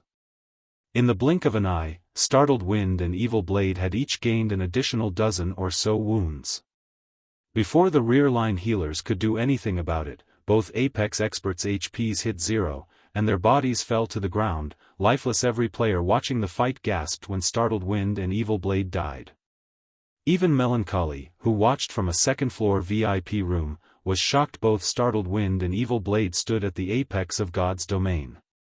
Just trying to kill one of them would give the various superpowers massive headaches, yet Shifeng had killed both in the same moment. While it was easy to repel experts of such caliber in God's domain, killing them was dozens of times more difficult. If an apex expert focused on escaping, even a slightly stronger expert would find it challenging to stop them. Furthermore, both Startled Wind and Evil Blade had the support of multiple healers, yet neither had survived Shifeng's onslaught. Chapter 2232, Abyss Unsheathed. They died? Delicate Blood turned her gaze to Shifeng, shocked after watching Startled Wind and Evil Blade vanish from the battlefield. Startled Wind and Evil Blade's strength was top-notch, even among God's domain's apex experts. On their own, they could even survive a fight against 3 or 4 domain realm experts, yet Shifeng had slain both of them by himself. However, Shifeng had actually succeeded in killing both of them all by himself. Shifeng's strength was simply horrifying. However, before the audience could recover from the shock of Startled Wind and Evil Blade's deaths, Shifeng charged toward Sword Demon and Starlink's other domain realm experts. Although Shifeng's fight with Startled Wind and Evil Blade had seemed slow, it had only lasted a handful of seconds to Sword Demon and the others, who struggled against Aqua Rose and her companion's harassment. These several seconds weren't enough for them to cross 100 yards. Shifeng, on the other hand, only needed an instant. Naturally, Shifeng didn't let the enemy Refinement Realm experts he came across in that instant off the hook. Like a group of grim reapers, Shifeng's doppelgangers brandished their swords, reaping a life with each swing of their swords. Is he even human? The various major powers experts watched with wide eyes as Shifeng left the Refinement Realm experts' corpses in his wake. Unlike the various superpowers upper echelons, they knew that Startled Wind and Evil Blade were quite powerful, but they didn't know exactly how strong the 2 domain realm experts were. However, most of them quite familiar with the kind of strength Refinement Realm experts wielded, having personally fought such experts. Many of these watching experts worked towards reaching the Refinement Realm themselves, and yet, the Refinement Realm experts they looked up to couldn't even last more than one move against Shifeng. They only saw Shifeng walk past these experts, and a moment later, the players he passed transformed into particles of light and disappeared. When Sword Demon and his comrades saw this, their hearts skipped a beat. They hadn't considered that their refinement realm experts would fail to stall Shifeng for even a moment. In the end, they could only watch as the distance between Shifeng and themselves shrank. Black flame, you bastard! Lu Xingluo bellowed as he watched Shifeng's rampage through the rear of Starlink's main army. Everyone, switch targets. Attack him with everything you've got. Those domain realm experts were the core of Starlink's army in this competition. If Shifeng annihilated them, Starlink would struggle to win the battle. Fire Dance, Gentle Snow, and Zero Wing's other core upper echelons were simply too strong. The ranged players of Starlink's main army immediately turned their attention to Shifeng, bombarding him with frenzied attacks. They loosed several thousand spells and arrows in the blink of an eye, all aimed at Shifeng. Even domain realm expert scalp would tingle if they had to face so many attacks. However, before these attacks could get close to him, Shifeng replaced Killing Ray with the Abyssal Blade. He then activated 9 Dragon Slash, summoning 16 phantoms of the magic weapon around him. Sword's Orbit. The Abyssal Blade phantoms began to rotate around Shifeng with astonishing speed, their gleaming blades creating a galaxy of stars. The scene was mesmerizing. A moment later, the thousands of spells and arrows collided with the rotating stars, instantly shattering. Not a single attack made it through that bladed galaxy. Despite taking the time to execute Sword's Orbit, Shifeng's pace didn't slow as he continued to approach Sword Demon and the other domain realm experts. Crap. What kind of skill is he using? Is that an invulnerability skill? No, it's not an invulnerability skill. If it were, the mana around him would have fluctuated. Since that didn't happen, Black Flame must be using a combat technique. How can a combat technique be that powerful? That's several thousand attacks we're talking about. Players can become so incredibly powerful with combat techniques? The many spectating experts were stunned as they watched the scene play out. They had all watched experts charge into large forces to slay an army's commander before. In fact, it was a common occurrence in God's domain. There were so many skills, spells, and tools available in God's domain, and with a powerful enough tool, players could wipe out armies of tens of thousands of players by themselves. However, they had never seen a player effortlessly walk through thousands of attacks by relying on a combat technique. Some of those attacks had been as powerful as Tier 3 attacks, and every one of them had originated from an expert. They had all been incredibly accurate. Even peak experts would be reduced to a pincushion. However, none of these attacks could reach Shifeng. The galaxy of stars he had summoned struck every one of them down. Although the Abyssal Blade couldn't keep up with Shifeng's leveling, the magic weapon's incredible skills were still useful. 9 Dragon Slash, in particular, was a major help in group fights. The summoned phantoms were even more useful than the Abyssal Blade itself since attacks wouldn't affect them. When Shifeng used these phantom swords in conjunction with Sword's Orbit, the technique could be Shifeng's strongest defensive maneuver. Don't think that I'm so easy to kill. Sword Demon knew that escape wasn't possible as he watched Shifeng's rapid approach. He immediately used his strongest move against the swordsman. The twin swords in Sword Demon's grip began to release a dense, dark energy, and the atmosphere around him began to feel much heavier. It felt as if the space around him couldn't bear the existence of this dark energy, following which, Sword Demon used Cross Slash, sending a pitch-black cross of dark energy flying toward Shifeng. This attack was Sword Demon's last hope for survival. As long as the galaxy of stars around Shifeng remained, Starlink's ranged players would be useless, but if Sword Demon could shatter that galaxy, Starlink could continue its assault against Zero Wing's guild leader. Shifeng would be forced to deal with the attacks, allowing Sword Demon to escape. Boom. A massive explosion rocked the battlefield the instant the Dark Cross collided with the galaxy of stars, creating a powerful storm that swept through the area. Black tears appeared as space began to unravel. However, when the dust cleared, what Sword Demon saw left him stupefied. His attack, which had the strength to rival mythic monsters' attacks, had done nothing to the defensive galaxy around Shifeng. He had done nothing more than push the swirling lights closer to the swordsman for a brief moment before they returned to their original positions. What power! If I hadn't reached the Ascension realm during my fight with Startled Wind and Evil Blade, my sword's orbit would have broken. Sure Feng flashed Sword Demon and amazed look. Players couldn't use Berserk skills on this battlefield, so it was practically impossible for a Tier 2 player to display Tier 4 power. Not even Sure Feng could do so. As a result, he had no choice but to combine his Abyssal Blade Phantom strength to deflect Sword Demon's attack. After that last attack, Sword Demon's aura had weakened substantially. Using this opportunity, Sure Feng ganged up on Sword Demon with his doppelgangers. This domain realm expert was much easier to defeat than Startled Wind and Evil Blade. The instant Sword Demon ran out of life-saving skills, Sure Feng killed him and moved on to his next target. The scene rendered the spectating crowd speechless. Despite several thousand attacks bombarding him, Sure Feng had slain Sword Demon. His strength was absurd. When Lu Xingluo watched another domain realm expert fall, he paled shortly after Sword Demon died. Wind Demon and Cloudy Mountain, the closest domain realm experts, fell under Sure Feng's blades. Surprisingly, Gentle Snow and Yen Tianqing had successfully killed 3 kills, while Fire Dance and Yi Luofei ended Ink Rain. Because of this development, Starlink's morale plummeted. In less than 2 minutes after Sure Feng had activated Twilight of the Gods, all of Starlink's domain realm experts had died.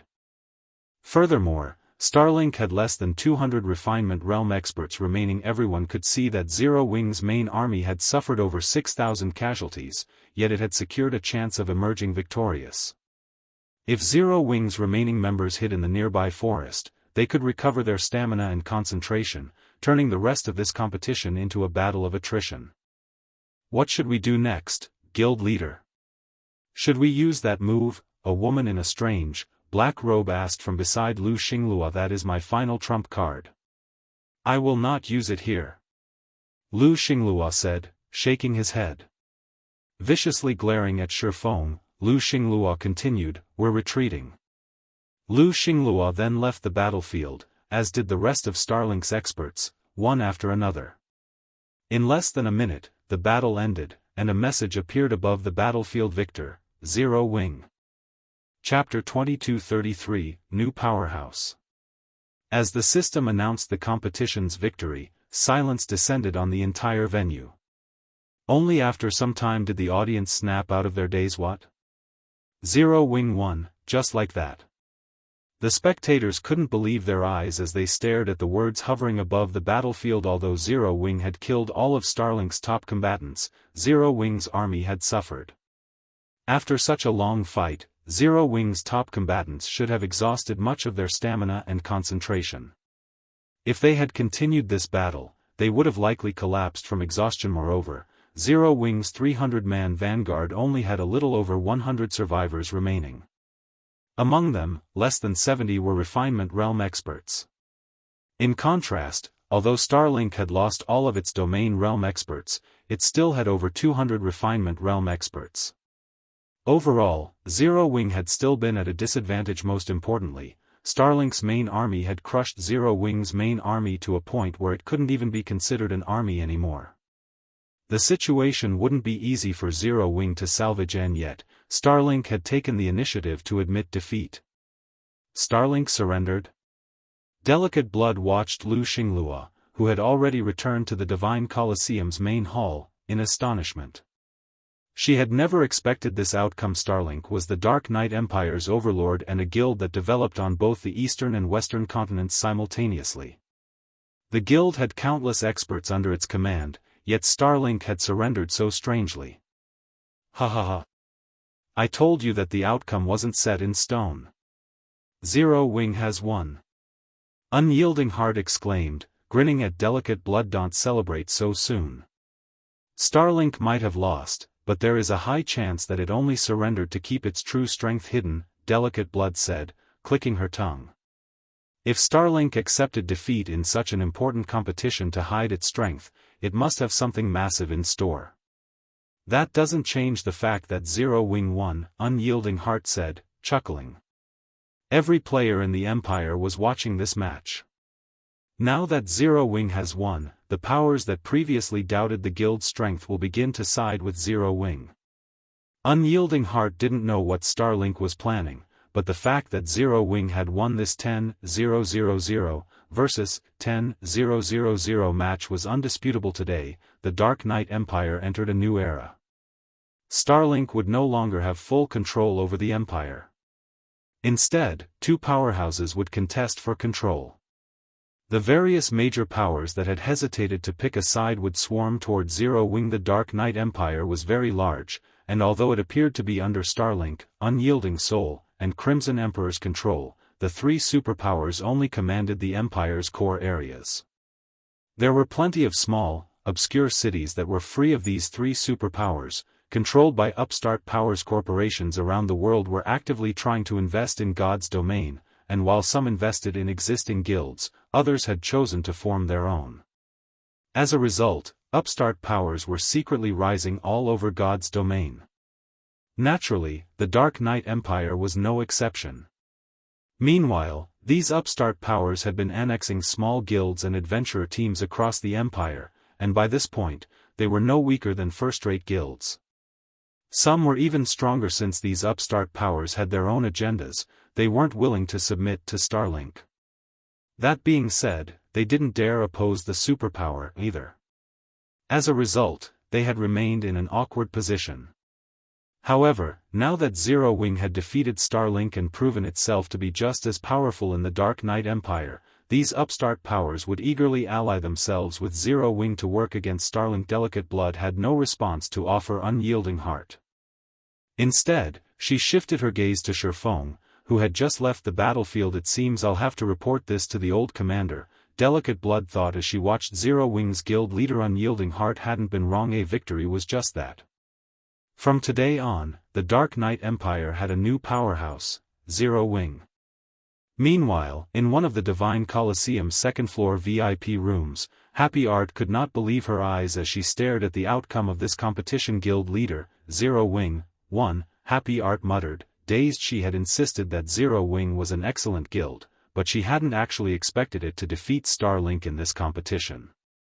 The difference between the two guilds was just so massive. I can see that, Melancholy said, smiling at Happy Art's dazed expression. Zero Wing has certainly surprised me. With such strength, we'll have a much better chance of securing the fortress. I really must thank you for your recommendation and reports. I will leave our cooperation with Zero Wing to you. Also, I want you to tell Black Flame something for me. Others will always envy those who stand out. Even super guilds will be envious of Zero Wing's incredible development speed. Melancholy didn't particularly care about Zero Wing's other experts, but the strength its vanguard had displayed in this battle had surprised him. Now, he, more or less, understood why Shifeng had been so confident. Zero Wing's growth rate was too frightening. It had grown from an obscure guild in a kingdom into Starlink's rival in such a short time. Moreover, it had successfully nurtured so many powerful experts. There was definitely a secret behind Zero Wing's success, one that even tempted Melancholy. I understand, Happy Art said, nodding while everyone discussed the competition's outcome. Shifeng, who had just left the battlefield, was puzzled. He had been prepared to order a retreat into the forest, employing guerrilla tactics against Starlink's remaining forces. Not only would his strategy compensate for Zero Wing's numerical disadvantage, but it would also give his players time to recover their stamina and concentration. With their level and attribute advantage, they could whittle Starlink's survivors down. He had never expected Lu Xingluo to give up so quickly. Shifeng found the situation strange since it didn't fit with Lu Xingluo's usually rash behavior. Just forget about it. In any case, we've won. Shifeng shook his head as he dismissed the issue. What mattered the most was the reputation boost Zero Wing would gain with its victory. Although Zero Wing had established a foothold in the Dark Knight Empire, it hadn't made any developmental progress yet, even with the benefits Stone Forest City provided. Starlink was simply far too strong. However, Starlink's prestige in the Empire would suffer, while Zero Wing's would soar. After this, Zero Wing could finally absorb the Empire's talented players. If a guild wanted to become a true superpower, it needed enough talented players and experts. Although Zero Wing had already surpassed first-rate guilds in this aspect, it wasn't a match for superpowers. This competition had made that much obvious. The difference between each side's refinement realm experts had been massive. There was no need to mention other aspects to gain more refinement realm experts. Zero Wing needed to recruit a large number of talented players and experts, but relying on Star Moon Kingdom's player population wasn't enough. Most importantly, Zero Wing had exposed too much of its strength during this competition. Superpowers would start to become interested in the guild. Shifeng needed to increase Zero Wing's overall strength as quickly as possible. Thinking up to this point, Shifeng's gaze drifted toward the 10,000 ancient gold he had won from Xingluo. 10,000 ancient gold coins. Even for Starlink, this amount was extremely difficult to acquire. If Shifeng hadn't signed a contract with Xingluo before the competition, Xingluo would likely have gone back on his word, even if his reputation would take a hit for it. Ancient gold coins were immensely difficult to acquire. Most independent experts on Dragonheart Island only earned ancient copper, with an extreme few earning ancient silver coins. Only superpowers were strong enough to earn ancient gold coins. It's about time I pay Dragonheart Island a visit, Shifeng thought, smiling. He had assumed that he'd only earned so many ancient gold coins after fulfilling his agreement with 13 thrones, but now that he had them in hand, he could secure a foothold on Dragonheart Island later. Shifeng left the Dark Knight Empire's affairs to Aqua Rose while he made his way to Dragonheart Island. Chapter 2234, Purchasing a Shop. Dark Knight Empire, Starlink's residence in Dark Knight City. As soon as Xingluo entered his quiet office, he noticed someone sitting in the room. As Bright Dawn noticed the visitor as well, he positioned himself in front of his guild leader. Starlink's residence was heavily guarded, and the guild had a rule that no one was allowed in the guild leader's office on their own without the guild leader's permission. Not even Bright Dawn, Starlink's vice guild leader, was an exception, and yet, someone sat, apparently waiting, in the guild leader's office. Even more frightening, this player wasn't wearing Starlink's guild emblem, and if Bright Dawn hadn't spotted this player, he wouldn't have noticed their visitor at all. It was as if this person did not actually exist inside this room. Although Bright Dawn wasn't a domain realm expert, he was a void realm expert, a peak expert. He had sharpened his 5 senses to their very limits. He'd notice a tiny fly, let alone a living person. However, when it came to the young man in silver leather armor, he couldn't sense the youth. Even as he looked straight at him as Bright Dawn stared, he felt cold sweat drip down his back. Yet he couldn't sense where the danger came from. While Bright Dawn struggled with what he should do, Xingluo spoke. Dawn, leave us. Understood. The command informed Bright Dawn that his guild leader was acquainted with this stranger. Before he left, however, he spared one last glance for the thin young man on the sofa. Once Bright Dawn left the guild leader's office, Xingluo took a seat opposite of the youth. Why are you here, Blue Mask? Xingluo asked frostily. I am here to ascertain your progress with the task that great personage has assigned you. Of course, the youth, Blue Mask, replied, unperturbed by Xingluo's cold treatment. Rest assured, everything is progressing smoothly. I will personally report on this matter. You don't need to concern yourself, Xingluo said. Good. Blue Mask nodded. Smiling, he continued, however, I've heard that Zero Wing has defeated your guild. This is quite interesting. I am merely letting Zero Wing live a little while longer, Xingluo said, his expression darkening. Once I've finished my tasks, I'll teach Zero Wing the meaning of despair. He had no choice but to surrender to keep his trump card hidden. There was no way he'd let Shifeng and Zero Wing off the hook. When the time was right, even Unyielding Soul and Crimson Emperor would meet their doom, not to mention Zero Wing. Don't misunderstand. I'm not trying to mock you. I am merely talking about Zero Wing. Despite its lack of background, it has developed with such ferocious speed and nurtured so many powerful experts. Zero Wing has even defeated your subordinates, the youth said, shrugging. Every existing superpower had only developed into such due to an abundance of capital and resources. This was especially true when it came to nurturing experts. Money wasn't enough to accomplish this feat. However, despite lacking investors, Zero Wing had displayed an astonishing growth rate. No one believed that Zero Wing wasn't hiding some kind of secret. What? Are you actually interested? Blue Mask's comment surprised Xingluo. The young man had never paid attention to anything outside of his own concerns and had zero interest beyond his own. I am on the one who's interested. That great personage is, Blue Mask said, smiling faintly. That great personage will likely seek out Zero Wing for a chat. That great personage is interested in Zero Wing? Xingluo was stunned. Xingluo was the Starline Corporation's heir and enjoyed high status and an immense amount of influence in the real world, but compared to that person, he was little more than an ant. Xingluo had never thought that an insignificant pest like Zero Wing would catch that person's interest. That's right. I'd suggest that you avoid messing with Zero Wing. At least, not until you've completed your tasks, Blue Mask said. Understand. Xingluo nodded. Since that great personage had decided to make a move on Zero Wing, there was nothing Xingluo could do about it. If negotiations were successful, he'd be fine, but if they failed, Zero Wing would be doomed, even if he didn't make a move. While the Dark Knight Empire was in an uproar about the match between Starlink and Zero Wing, Shifeng secretly arrived on Dragonheart Island in the Sea of Death. Dragonheart City was currently crowded with people, and as Shifeng wandered down the city streets, he could tell that the city was even more prosperous than Empire's imperial capitals. As the only large-scale independent NPC city in the Sea of Death, many powers had gathered here.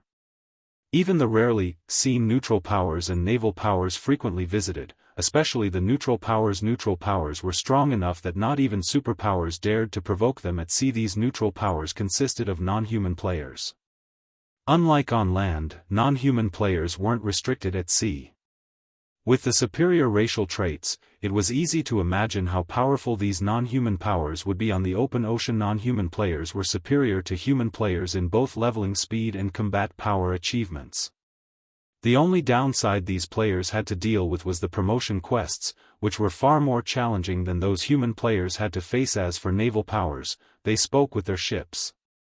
Naval powers fought in such a way that made individual players' strength nearly ineffective. This was why it was so difficult to secure a foothold on Dragonheart Island and why so many powers tried to do so. Regardless, Shifeng hadn't had an opportunity to establish a foothold on Dragonheart Island in his previous life. At most, he had been able to lead teams to the island to challenge the World Tower. His guild hadn't even had a temporary residence on the island. However, Shifeng had reached Dragonheart Island much sooner in this life. Moreover, he had the ability to establish a foothold here. He couldn't help but sigh ruefully at the situation. I missed the best chance to prepare for the Tier 3 promotion in my last life. I won't let it happen this time, Shifeng swore to himself as he gazed at Dragonheart City's City Hall, his heart pounding with excitement. Completing the Tier 3 promotion quest was an intense challenge. Not only did players need a certain degree of strength, but they also needed the help of specific external items. Fortunately, Dragonheart City had a large variety of items to offer. As long as he could purchase a shop here, he could buy many of the items NPC had for sale. It was one of the most reliable methods of acquiring items in Dragonheart City. Of course, the quality of the items available would largely depend on the shop's location and rank. Many powers had failed to establish a shop in Dragonheart City in the past, and as a result, they had lagged behind when it came to Tier 3 players. Shifeng would not miss this opportunity in this life. Shifeng quickly entered the city hall, and following an NPC administrator, he arrived in an elegant reception room.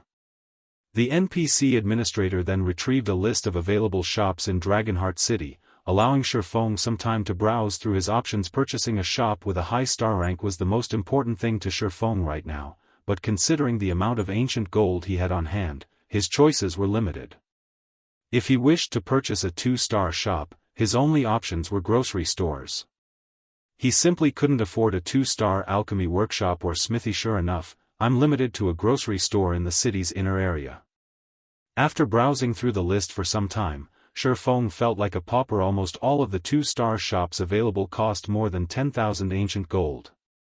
Some of the more expensive shops even cost upward of 30,000 ancient gold. However, as Shifeng considered purchasing the 2-star grocery store, he noticed a 1-star shop at the very bottom of the list. Unlike the other shops, this 1-star shop's name was written in gray. When he read the shop's name, Shifeng was stunned. The Wanderer's Shop. Chapter 2235, Shop's Secret. When Shifeng saw the words, Wanderer's Shop, excitement and shock filled his heart. He had never dreamed that he'd get lucky enough to come across such a golden opportunity. Can I purchase this Wanderer's Shop? Shifeng asked the female elven NPC beside him. Most players wouldn't recognize the Wanderer's Shop. Even the current superpowers were likely unaware of what it was. However, every power would recognize the Wanderer's Shop by its other name, the Black Market. The Black Market existed on the dark side of God's domain, but its influence could be found in many of the game's neutral areas, and the Black Market always had a variety of items for sale. No NPC auction house could even hope to rival the Black Market's items. Powerful potions and combat techniques were often available, and if one were truly lucky, they might even find a flying mount or fragmented legendary item. One could say that the Black Market was a heaven for the rich. Naturally, purchasing the Wanderer's Shop wasn't easy. It would appear randomly in the various neutral NPC cities. Moreover, it would only remain in a city for a certain amount of time before disappearing. Purchasing it would require incredible luck, and now, the Wanderer's Shop was in Dragonheart City and only cost 9,000 ancient gold, which just so happened to be within Shifeng's budget. Of course, you may. However, you are not allowed to convert this shop for other uses after purchasing it. You will also be required to pay a 3,000 ancient gold management fee once every 10 days. If you fail to make the payment, we will repossess the shop, the elven NPC explained. How vicious. It's no wonder why none of the powers here have bought the Wanderer's Shop. Shifeng was astonished when he heard the pricing for the shop. A 1-star shop in Dragonheart City's outer area only cost 1,000 ancient gold per month to maintain. Even the 1-star shops in the city's inner area only cost 1,500 to 1,800 gold per month to maintain. On the other hand, despite occupying the city's outer area, the Wanderer's Shop's maintenance cost 3,000 ancient gold every 10 days. In other words, maintaining this shop each month would cost 9,000 ancient gold coins. Even the first-rate powers that had operated in Dragonheart City for some time now only earned around 9,000 ancient gold per month. Only superpowers could afford such a high management fee. Of course, no superpower would be willing to spend that kind of money on a 1-star shop. Even the 1-star Wanderer's Shop wouldn't have anything particularly valuable to sell. It mostly sold ordinary clothing and groceries. At best, one could purchase ordinary herbs and ores from the shop. There was simply no profit in owning the 1-star Wanderer's Shop. In fact, it would be even less profitable than owning an ordinary grocery store. Players could sell their crafted products to an ordinary grocery store, but they couldn't do so in the Wanderer's Shop. Investing in this shop would be no different than investing in a bottomless pit. Only a lunatic would pay a monthly management fee of 9,000 ancient gold for such a worthless shop. Are you sure you wish to purchase the Wanderer's Shop, Lord Bronze Legatee? The NPC administrator asked for confirmation. That's right, I wish to buy it. Shifeng nodded. The Wanderer's Shop was a dying business, but that was only true until it was promoted to 2-star status. Once the Wanderer's Shop reached 2-star status, it would start to reveal its true purpose. At 2 stars, the Wanderer's Shop would gain 2 divine abilities. First, it could purchase rare items that weren't usually on the market, such as magic array designs, which kingdoms and empire considered national secrets, and Tier 3 and higher skill books. Tier 3 classes were an intermediate force anywhere across God's domain's main continent. Tier 3 NPCs could even serve as some NPC cities' magistrates. Hence, the various kingdoms and empires typically regulated items for Tier 3 and above classes. This was also why players had to visit neutral maps for their Tier 3 promotion quests, rather than in a kingdom or empire. The second ability was the Black Market Teleportation Gate. This ability allowed players to teleport to the Black Market's marketplace. However, the entry slots were severely restricted. Not only was there a limited number of entry slots, but each slot could also only be used a certain number of times. These entry slots were the Wanderer's shop's true merchandise. Naturally, anyone who owned the Wanderer's shop would be first in line to purchase these slots. Many powers in the past had been unaware of the 2-star Wanderer's shop's abilities and had missed out on such a rare opportunity. Very few had been lucky enough to purchase a Wanderer's shop for themselves. Only a fixed number of Wanderer's shops would appear in each neutral NPC city. At most, only 15 Wanderer's shops would appear in a large-scale NPC city like Dragonheart City. Once that maximum number had been reached, Dragonheart City would not gain another Wanderer's shop unless an existing shop were repossessed. Once Shifeng confirmed his desire to purchase this Wanderer's shop, the NPC administrator saw to the purchasing procedures in less than 5 minutes. 9,000 ancient gold vanished from Shifeng's bag. In exchange, he obtained the deed to the Wanderer's shop and all information relating to the shop. After Shifeng inspected the shop's details, he began to get ahead of Kite's. No wonder why those powers had taken so long to promote their Wanderer's shops to 2-star status.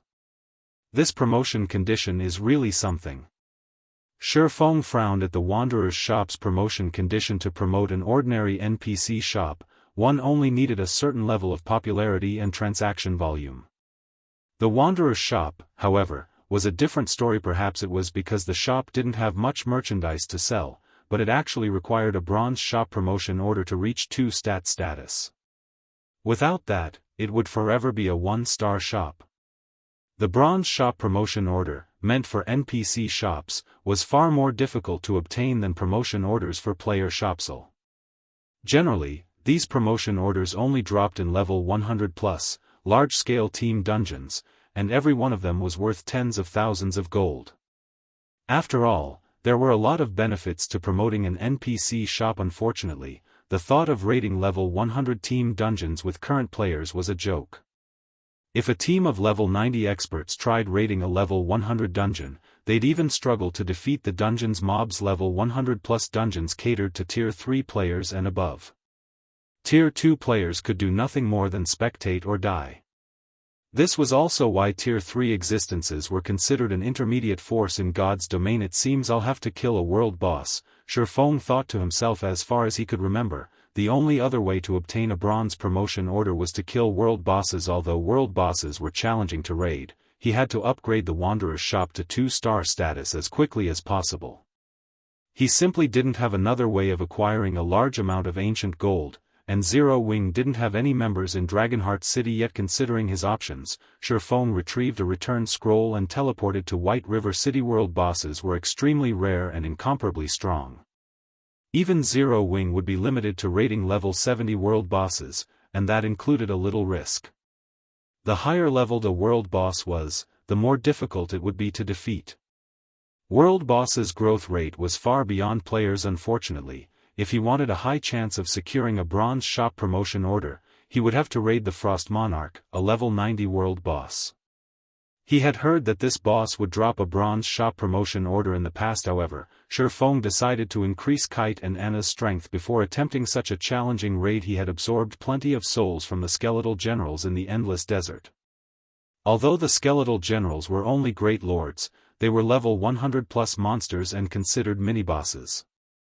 It hadn't been too difficult to collect soul essence while killing them. In total, Shifeng had collected 8 drops of soul essence initially. He had planned to save them for Fire Dance and the others. If he used soul strengthening on his strongest players, they might be able to break through to the Ascension or Void Realm. But considering his current predicament, Shifeng decided to use the ability on his personal guards first. Once Shifeng arrived in the Candlelight trading firm, he summoned his 2 personal guards. Kite had already reached level 95, while Anna had reached level 96. Their leveling speeds were simply frightening. In comparison, most mainstream Secret Silver personal guards had only reached level 90. Personal guards didn't earn bonus EXP when killing higher-leveled monsters. They could only level up by completing quests. After summoning his 2 personal guards, Shifeng used the Ancient Gods Literature Fragment to scan Anna. Sent the required number of soul essence a little too high? Shifeng inwardly cursed when he saw that he'd need 15 drops of soul essence to use soul strengthening on Anna. Soul essence was not easy to obtain, and he could only use soul absorption once every 6 hours. The only reason that he had collected so many drops thus far was that he had been fighting level 100 Great Lords. He doubted that even Great Lords below level 100 would grant him any soul essence. Shifeng then proceeded to scan Kite. When Shifeng saw that he only needed 5 drops of soul essence to use soul strengthening on Kite, he released a sigh of relief. Fortunately, Kite was only a dark gold personal guard, while Anna was an epic personal guard. Since that's the case, let's strengthen you first. Shifeng began to chant an incantation, using the power within the ancient gods' literature fragment. Chapter 2236, Soul Strengthening's Effect.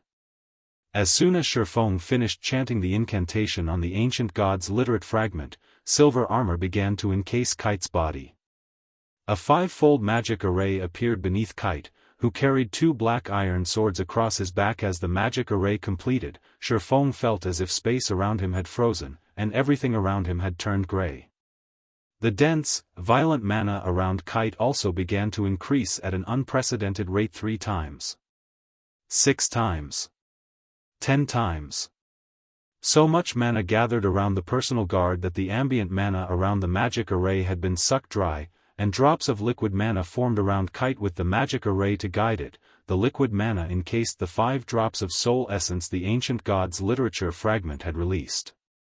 These 5 drops slowly moved toward Kite's forehead, merging with his soul. As more of the soul essence merged with Kite's soul, he began to scream in agony. The very sound of his scream stung. As the last of the soul essence merged with Kite's soul, his aura exploded from his body. Shifeng could sense the changes that were happening to Kite's body. This new aura was nothing like the aura Kite had released before merging with the soul essence. It was obvious that the personal guard had grown significantly stronger. Is soul strengthening truly this powerful? Shifeng stared at Kite in astonishment. Shifeng had assumed that soul strengthening would only increase Kite's growth potential, not affect his current combat power overmuch, yet Kite's current attribute panel proved that Shifeng had been greatly mistaken.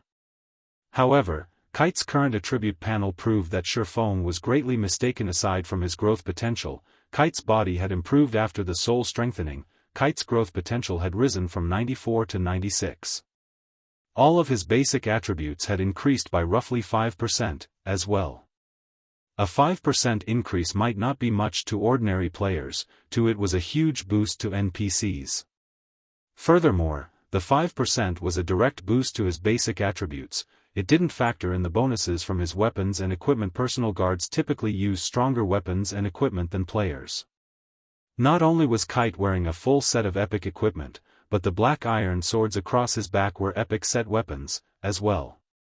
Hence, Kite's weapons and equipment massively increased his total basic attributes. According to Shifeng's estimates, Kite's overall strength had increased by at least 20% after the soul strengthening. Moreover, that didn't take into account his new growth potential. A 2-point increase was immensely meaningful for a dark gold guard. There would be visible differences as Kite leveled up. With a growth potential of 96, Kite could rank among the top dark gold guards. Very few dark gold guards throughout God's domain would be a match for Kite. Now if I use soul strengthening a few more times on him, could he become an epic guard? Shifeng's eyes glowed with excitement as he considered the possibility. If each soul strengthening increased Kite's growth potential by 2 points, then Kite would only need to undergo soul strengthening 2 more times to reach 100 growth potential and upgrade to an epic guard. With this thought in mind, Shifeng used the ancient god's literature fragment to scan Kite again, trying to determine the cost of using soul strengthening a second time. Once the scan was complete, Shifeng gasped when he saw the required number of soul essence. How vicious. Shifeng silently cursed. Kite's second soul strengthening cost 50 drops of soul essence. This was 10 times more than the first soul strengthening. Collecting 50 drops of soul essence was possible with enough time, but if the second soul strengthening cost 50 drops, wouldn't the third cost a minimum of 500 drops? Sure enough, upgrading personal guards with the literature fragment isn't going to be easy, Shifeng muttered to himself, smiling bitterly. He had hoped to form an army of powerful personal guards through the ancient god's literature fragment, but it seemed the chances of such a thing happening weren't optimistic. Based on the scale of soul strengthening's cost, he could, at most, upgrade each personal guard twice. For personal guards like Anna, he'd only be able to afford to upgrade their souls once. The cost for a second soul strengthening would be astronomical. However, after giving the matter some more thought, Shifeng realized that the scaling might be lower for lower-ranked personal guards.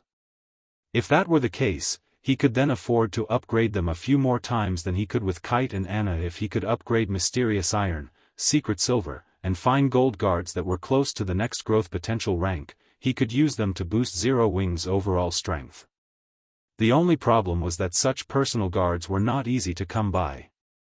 Even so, they would be easier to find than higher quality personal guards. Once Shifeng had finished upgrading Kite, he left to gather ice resistance items. The Frost Monarch was not an easy opponent.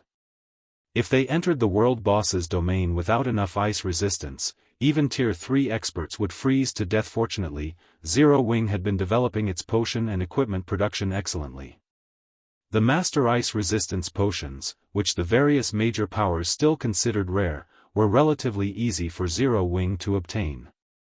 In fact, several hundred bottles already sat in the Candlelight trading firm's warehouse. Zero Wing also had the advanced ice resistance armor kits, which Melancholic Smile had been researching and crafting. Not only would these armor kits increase players' ice resistance by 10 points when equipped, but they'd also increase players' base ice resistance by 3%. Furthermore, each player could equip a total of 5 kits. In other words, players could increase their ice resistance by 50 points and base ice resistance by 15% if they equipped the total number of advanced ice resistance armor kits. It was an absurd amount compared to the ice resistance equipment that was currently available.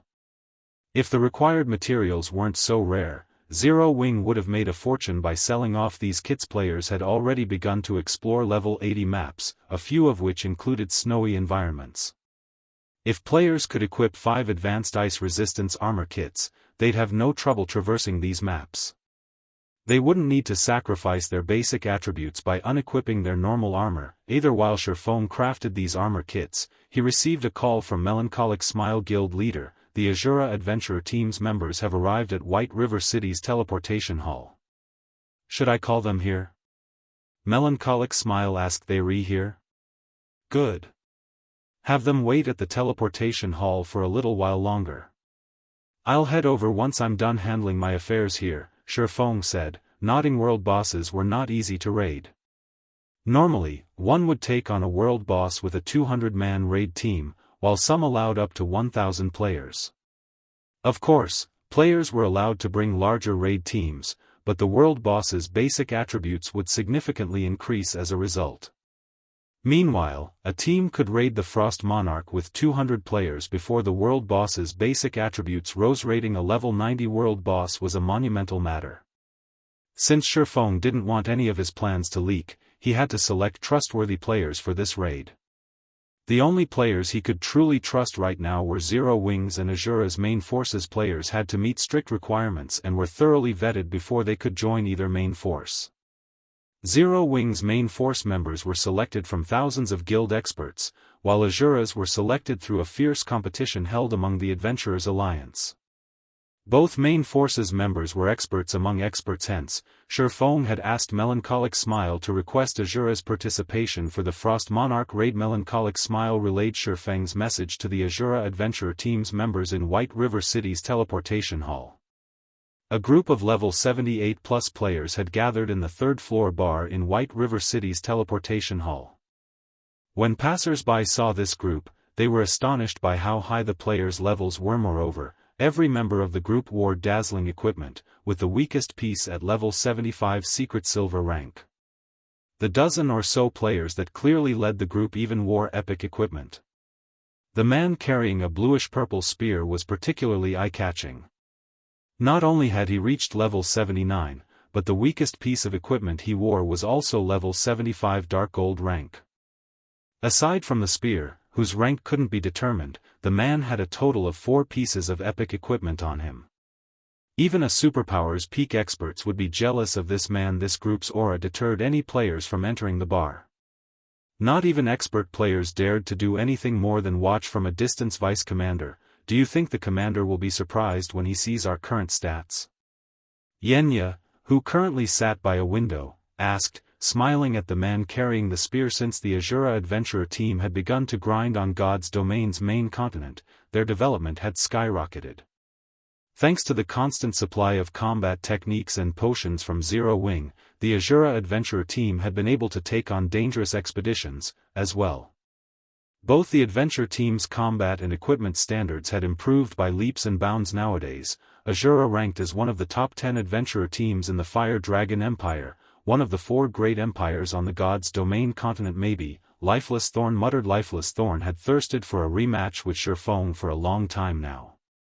Shifeng was, after all, the first person to defeat him in the Ice Crystal world, and after arriving on the God's Domain continent, Lifeless Thorn had continued to challenge experts from the various major powers, rapidly growing stronger. Now, he wanted nothing more than to challenge Shifeng. Maybe? He'll definitely be surprised.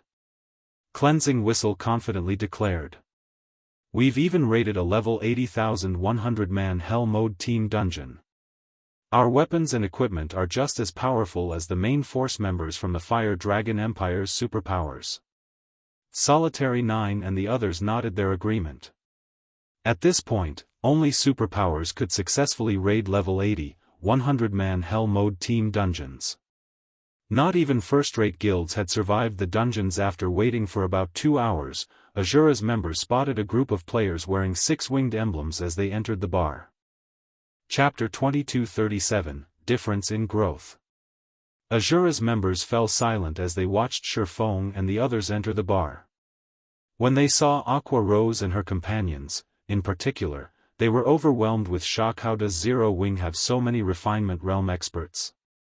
Cleansing Whistle muttered, dazed. Although Zero Wing's members hid their levels with black cloaks, Cleansed Whistle could tell by their movements that these players had already reached the Refinement Realm. As Zero Wing's members walked, they used subtle movements, minimizing their stamina consumption. It was almost a form of training for them. Ordinary experts might not see the difference, but as someone who had reached the Refinement Realm as well, Cleansed Whistle noticed immediately. In fact, she had even incorporated that subtlety in her daily life as a form of continuous training to minimize her stamina consumption while in the fields. Once she had become familiar with this form of subtle movement, she had begun to subconsciously use the technique while fighting powerful bosses or other experts in high-speed battles, significantly reducing her stamina consumption. This was the greatest difference between Refinement Realm experts and ordinary experts. However, reaching the Refinement Realm wasn't easy. Cleansed Whistle had run around and fought countless experts to train. She had also run across multiple fortuitous encounters in the game. This combination was the only reason she had successfully reached the Refinement Realm, and yet, every Zero Wing member before her was a Refinement Realm expert. The situation was both unbelievable and frustrating. Is this really the Zero Wing we know?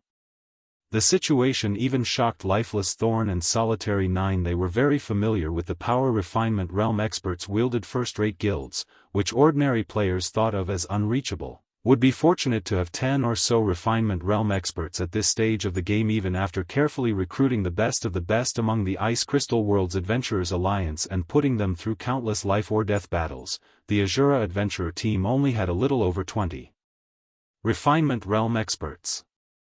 On the other hand, despite remaining in Starmoon Kingdom and rarely venturing out on dangerous expeditions, Zero Wing had 100 Refinement Realm experts. For a moment, Lifeless Thorn and the others wondered if they had teleported to the wrong city and were looking at some superpower's main force, not Zero Wing. However, when they saw Shifeng's familiar figure, as well as Shadow Sword and the others, whom they had previously met, they had no doubt that these were Zero Wing members. Just what have the commander and his guildmates been doing? Xianxia wondered as she gazed at Shifeng. When she had lived in the Ice Crystal world, the Matchless family, a guild that hadn't even been first-rate, had been colossal to her, not to mention a guild like Zero Wing. But after adventuring around the various kingdoms and empires on God's Domain's continent, she had learned one thing: although Zero Wing might be very powerful, it was only as strong as a first-rate guild. Across the expansive God's Domain, first-rate guilds could, at most, lord over a small kingdom. Compared to the various superpowers, a first-rate guild was nothing. However, Zero Wing had a team that wasn't any weaker than a superpower's main force. While Solitary 9 and the other Azura members focused on Zero Wing's Refinement Realm experts, Lifeless Thorn's gaze shifted to Fire Dance, Gentle Snow, and the few others that stood beside Shifeng. His expression shifted as complex emotions overcame him. Even if he weren't a match for Shifeng, Lifeless Thorn had assumed that no other player in Zero Wing could defeat him after he had reached the Flowing Water Realm, yet as he stared at Fire Dance and the others, they felt immensely dangerous. He could tell that they had also reached the Flowing Water Realm, and their combat standards were no weaker than his. There was also Yan Tianqing and Iluofei. Lifeless Thorn could sense that those two had even greater combat power than his own. They were even stronger than the superpowers peak experts he had met thus far. After a moment of silence, Shifeng swept his gaze across Azura's members and nodded approvingly. He had to admit that Azura's development speed was impressive, and it was now full of talented players. Azura had been faring far better than he had expected. Although it didn't have the support of a complete Refinement Realm legacy, Azura had nurtured so many Refinement Realm experts. It was an amazing feat. Lifeless Tom, in particular, had already reached the peak of the Flowing Water Realm and was only one step away from the Void Realm. Any superpower would try to recruit him at all costs. If he had already reached the Flowing Water Realm without the support of a legacy, he might rise to become a Domain Realm expert with such help in the future, something that even the various superpowers dearly lacked. Since everyone's here, let's head out, Shifeng said. Where are we going, Commander? We've just arrived in White River City and haven't prepared anything, Solitary 9 asked. As players who constantly fought on God's Domain's frontlines, they had made it a habit to prepare before heading off to complete a task, regardless of whether they intended to raid a dungeon or explore a new map. Most of these players had different environments, and players could easily die if they weren't prepared. We're going to the Purple Frost Field, and I've already seen to the necessary preparations. Here, distribute these to everyone, Shifeng said as he revealed a bunch of Master Ice Resistance potions and Advanced Ice Resistance armor kits. Purple Frost Field? Solitary 9 hadn't expected that answer. He had never heard of that place. However, he did not pay it much mind. God's Domain was quite large, after all, and there were many level 80 maps he hadn't heard of before. He obediently accepted the potions and armor kits Shifeng handed him. When Solitary 9 inspected the items, however, his eyes went wide with shock. Master Ice Resistance potions were practically impossible to find on the market at this stage of the game.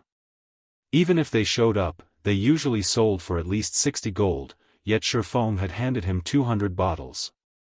Solitary 9 hadn't even seen the Advanced Ice Resistance armor kits before, and when he saw their attributes, he knew that these items were extraordinarily valuable.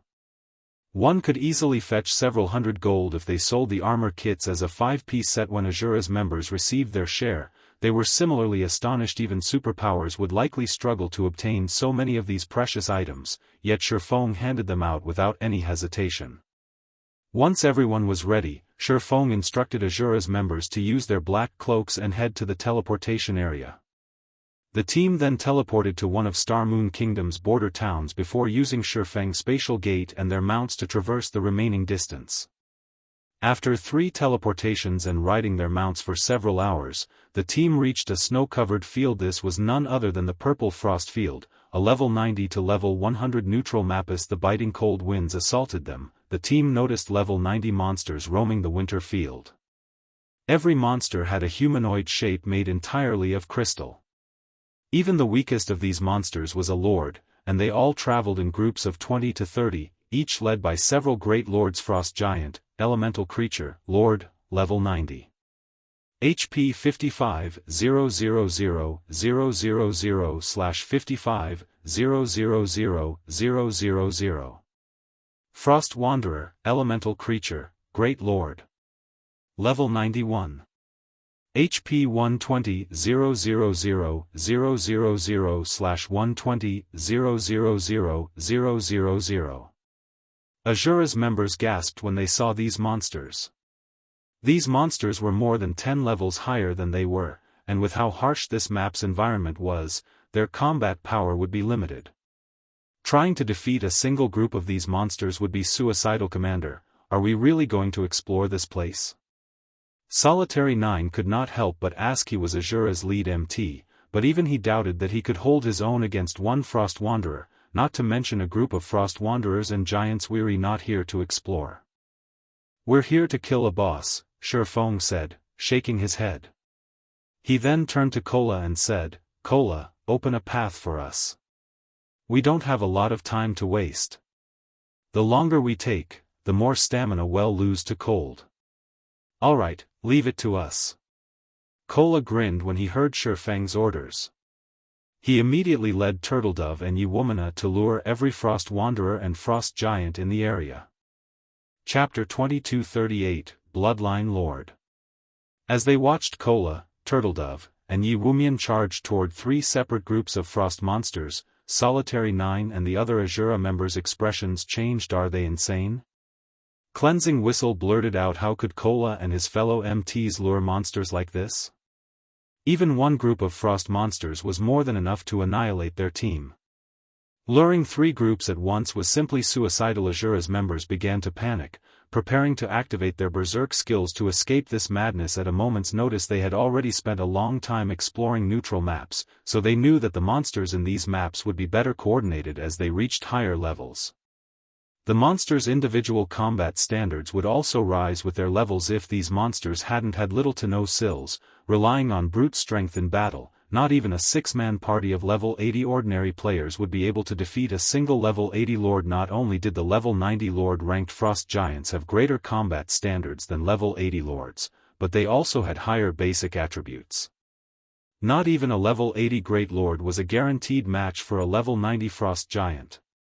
They were an absolute nightmare for current players. Furthermore, each group had level 91 great lord-ranked frost wanderers. Each of these monsters likely had high enough strength to send an MT like Solitary 9 flying. If two Frost Wanderers ganged up on him, not even the healers could save him. Kola, Turtledove, and Yewomina didn't need long to reach their respective targets. The Frost monsters noticed the three MTs immediately and responded with deafening roars.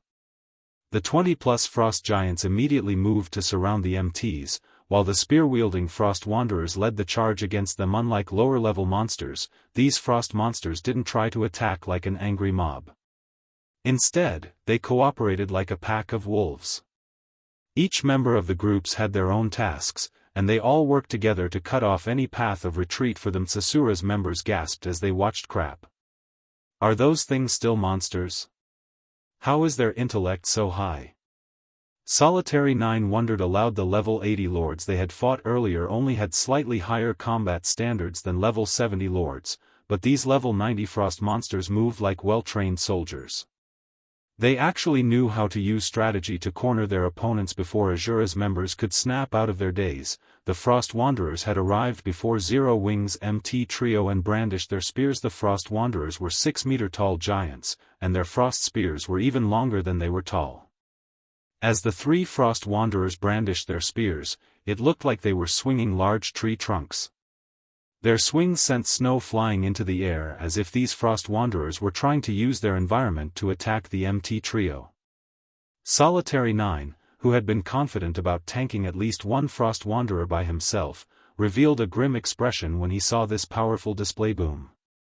Boom! Boom! Three loud explosions echoed throughout the snowy field, yet to everyone's surprise, Kola, Turtledove, and Yewomina remained in their original position after receiving the Frost Wanderers' attacks. Although the snowy ground had cracked a little under their feet, each of the MTs had only lost around 5,000 HP. They blocked that? Solitary 9 stared at Kola and his companions in shock. Even from so far away, Solitary 9 had felt that collision's shockwave, and he had been able to tell how frightening the Frost Wanderer's strength was based on the intensity of that shockwave. Just one of those attacks would have sent him flying, yet not only had Zero Wings MT trio held their ground, but they had only lost 5,000 HP, as well. Kola, in particular, had taken then -3,000 damage. His strength and defense were heaven-defying. The rest of Azura's members were just as stupefied. Kola and the others had stopped three level 90 great lords, just like that. Their strength and defense was unheard of, even in the Fire Dragon Empire before Azura's members recovered from their daze, Kola and his comrades charged at the frost giants that surrounded them. The three MTs effortlessly broke through the encirclement and lured the three groups of frost monsters toward Shifeng. That actually worked? Cleansing Whistle gaped. She'd have no way to escape such an encirclement without activating a berserk skill, yet Kola and the other two MTs had made it look so easy, simply barreling their way through. Their strengths were ridiculously high. Not even Lifeless Thorn, who had the highest strength of any Azura member, would be a match for any one of those MTs. Aqua, get ready to attack. Shifeng commanded as he watched the three groups of frost monsters approach. Nodding, Aqua Rose gave the magical class players behind her their priority targets. As soon as the three monster groups came within 50 yards of Shifeng, spells flew at them in rapid succession.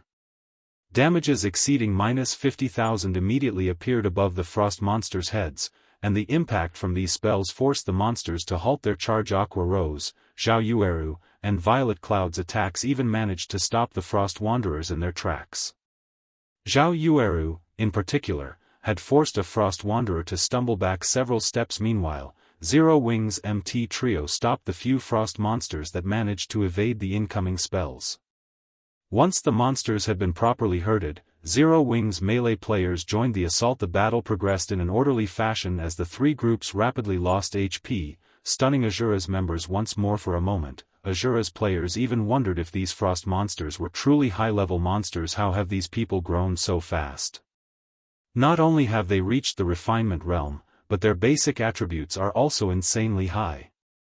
Based on their auras, I think my basic attributes are only slightly higher after I've activated a berserk skill, Xianxia exclaimed as she watched Zero Wings' team give these frost giants and wanderers a one-sided beating. She couldn't even believe her eyes since they had arrived on God's Domain's continent. The Azura adventurer team had constantly fought the Fire Dragon Empire's many experts, eventually becoming one of the Empire's top 10 adventurer teams. Every member of the adventurer team was proud of their development speed, but compared to Zero Wings members, their development speed was laughable. Xianxia had looked forward to showing Shifeng the fruits of their labor in the Fire Dragon Empire, but it seemed that they wouldn't get that opportunity. In this map, they'd be nothing more than spectators. Hey, I want you guys to attack, too. If we work together, we'll take these monsters down faster, Shifeng addressed Azura's members, who weren't sure what they should do. Current players couldn't afford to provoke level 90 monsters, especially those in the purple frost field. This map was special. Not only did it prohibit all forms of teleportation, but these monsters were also quite adept at group combat. Moreover, the power of frost these monsters wielded made them difficult to fight in melee combat. If players tried to face these monsters in close quarters, the power of frost would corrode their bodies and increase their stamina and concentration consumption. While these level 90 monsters were a major challenge for other players, they were easy opponents for Zero Wings main force members. The players on Zero Wings main force had already reached level 86 and 87, and every one of them had merged their main weapons with a casting goldstone. If one compared their basic attributes, these players were already as strong as level 90 players. Naturally, taking out level 90 monsters would be relatively easy aside from filling the raid team slots. Shifeng had called the Azura's main force members to join them on the Frost Monarch raid to help power level them. The Ice Crystal world was a massive goldmine, and by this point, the various superpowers had already begun to reach into that world and plunder its resources.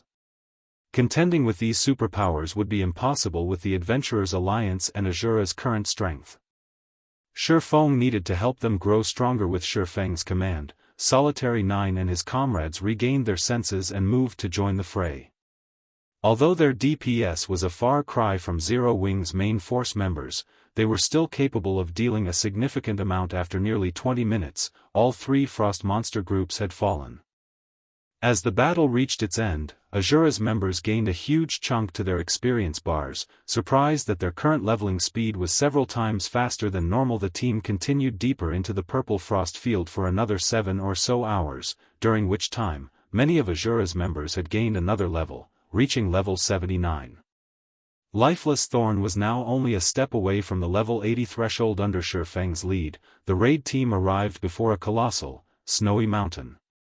A huge cave lay at the foot of the mountain, containing a sleeping, 20-meter-tall giant with a body made of crystals. Frost Monarch, Tori, Realm Lord, Bloodline Lord, Mythic, level 90.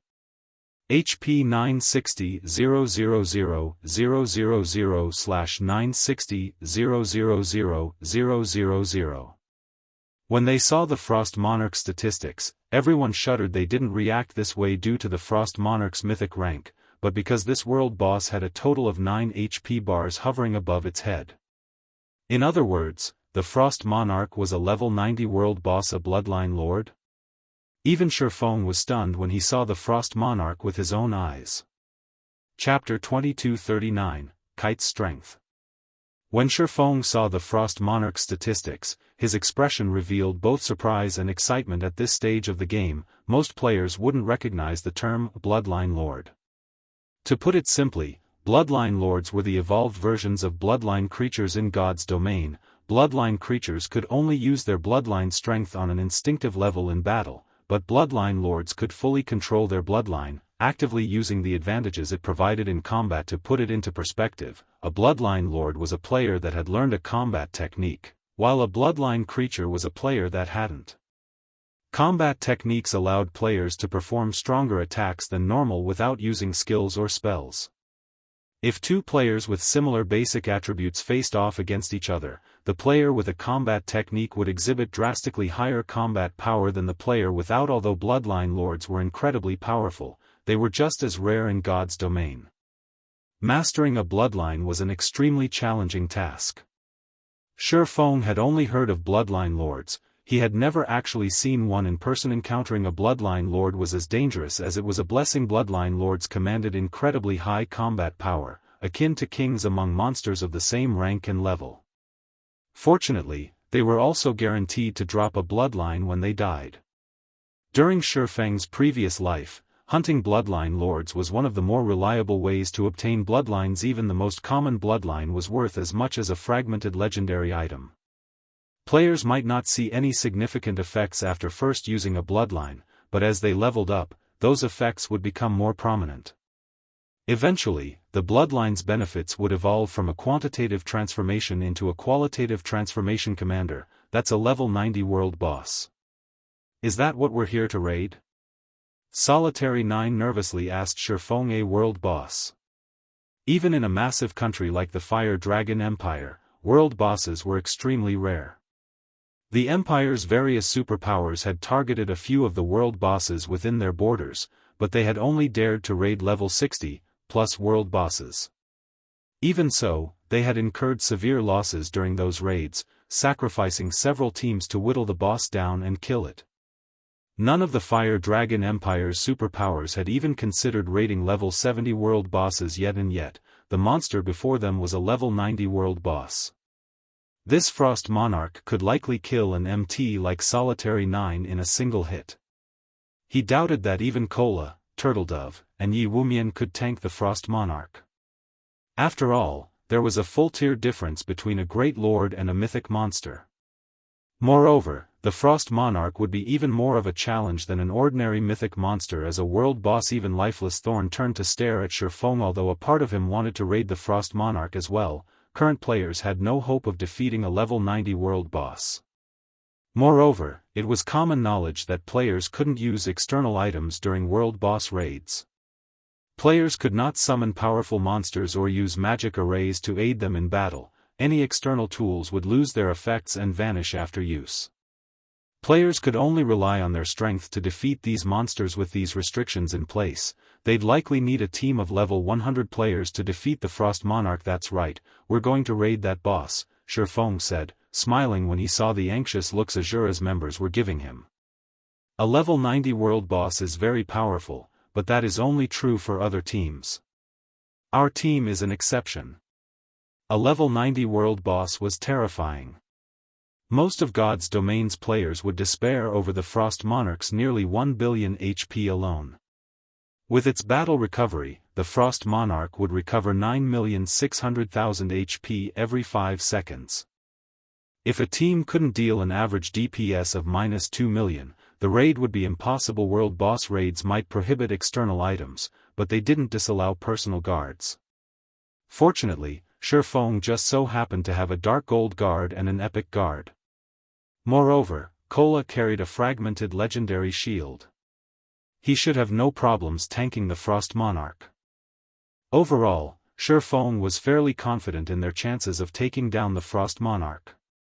The only thing that Feng hadn't expected was the Frost Monarch's status as a Bloodline Lord. However, a monster wouldn't receive a basic attribute boost just because it was a Bloodline Lord. They'd simply gain the ability to use combat techniques and could exhibit greater combat power. Hence, completing the raid was still well within the realm of possibility. Moreover, Feng could not afford to not raid the Frost Monarch. This was one of the few world bosses that had the highest likelihood of dropping a bronze shop promotion order. As it was, he couldn't afford the Wanderer's shop's weekly management fee, he needed that promotion order. If he couldn't make the payments and the shop was repossessed, he'd likely lose the opportunity to own a Wanderer's shop for the rest of his career in God's domain. After all, the Wanderer's shop only appeared at random. After confirming their target, Feng began to give his team their orders. Cola, you'll be the sub-tank later in the raid. I want everyone else to attack with everything you've got, Feng said. His orders confused both Azura's and Zero Wing's members. They did not understand why Feng had assigned Cola as the sub-tank. Did they have a stronger MT than Cola? Not bothering to explain, Feng retrieved 2 summon guard scrolls from his bag and summoned Kite and Anna. 2 figures appeared before the raid team a moment later. One was a swordsman with 2 black iron swords, while the other was a staff-wielding summoner crap. A level 95 swordsman and level 96 summoner? Everyone gasped when they saw the personal guards levels at this stage of the game. The various superpowers' best personal guards had only reached level 90, and that was after the superpowers had invested astronomical sums of money, allowing their personal guards to accept all sorts of high-ranked quests. Ordinary experts' personal guards hadn't even reached level 85 yet when they saw Kite and Anna. Lifeless Thorn and his comrades finally understood why Feng dared to pick a fight with a level 90 world boss. Personal guards were far more powerful than players. At the same level, a secret silver guard could slay a Void Realm expert if their team had the help of 2 level 95 plus peak experts. Raiding a level 90 world boss would definitely be possible. However, it was extremely risky to use personal guards in a world boss raid. Unlike players, resurrecting NPCs was incredibly challenging. Not being able to resurrect one's personal guards would mean permanent death for these NPCs. If that happened, all of the time and money they had poured into these guards would go down the drain. This was also why the various superpowers didn't even dare to use their personal guards in dungeon or field boss raids. The various superpowers treated their high-ranked personal guards, in particular, like precious children. These personal guards had yet to reach their full potential. The higher a personal guard's rank was, the faster they could level up, and the easier their Tier 3 and 4 promotions would be. Hence, risking a high-ranked personal guard's permanent death while they were still Tier 2 was considered atrociously wasteful behavior, and yet, Feng clearly intended to use his personal guards to raid a world boss. He had to be insane. Once everyone was in position, Feng commanded Kite to charge at the Frost Monarch with Cola closely behind. World bosses had incredibly large perception ranges, and the Frost Monarch noticed Kite from 300 yards away. When it sensed the NPC, the slumbering mythic monster's eyes opened, glowing with a crimson light. The moment the raid team saw the monster's eyes, they felt chills crawl down their spines. The Frost Monarch's frightening aura even affected its surroundings, and after a moment, purple snow began to drift down from the sky. The instant the purple snow landed on the players' shoulders, everyone within 1,000 yards of the Frost Monarch felt an intense cold envelop them, and their movements became a little sluggish. A group of puny ants has dared to invade my land. I shall turn you all into ice sculptures to decorate my home for all time. The Frost Monarch stood and revealed a human-like sneer. With a wave of its hand, the Frost Monarch summoned a translucent, crystalline spear. Grabbing the weapon, the world boss threw it at Cola, the spear transforming into a streak of light as it tore space on its way to the Guardian Knight so fast. Cola's expression darkened as the attack approached, but by the time he noticed the spear, it was too late to dodge the weapon. However, as the spear came within 30 yards of Kola, just about to slam into him, a figure appeared before the MT.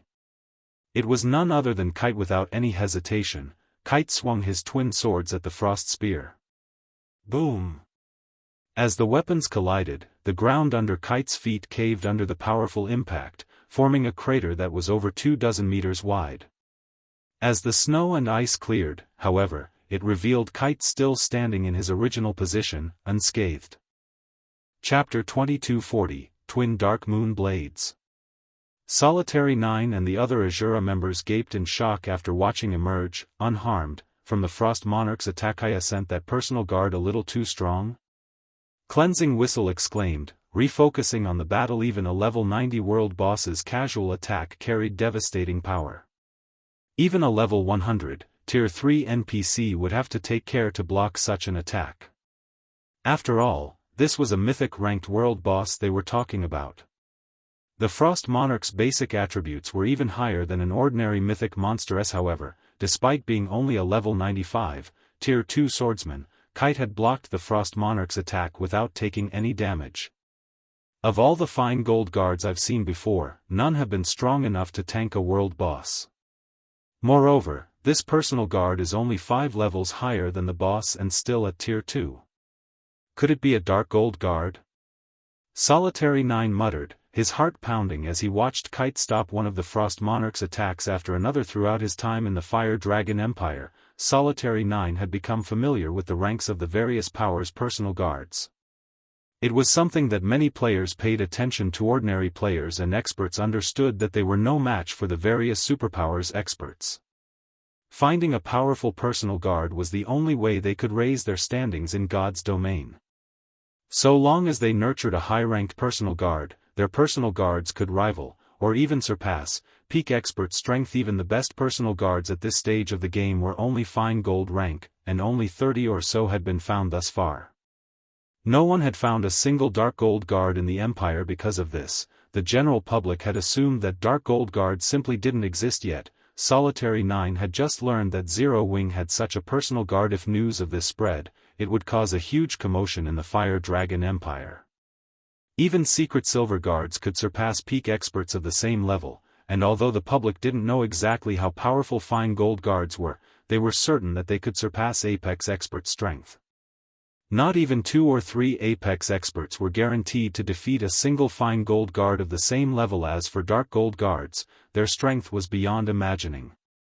Many of the Fire Dragon Empire's players assumed that these personal guards would be invincible among those of the same level and tier, and as long as one nurtured a dark gold guard properly, they'd be able to explore God's domain undeterred. However, after witnessing Kite's performance, Solitary 9 decided that dark gold guards were even more powerful than anyone had imagined.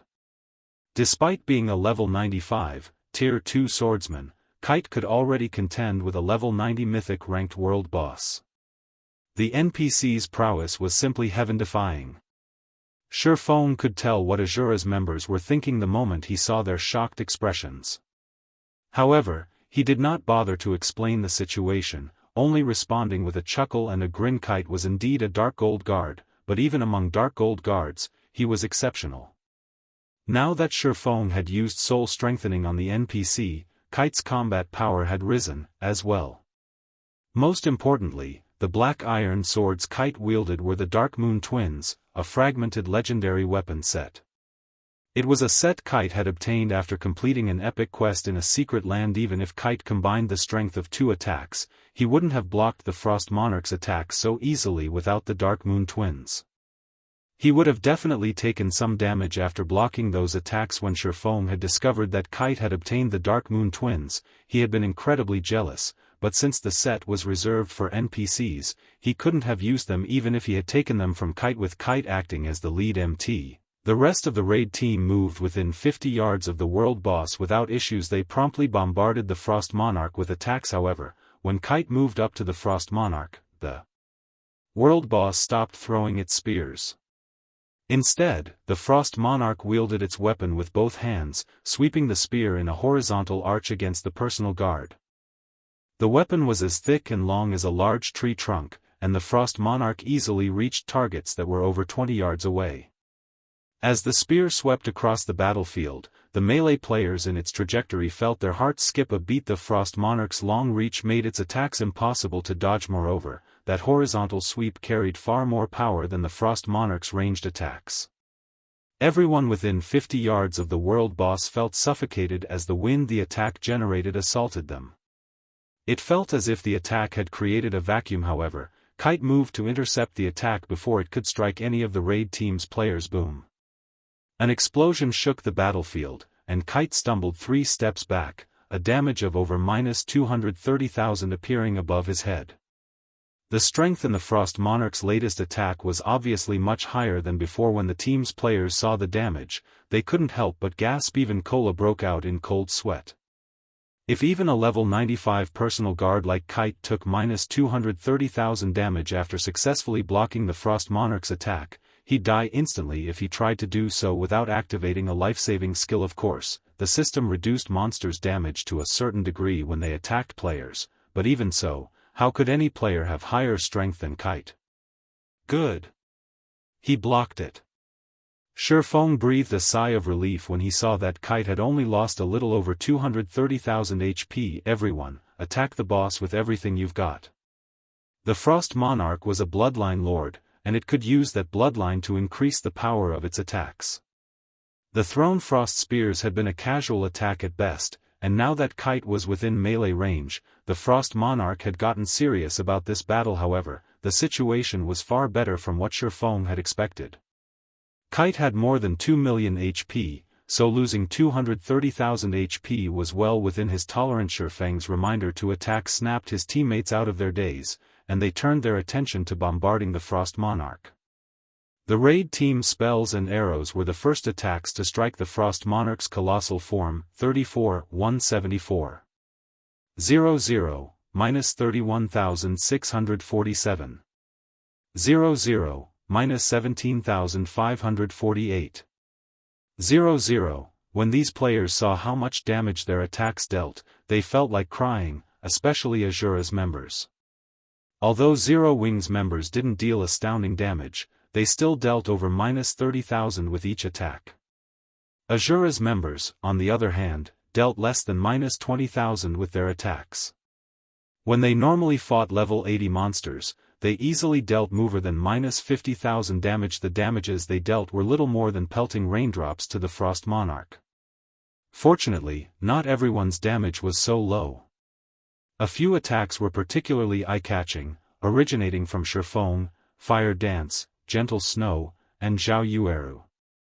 Zhao Yueru's fire-type spells were especially effective, dealing bonus damage.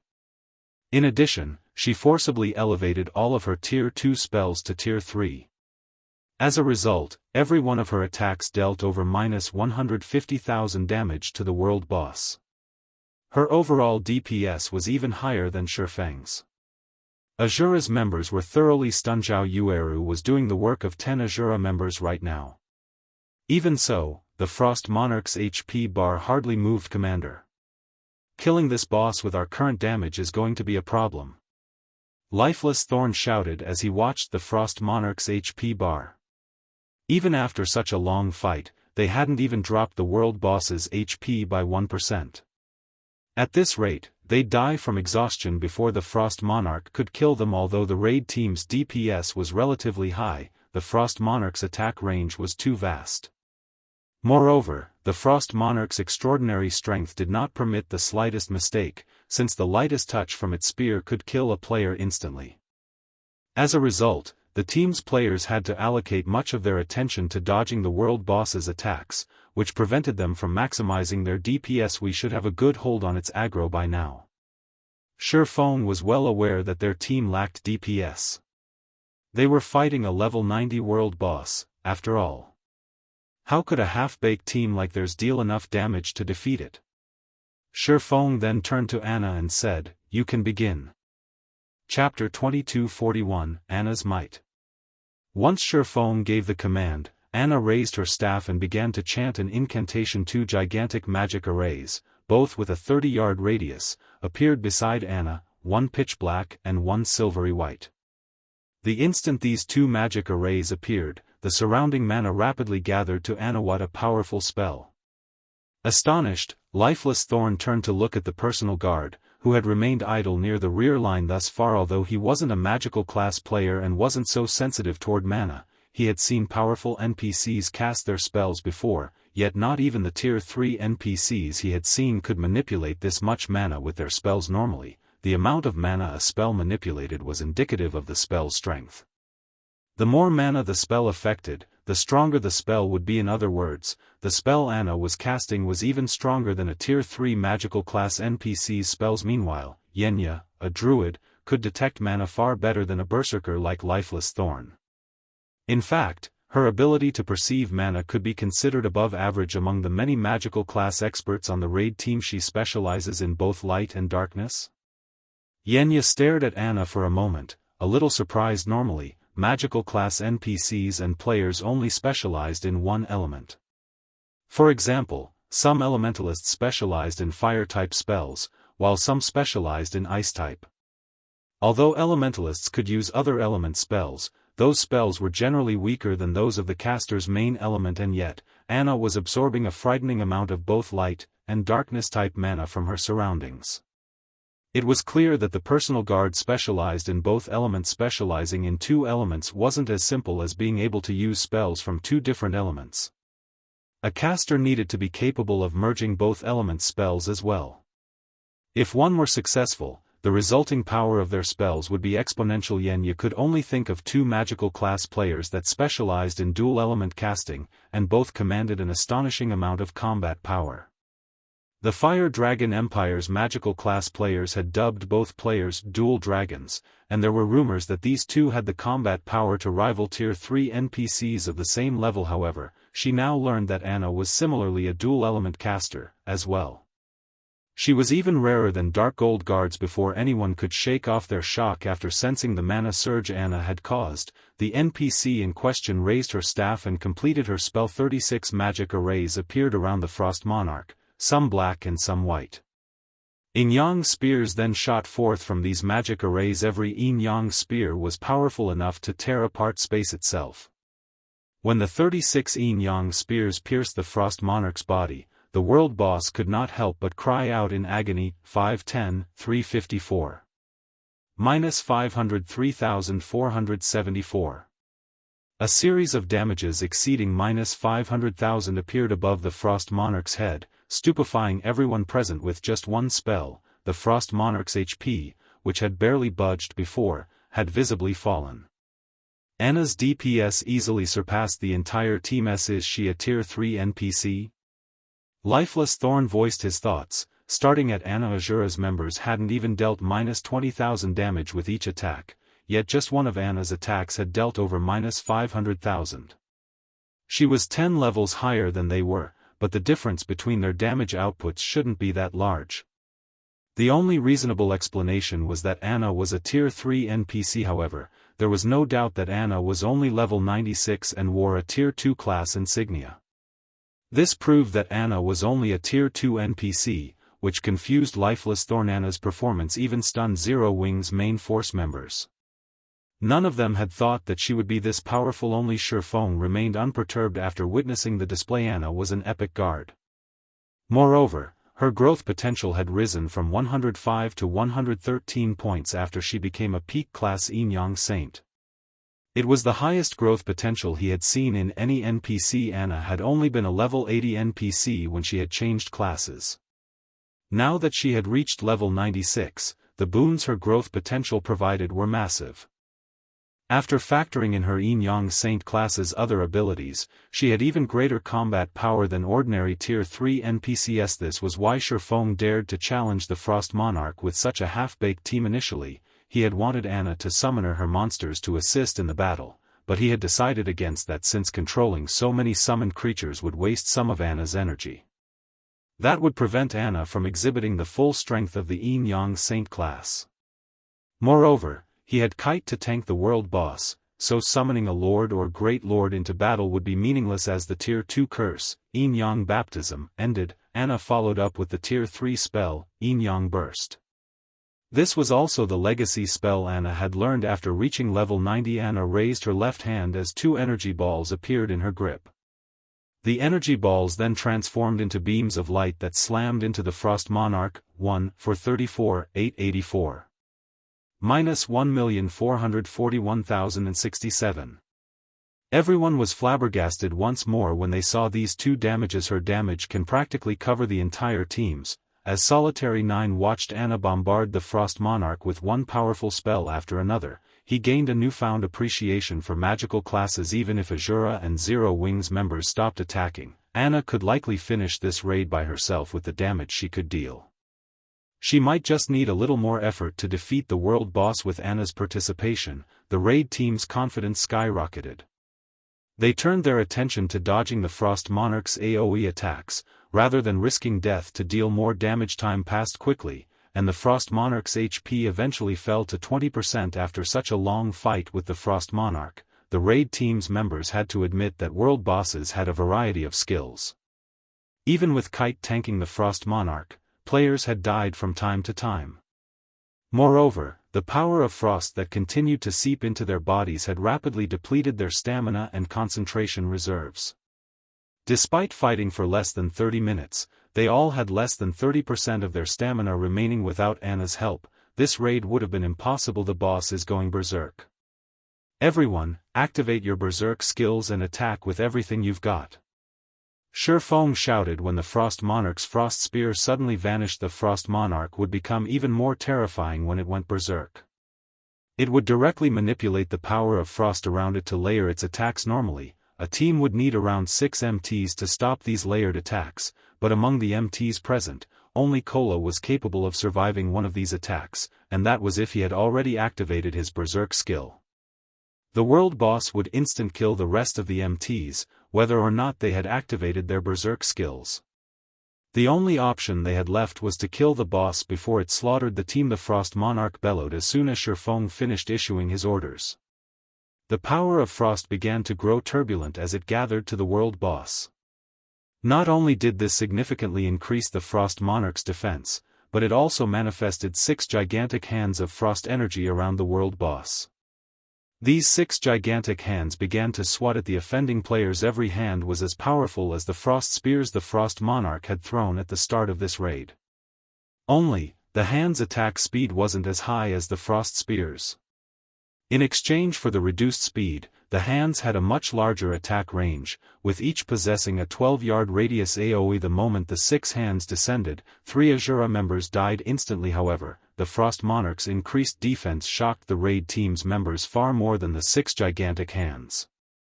They had already activated their berserk skills, yet they dealt less damage than they had earlier.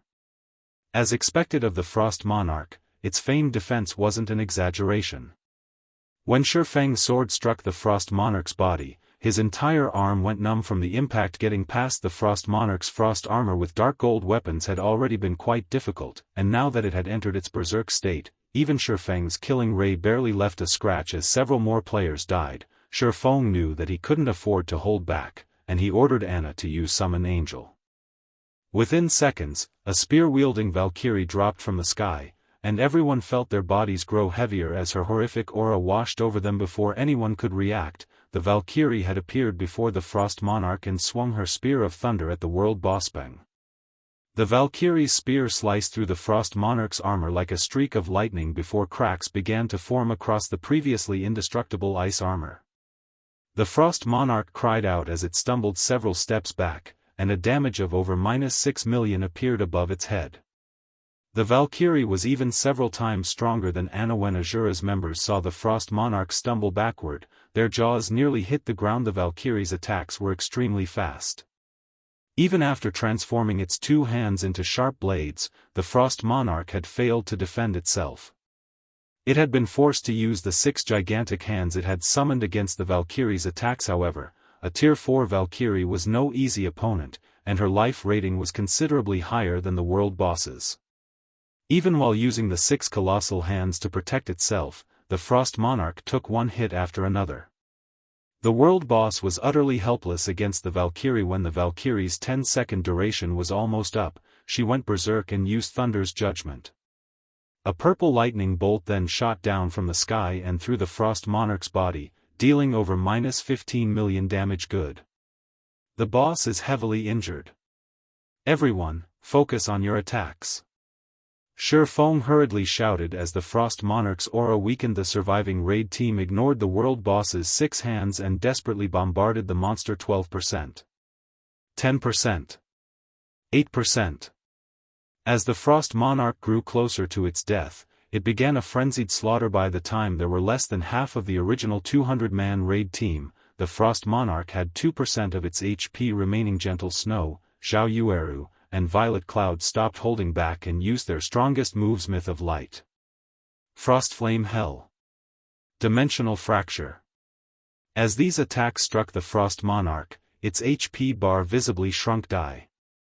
When the world boss had less than 1% of its HP left, Shi Feng activated Divine Providence, Flame Burst, and Lightning Slash. I am immortal, human. You will not get away with this. The Frost Monarch snarled, its voice echoing throughout the purple frost field, as its HP fell to 0, and its crystalline body crumbled to the ground. Chapter 2242, Frost Monarch's Loot. The instant the Frost Monarch died, everyone's experience bars exploded. The level 90 world boss had provided a bounty of EXP, Lifeless Thorn and Azura's other members instantly climbed to level 80. Although Zero Wing's main force members didn't level up, having already reached level 86 and 87, their experience bars did grow by a large chunk. They had earned enough EXP to cover more than a full day of grinding. It's finally dead. As their experience bars filled, the raid team members breathed a sigh of relief. They celebrated their survival throughout the raid. When the Frost Monarch had gone berserk, its attacks had become faster as its HP decreased. They hadn't been able to keep up, relying on luck to survive. Fortunately, their overall DPS had been high enough for this raid. Had the battle continued for another 30 or so seconds, they might have lost their lives before the Frost Monarch died. Once they had a chance to catch their breath, they turned toward the numerous items scattered around the world boss's corpse. So many items dropped. We're rich. That's the loot of a level 90 world boss. That's right. Based on how much mana is gathering around those items, they must be extraordinary. The survivors' eyes glowed with excitement when they saw the Frost Monarch's loot. With a casual glance, they could count more than 10 pieces of dark gold equipment and a few rare dark gold weapons. After level 50, monsters' drop rates drastically decreased.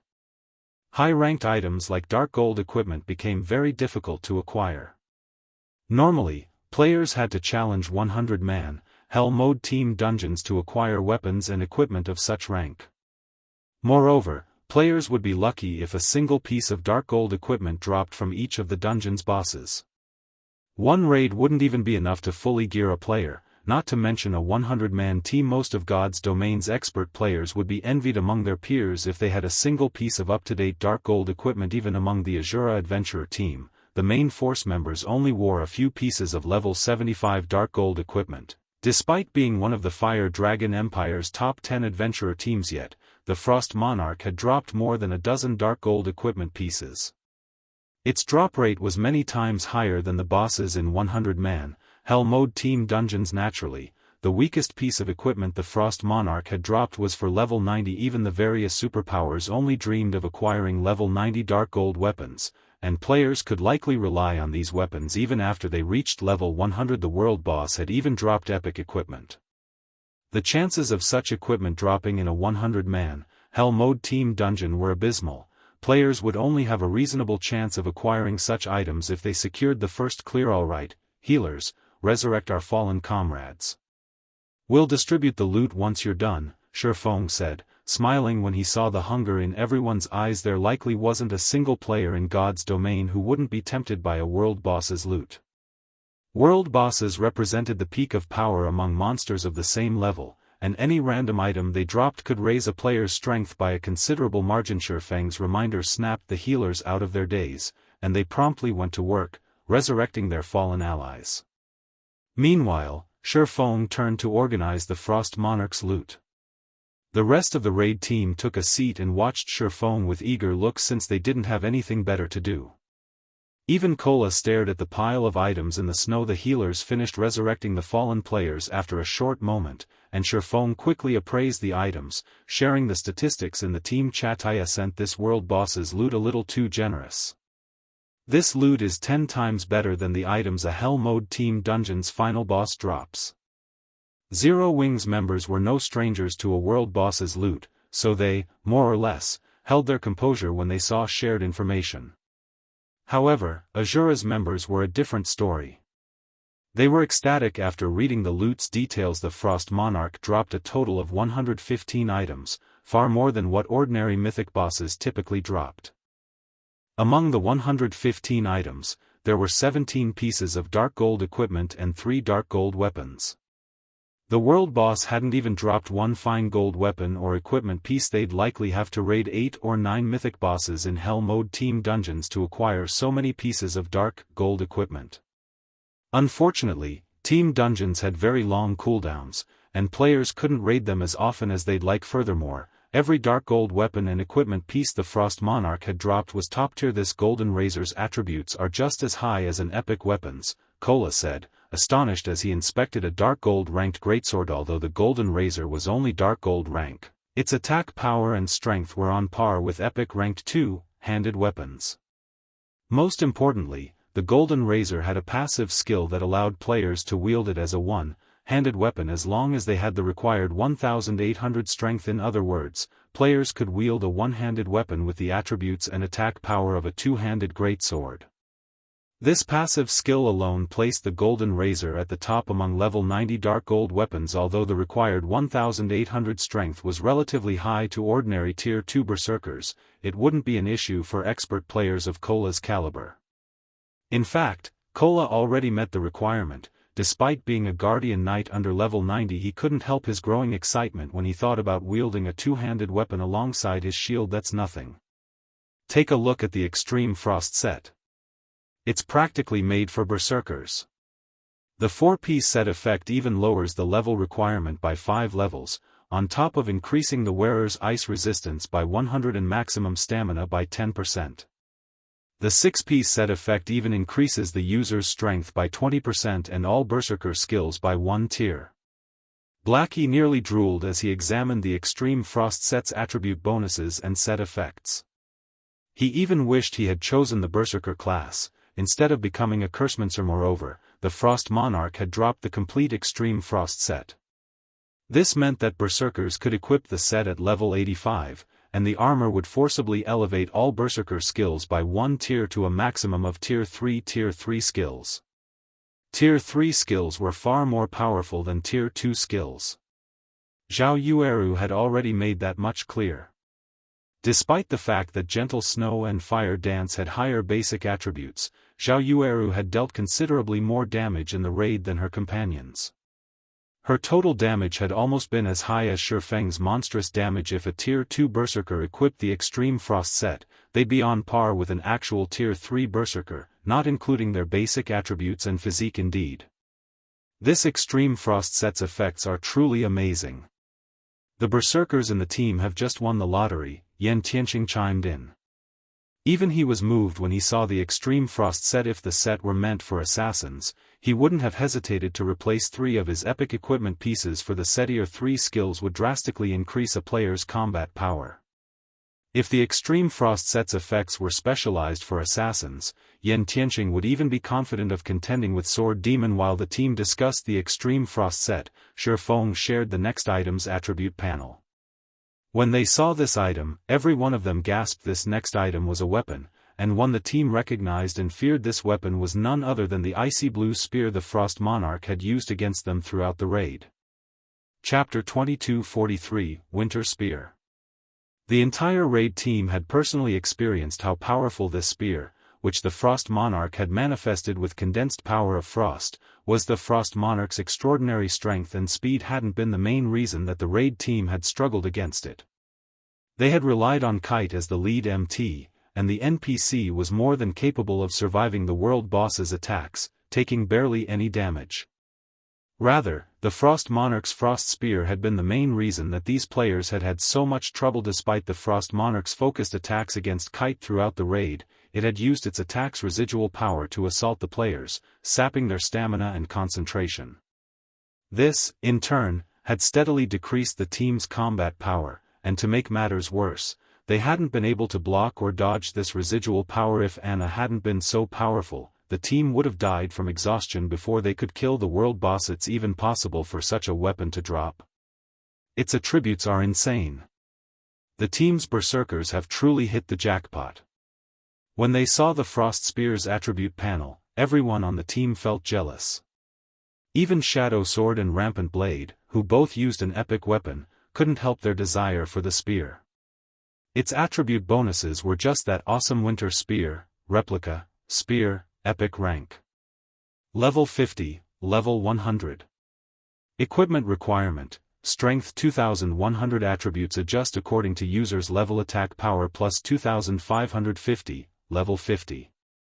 Strength plus 301, Agility plus 210, Endurance plus 270. Attack speed plus 12. Attacks carry the power of Frost. When attacking, all attacks reduce the target's stamina and concentration. Attacks have 30% chance to deal frost damage to all enemies in a 10-yard radius. 20% chance to trigger frost possession, increasing strength by 20% by 3 seconds. During this time, attacks also deal an additional 270% frost damage and reduce target's movement speed when struck by 30% when equipped. Main attribute increased by 25%. All secondary attributes increased by 15%. Reaction speed increased by 10%. Ignore levels plus 10. All berserker skill effects increased by 30%. All item level requirements reduced by 5 levels.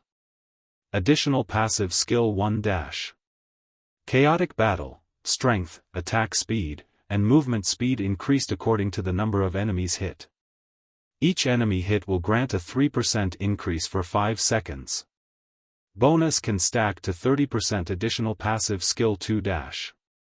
Ice Guard, when HP falls below 50%, Power of Frost triggers to improve the user's physique by 15%, main attribute by 15%, and defense skill by 3 levels. Additional active skill dash. Frozen Century, converts a 100-yard radius into a frozen realm, using the power of frost to corrode all enemies in range. At the same time, the user creates 2 frost doppelgangers, each with 115% of the main body's strength. Duration, 5 minutes. Cooldown, 1 hour. Even Sherfone was relatively surprised to see the Winder Spear replica drop. The original Winter Spear was a legendary weapon, but even a replica would be extraordinarily powerful. The epic ranked replica could likely rival an ordinary fragmented legendary weapon's strength. In terms of attack power, this replica was even stronger than Gentle Snow's Glorious Will. The only difference between the Winter Spear's replica and Glorious Will's was that the latter could be upgraded to fragmented legendary rank, while the former could not. Even so, the Winter Spear was the best weapon under fragmented legendary rank for berserkers at level 100 or below. If current players wielded this spear, their attack power would be among the best in God's domain. Moreover, players wouldn't have to worry about fighting groups or a single opponent with the Winter Spear's effects. Naturally, every berserker on the raid team grew restless after seeing the Winter Spear's attribute panel, and they all turned toward Sherfeng almost as one, waiting to learn how he intended to distribute the weapon according to Sherfeng's rules. Everyone that participated in the raid would have a chance of competing for any dark gold weapon. Unfortunately, those rules didn't hold true for epic ranked weapons. Even the various superpowers treated epic weapons and equipment as a part of the guild's foundation, and not even the guild's upper echelons could claim such an item simply because they wanted it. Guilds had strict inspections and evaluations before they'd assign an epic item to their members, especially when it came to a top-tier epic weapon like the Winter Spear. The Winter Spear and Extreme Frost set will go to Lifeless Thorn, Sherfeng announced after giving the matter some thought. Although he was Azura's commander, Sherfeng hadn't contributed to the adventurer team recently since he'd been so busy with Zero Wing. As a result, Lifeless Thorn had taken full responsibility for leading the Azura adventurer team and the massive Adventurers Alliance. By now, many superpowers had begun to compete for resources and player population in the Ice Crystal world. If the Adventurers Alliance wished to maintain its standing, it needed to rely on more than a flowing water realm expert like Lifeless Tom. The Alliance would need a peak expert, at the very least, to defend it, Commander? Lifeless Tom stared at Shifeng, moved. He had never expected his commander to hand him the Winter Spear and Extreme Frost set. Not even superpowers upper echelons had the privilege of using such high-quality weapons and equipment, yet despite being Azura's vice commander, he had earned the right. Adventurer teams weren't nearly as restrictive as guilds, and even though Lifeless Thorn was Azura's vice commander, he enjoyed far more freedom than large guilds' elite members. Moreover, Zero Wings members wouldn't be pleased to hear that their guild leader had given him such powerful items. The consequences were just too high. Lifeless Tom couldn't understand what Shifeng was trying to do, and yet, despite carrying an epic weapon and multiple pieces of epic equipment, he was sorely tempted to wield and wear the Winter Spear and Extreme Frost set. Refusing such a generous offer wasn't easy. Naturally, Shifeng understood what Lifeless Thorn was thinking. Taking the initiative, he said, "There's no need to say anything. Zero Wing isn't like other guilds. Azura may only be Zero Wing's subordinate adventurer team, but it's still a part of Zero Wing. As long as you perform well, I have no problems giving you weapons and equipment of this quality. I hope that you will use this weapon and set equipment to improve Azura further." Zero Wing was quite different than the various superpowers. It didn't have the support of major corporations, and it wasn't as attractive to expert players. If Zero Wing wanted to contend with super first-rate guilds and super guilds, subordinate, independent organizations like the Azura Adventurer Team were necessary. Furthermore, if an adventurer team wasn't led by a powerful expert, it would struggle to develop. Although Azura was impressive enough to become one of the Fire Dragon Empire's top 10 adventurer teams, that was its limit. Growing any stronger would be an incredible challenge for the adventurer team. Unless Lifeless Thorn increased his strength, it would only be a matter of time before another adventurer team, one with a powerful background, surpassed Azura if possible. Shifeng wanted to help Lifeless Thorn reach the Void Realm, but doing so wouldn't be easy. One would have to improve their senses on a qualitative level, which couldn't be done by simply improving one's combat standards. If it were that easy, the various super guilds would have more than just a few peak experts among their ranks. After Shifeng's comment, Lifeless Thorn turned to Zero Wings members to see their reactions, but to his surprise, none of the main force members seemed dissatisfied with the situation. They didn't actually seem to care who received the Winter Spear and Extreme Frost set. When Azura's other members saw this, they couldn't help but feel a little ambitious. As players that had chosen to join an adventurer team, they had knowingly forsaken the resources a guild could provide in exchange for more freedom. However, enjoying the freedom of an adventurer team, as well as access to a guild's important resources, was better than they could have hoped for. In that moment, Azura's members silently decided that they would become an even more powerful adventurer team in the future. Even if they couldn't obtain top-tier epic weapons like the Winter Spear, they'd still have a chance of securing ordinary epic weapons. Such a situation was normally unthinkable for adventurer team members like them. While everyone secretly envied Lifeless Tom, Shifeng revealed a playful grin as he shared the attribute panel for a jade flute. When the raid team saw this item, their jealousy of Lifeless Thorn vanished. Crap. Am I seeing things? This is a flying mount. Chapter 2244, Another Flying Mount. Upon seeing the summoning flute decorated with blue runes, every member of the raid team was ecstatic. Thanks to the flying mount that had appeared in the Sea of Death, players were no longer strangers to the concept of flying mounts. News of that mount had spread across God's domain, giving countless players a new dream of obtaining one for themselves. Even Aqua Rose and Zero Wing's other main force members, who already knew that Shifeng was the owner of that mysterious flying mount, were at a loss for words, not to mention Azura's members. Except for Shifeng, they hadn't heard of any player owning a flying mount at this stage of the game. In other words, this summoning flute was only the second flying mount found in God's domain. Epic weapons and equipment might be incredibly precious, but not even the top-tier epic weapon, Winter Spear, was worth 1/10 of a flying mount. They had already experienced the benefits flying mounts had to offer, and their travel speed was simply unbelievable.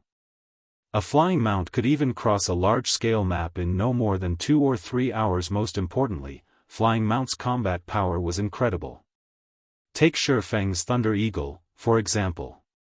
The Thunder Eagle was a bona fide Tier 3 combatant with the ability to contend with level 100 Great Lords. If they had a flying mount, they'd have their own powerful companion in battle. I won't say much about this flying mount. If you want it, fight for it. The starting bid will be 300,000 GCPs or 300,000 Azura contribution points. The highest bid wins. Shifeng said, chuckling as he glanced at the excited crowd before him. In truth, even Shifeng had been quite surprised to see the Frost Monarch drop a flying mount. Even a common flying mount was easily worth several level 100 plus epic items. Although this Frost Bone Dragon, the flying mount the Frost Monarch had dropped, wasn't as powerful as his Thunder Eagle, it was an intermediate extraordinary flying mount. It was even more valuable than ordinary fragmented legendary items initially. He had intended to give the flying mount to someone of his choosing to maximize its usefulness, but everyone's intense desire for the mount had changed his mind. Hence, he had resorted to an internal auction. 300,000 contribution points was exceedingly cheap for a flying mount like the Frostbone Dragon.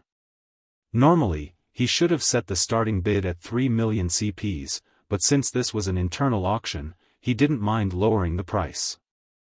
Moreover, the sooner one of his players was spotted using the flying mount, the more Zero Wing or Azura could benefit naturally. There was no chance of some low-rank player claiming the Frostbone Dragon. 300,000 contribution points was an astronomical amount for both Zero Wings and Azura's members. Not even ordinary core members could afford that price.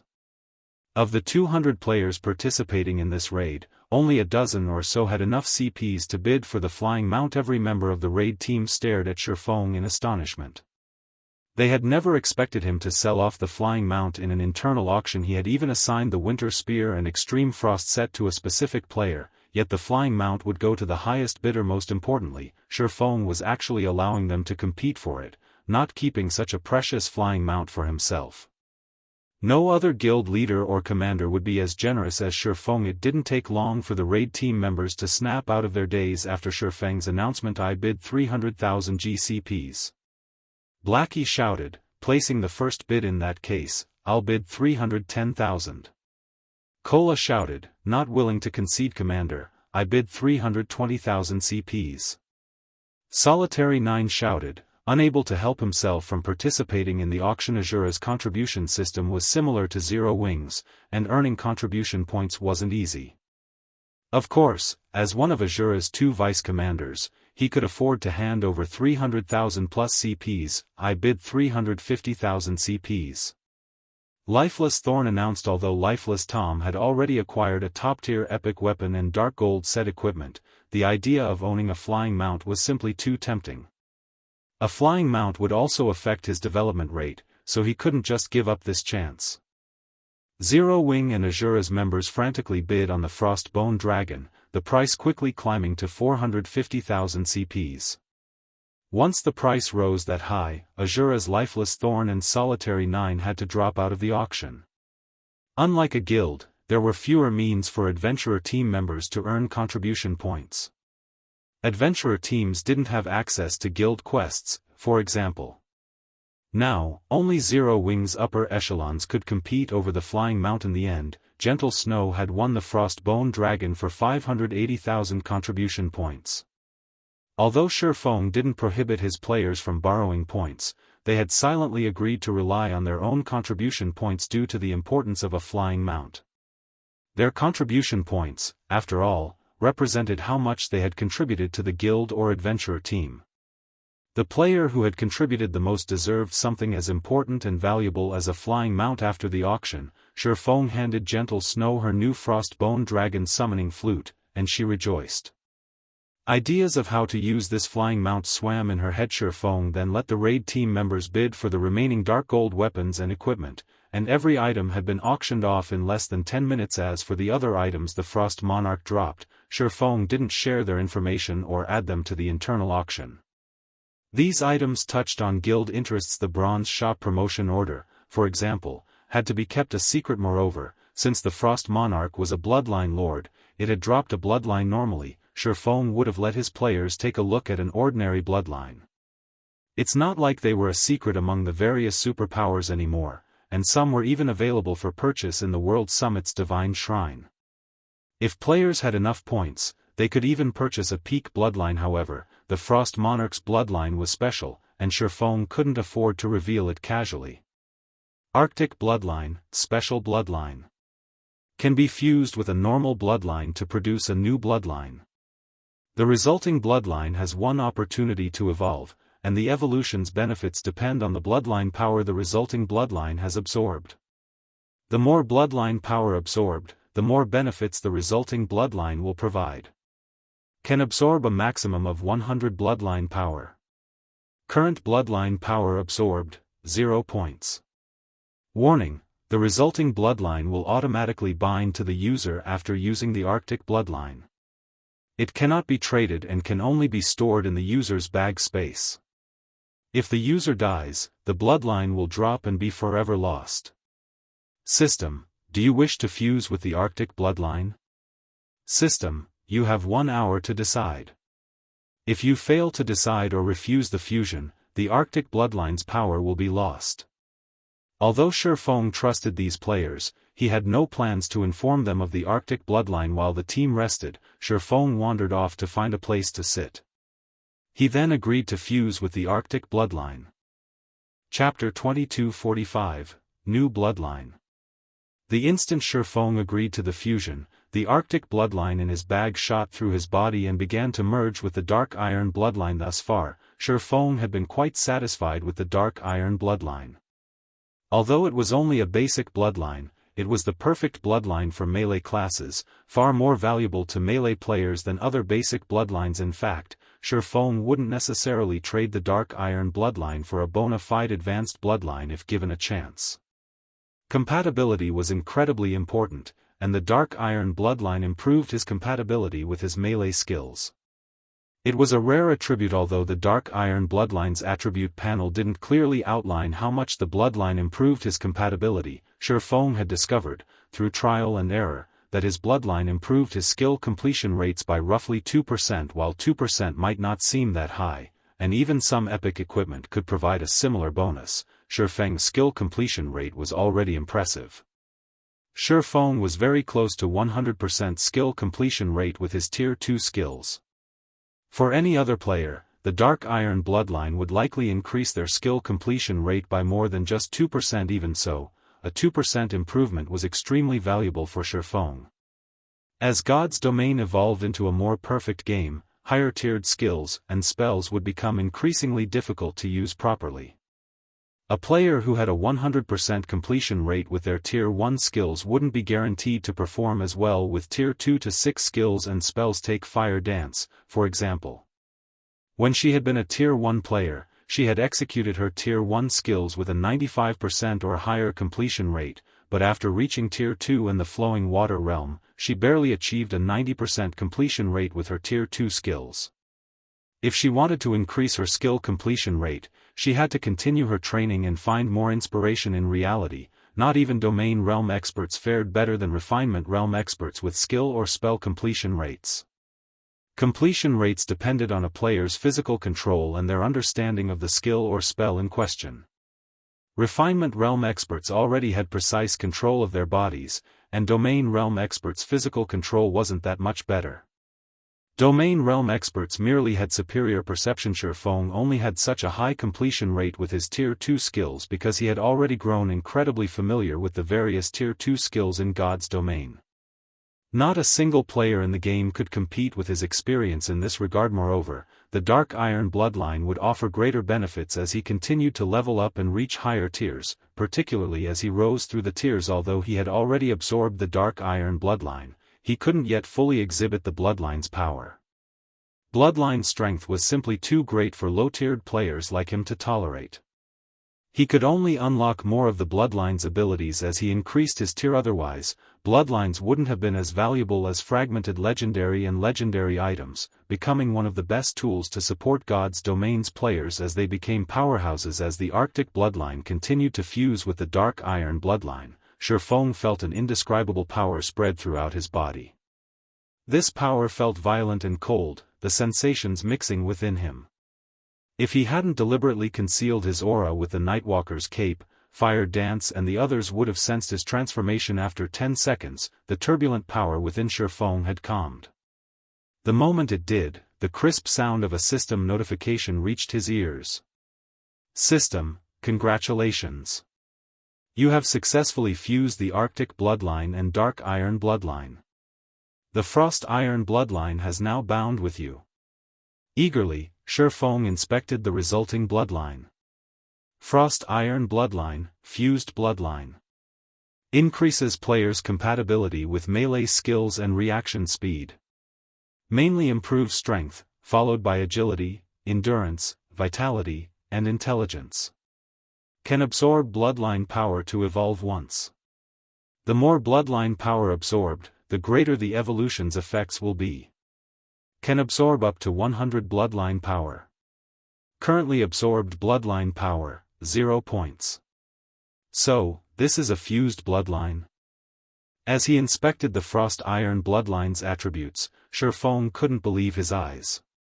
He had assumed the fusion would only improve the Dark Iron Bloodline's inherent attributes, not birth an entirely new ability. The Frost Iron Bloodline could practically rival advanced Bloodlinesl.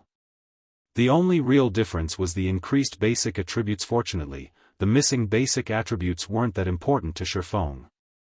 He valued the Bloodline's ability far more. Especially the Frost Iron Bloodline's new ability. Increased reaction speed would be significantly help Happy Face. Players. The improved reaction speed would be especially useful when fighting monsters. Unlike players, monsters' reaction speed continued to increase with their levels, which was why higher-leveled monsters were so difficult to deal with. Normally, the only way players could improve their reaction speed was by increasing their basic attributes and physique, but the resulting improvement would be minor. Meanwhile, weapons and equipment that increased reaction speed directly were painfully difficult to acquire. Now that the Frost Iron Bloodline could do just that, it was easily more valuable than the advanced Bloodlines players could buy from the Divine Shrine. Amazing. Truly amazing. With this boost, my reaction speed is just as fast as true Tier 3 classes. Shifeng was ecstatic when he sensed the change to his reaction speed. The Tier 3 promotion quest was far more difficult to complete than the Tier 2 version, and players' results would largely influence their future development. Shifeng had hoped to obtain an advanced bloodline before Tier 3 promotion quest to increase his chances of securing a good result. After all, his Blade Saint class was one of God's Domain's 10 Great Saint legacies, and his promotion quest would be considerably more challenging than other classes. Now that he had the Frost Iron Bloodline, he was far more confident of clearing his Tier 3 promotion quest. If this bloodline is so powerful after the fusion, just how powerful will it become after evolving with 100 points of bloodline power? Anticipation overwhelmed Shifeng as he read the bloodline's attribute panel. Again, to obtain bloodline power, players had to extract it from bloodline creatures or archaic species. Unfortunately, the former were incredibly rare in God's Domain. It seems I'll have to find some time to explore the Thunder God's secret land. After giving the matter some thought, Shifeng decided that hunting in the Thunder God's secret land would be the most reliable way to collect bloodline power. Although he knew where to find a few low-level bloodline creatures, the main god system wouldn't give him any chance to exploit such a loophole. His chances of extracting bloodline power from low-level bloodline creatures would be abysmal. To increase his chances, he had to hunt bloodline creatures in the Thunder God's secret land. Unfortunately, it wasn't easy to gain access to the secret land. He would need an entry pass, and entering the secret land by himself wouldn't be efficient.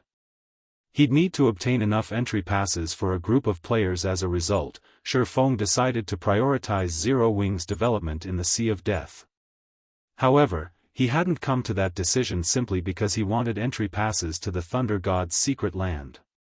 After level 100, the various major powers would turn their attention to the sea due to its many available resources, and if Zero Wing wanted a cut of that pie, it would have to secure a foothold in the Sea of Death as soon as possible. Thinking up to this point, Shifeng's gaze drifted toward the bronze shop promotion order in his bag, his desire to upgrade the Wanderer's shop as soon as possible growing. The naval resources he obtained through his partnership with Phoenix Rain wouldn't be enough for Zero Wing to establish itself in the Sea of Death, and Zero Wing still had to deal with Starlink's harassment. Once the raid team had rested, Shifeng returned to White River City alongside his companions. Chapter 2246, Turmoil at Dragonheart City. Starmoon Kingdom, White River City. Hashes of light illuminated the teleportation hall as Shifeng's team returned to White River City. After Monarch raid, they had spent almost all of their stamina and concentration. Although they had rested in the purple frost field for some time, they were visibly exhausted. How strange. I'm back in the city, yet my stamina still feels like it's barely recovering. Aqua Rose muttered as she concentrated on her physical state. Fire Dance, Yen Tianqing, and the other Refinement Realm experts felt the same. Once players reached the Refinement Realm, they gained more precise control over their bodies, and when they lacked stamina, it subtly influenced their physical performance. Hence, Refinement Realm experts could sense how much stamina they had remaining based on their physical condition. Normally, players' stamina rapidly regenerated when they returned to a town or city, yet Aqua Rose and her companion's stamina had barely changed. Their stamina recovery rate was surprisingly slow. Don't worry about it. It's just the result of the power of frost that infected your bodies. Once the power of frost dissipates, you'll return to normal, Shifeng explained. Not only were high-level maps dangerous, but they also inflicted lasting negative effects on the players that dared to explore them. Even among high-level maps, the purple frost field was considered a special place. All forms of energy, with the exception of the power of frost, had been expelled from the map. Not only would players' stamina deplete far faster than usual if they remained in the map for a long time, but their stamina recovery rate would also be affected. Fighting a world boss like the Frost Monarch would only make their condition worse. In their current state, these players would need to rest in a city for at least 10 hours to recover fully. Doesn't that mean that we'll have to rest for a long time, unable to do much else? Gentle Snow asked, frowning. She had just obtained the Frostbone Dragon, and she wanted to lead a team to grind field bosses in unexplored high-level maps as soon as possible to utilize this advantage and secure a large stock of high-level equipment. Zero Wing's main force members had reached such a high level, but most of their weapons and equipment hadn't. If they had had up-to-date weapons and equipment in their competition with Starlink, securing their victory would have gone much smoother. But it can't be helped. High-level resource maps aren't like they were before, Shifeng responded with a shrug. Reaching level 100 in God's domain wasn't difficult.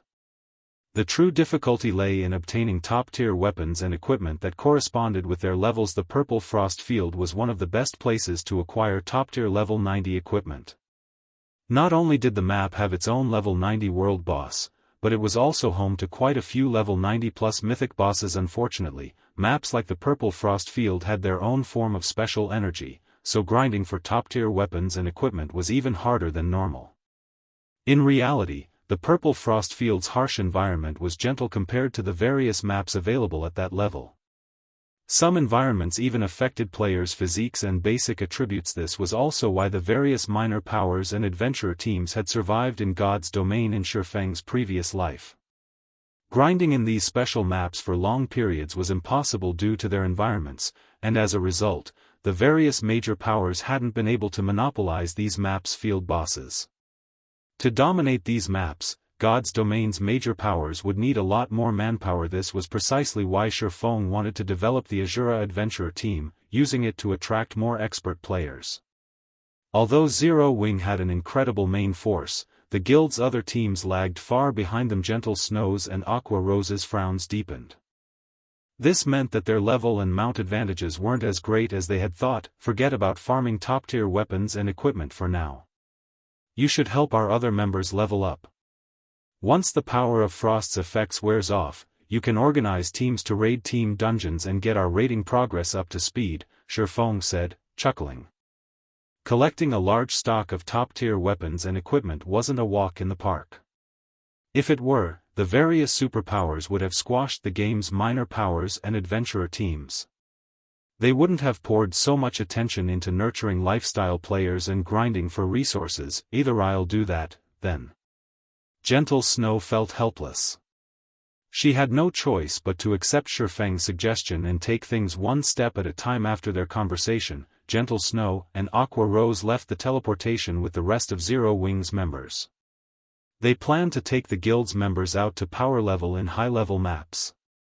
Shifeng, on the other hand, led Azura's members to the Candlelight trading firm and loaded them up with advanced mana armor kits, all-round devices, and other consumables that the trading firm only sold internally. He also instructed Melancholic Smile and her team to produce some resistance equipment for the adventurer team members to help them develop at a higher rate. Shifeng then found a special forging room before using the Abyss Pendant to teleport to Dragonheart Island in the blink of an eye. Shifeng appeared in an alleyway in Dragonheart City's outer area, but for some reason, Dragonheart City seemed livelier than during Shifeng's last visit. Hardly any players had spent their time in the city's outer area before, but now, he noticed a large number of players in this area of the city. Moreover, most of these players were neutral race players, not human. Why are so many neutral players here?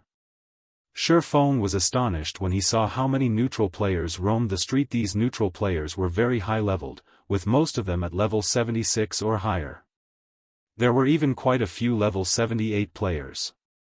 Mainstream players had just reached level 72 and 73 at this stage of the game, so these neutral players' levels were surprising. Even most large guilds' peak experts had only just reached this level. Meanwhile, Dragonheart City was located in the Sea of Death's inner region, and the closest neutral city was very far away. There should only be a small number of neutral players that would bother traveling this far. Neutral experts weren't the only players in the city right now. There were also large crowds of experts from the various major powers and many from second- and third-rate guilds. As Shifeng observed the passing players, he noticed a familiar group. It was none other than Thoughtful Rain and Blue Bamboo, who loved to vanish from the guild, and they seemed to be in the company of Melody and a few other Ninth Heaven members. Since Shifeng was still disguised as Black Flame, Thoughtful Rain and her companions quickly recognized him. You're here, too, Big Brother Black Flame? Blue Bamboo promptly walked up to Shifeng as soon as she saw him. Guild leader Black Flame, the half-elf Melody greeted. Why are you guys here? Shifeng asked, surprised. The fairy country, Melody's home country, was quite a distance away from Dragonheart Island. Traveling so far was a major challenge. Oh? You don't know, Guild leader Black Flame? Melody asked, giving Shifeng an odd look. No what? Shifeng asked. We're here because we've received news that a pathway to the western continent has appeared in Dragonheart City. All of the various major powers are heading this way to test their luck and see if they can make it to the western continent, Melody explained. Chapter 2247, Wanderer's Shop promoted. A pathway to the western continent? Shifeng was surprised to hear the news. God's domain consisted of two main continents, separated by a massive distance. Even with a flying mount, it would take several days to travel from one continent to the other. To make matters worse, one would encounter many level 180 and 200 plus sea monsters and flying monsters. Even after players reached tier 3 during Shifeng's previous life, very few people had been strong enough to travel between the continents. Normally, players would have to rely on teleportation arrays or special paths that had survived since ancient times. Take Starlink, for example. The guild must have secured a teleportation array that only it, alone, knew of. However, Shifeng had never heard of a path leading to the western continent in Dragonheart City during his previous life. Shifeng was also certain this wasn't because of a weakness in his information network or his guild's inability to learn it. If a path had appeared in the middle of a city, it would have shaken every power on the continent. The current situation was the best proof of this. Guilds from the eastern continent's various kingdoms and empires were rushing to Dragonheart City after learning of the pathway. Even the various neutral powers were making the trip. It would be very difficult not to learn of this pathway's discovery. A pathway between the two main continents represented unimaginable opportunities and wealth. The two continents had different cultures and development goals, which was why neither Unyielding Heart nor Crimson Emperor was a match for Starlink's economic development. I am not sure about the exact details. I came here with a friend who is trying to find out more about the situation, Melody explained. Big Brother Black Flame, why don't you come with us and take a look at this pathway? Rain and I have explored so many places, but we've never visited the western continent. Blue Bamboo invited Shifeng. My friend has been in Dragonheart City for quite some time now, so his connections and information network are quite impressive. I'm sure he'll find the facts soon, Melody said, nodding in agreement. She had considered inviting Shifeng to join them as well, but it wouldn't be proper to invite another guild leader without a good enough reason. Since Blue Bamboo had taken the initiative to invite him, she might as well go with the flow and use this opportunity to develop the relationship between Ninth Heaven and Zero Wing. Zero Wing had prospered lately, and because of that, the Death God workshop had calmed quite a bit in the fairy country, allowing Ninth Heaven to develop peacefully.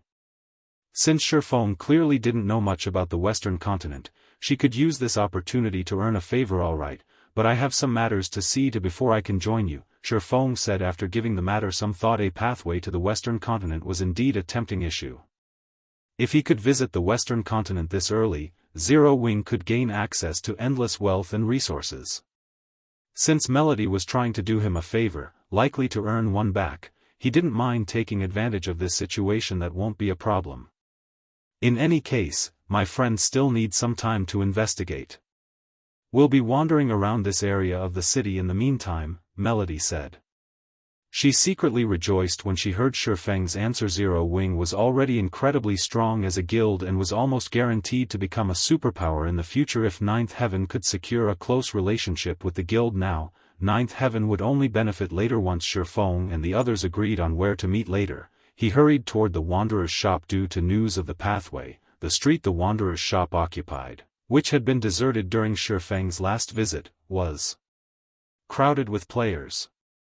Everyone was here to learn more about this mysterious path to the Western continent. Although I'm surprised that someone has discovered the pathway, it has saved me a lot of trouble in luring customers to the shop. With a quick glance, Shifeng realized that most of the players on the street were experts.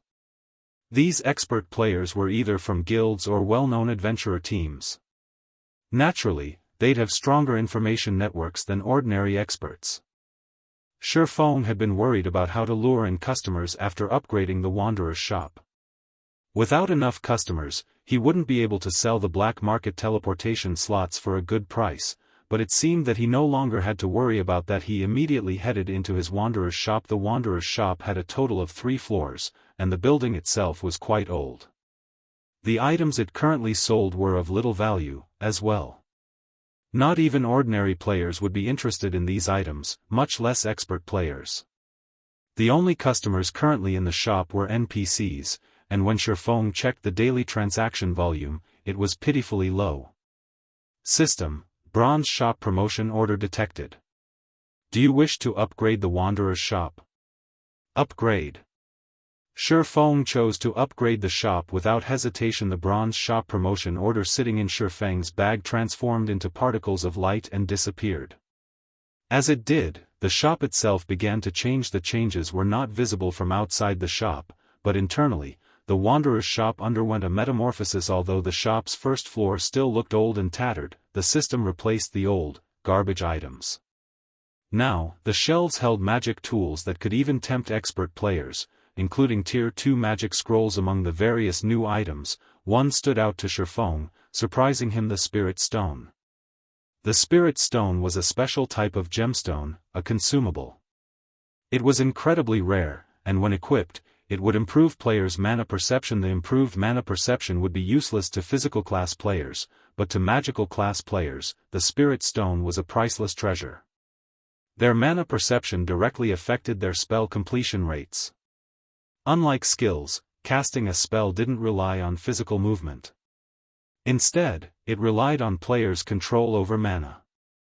Naturally, a caster with stronger mana perception would have better control of their spells. Once God's Domain's magical class players discovered the Spirit Stone, they'd go crazy over it. However, when Shifeng saw the Spirit Stone's price, he broke out in a cold sweat. Each Spirit Stone actually cost 400 ancient gold. The Spirit Stone was a consumable item and would vanish after 7 days of use, but even incredibly powerful experts would need several months to earn 400 ancient gold as expected of the black market. The prices are all fraudulent. Shifeng realized that earning ancient gold through the Wanderer's shop alone wouldn't be as easy as he had hoped.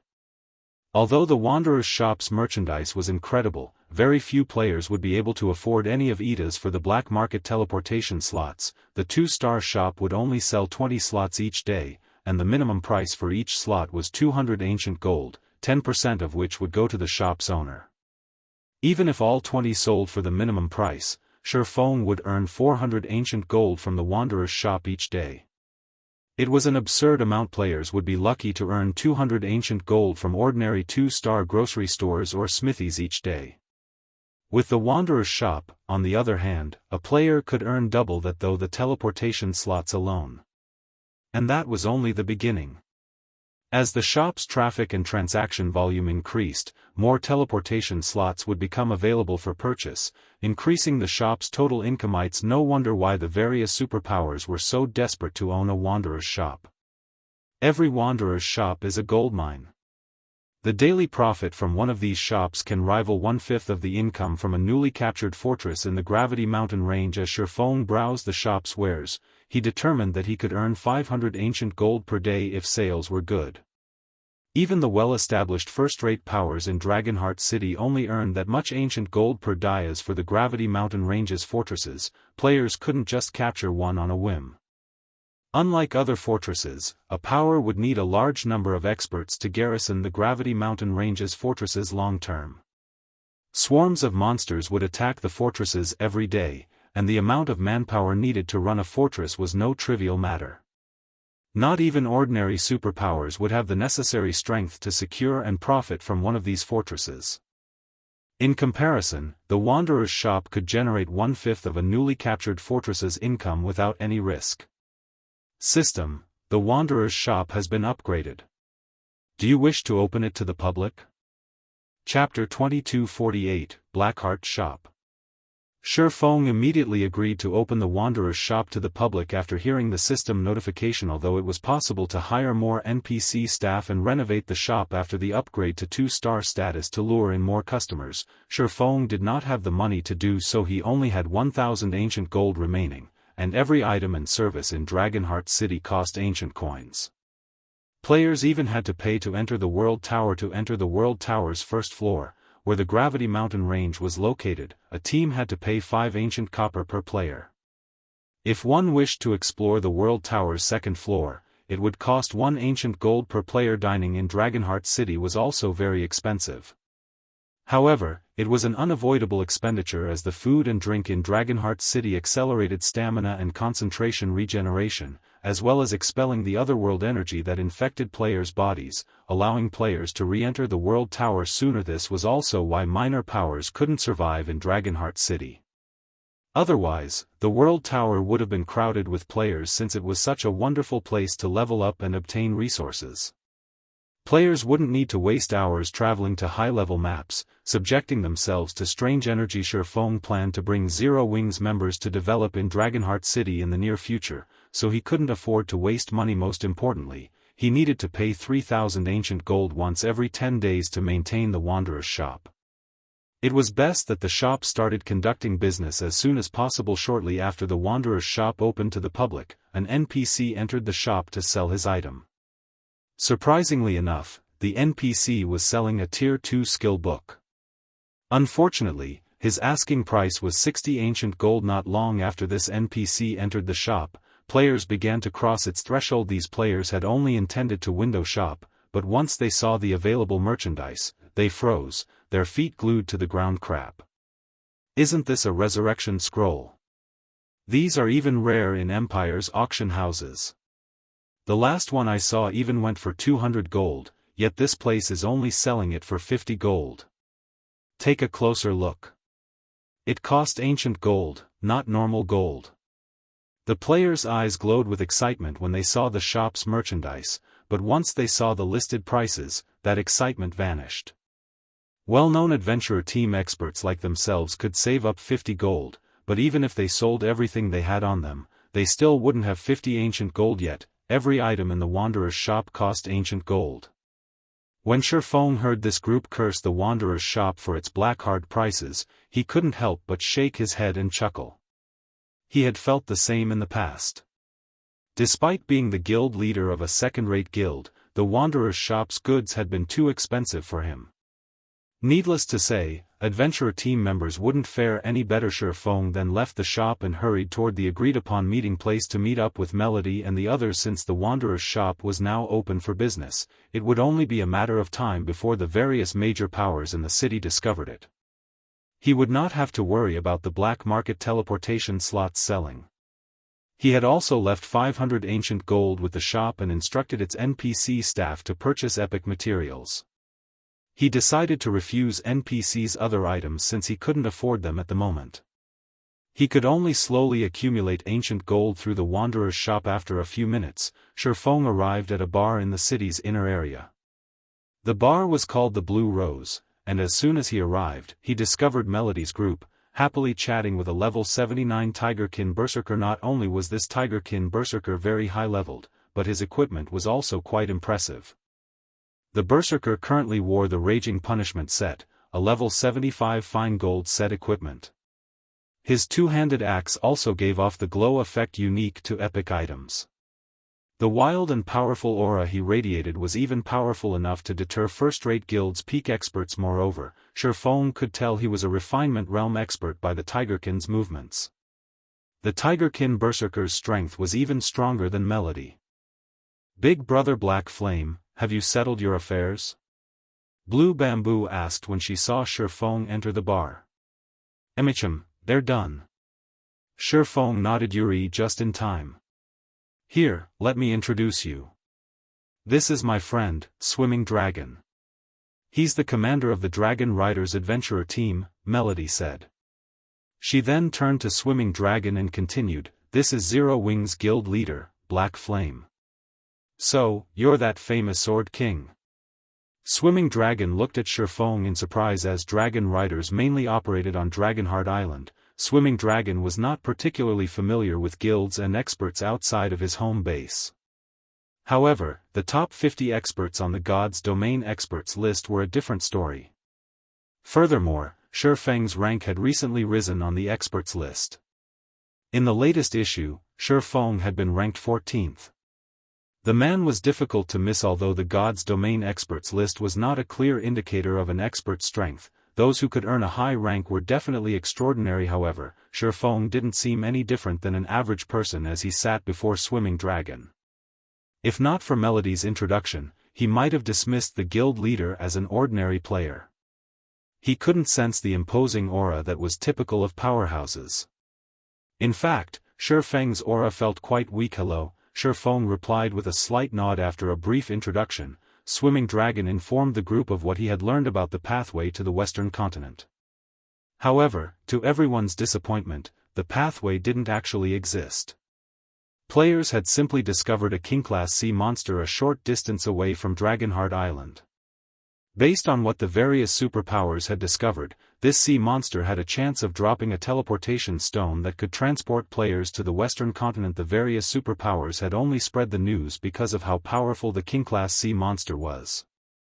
There was also a group of powerful sea monsters protecting this King-class, and it would take more than 2 superpowers to take the King-class sea monster down. Hence, the various superpowers intended to use the various major powers' strength for the raid. When they found this out, the various naval powers that had gathered in Dragonheart City hurried toward the island nearest to the King-class sea monster. They would begin the raid once they had enough overall combat power. Swimming Dragon had voiced his intentions to join the raid to see if he could get a piece of the pie. Melody's group was interested in taking a look, as well. Naturally, Shifeng wouldn't refuse this opportunity and decided to travel to the island with Swimming Dragon and the others. "There are so many people here."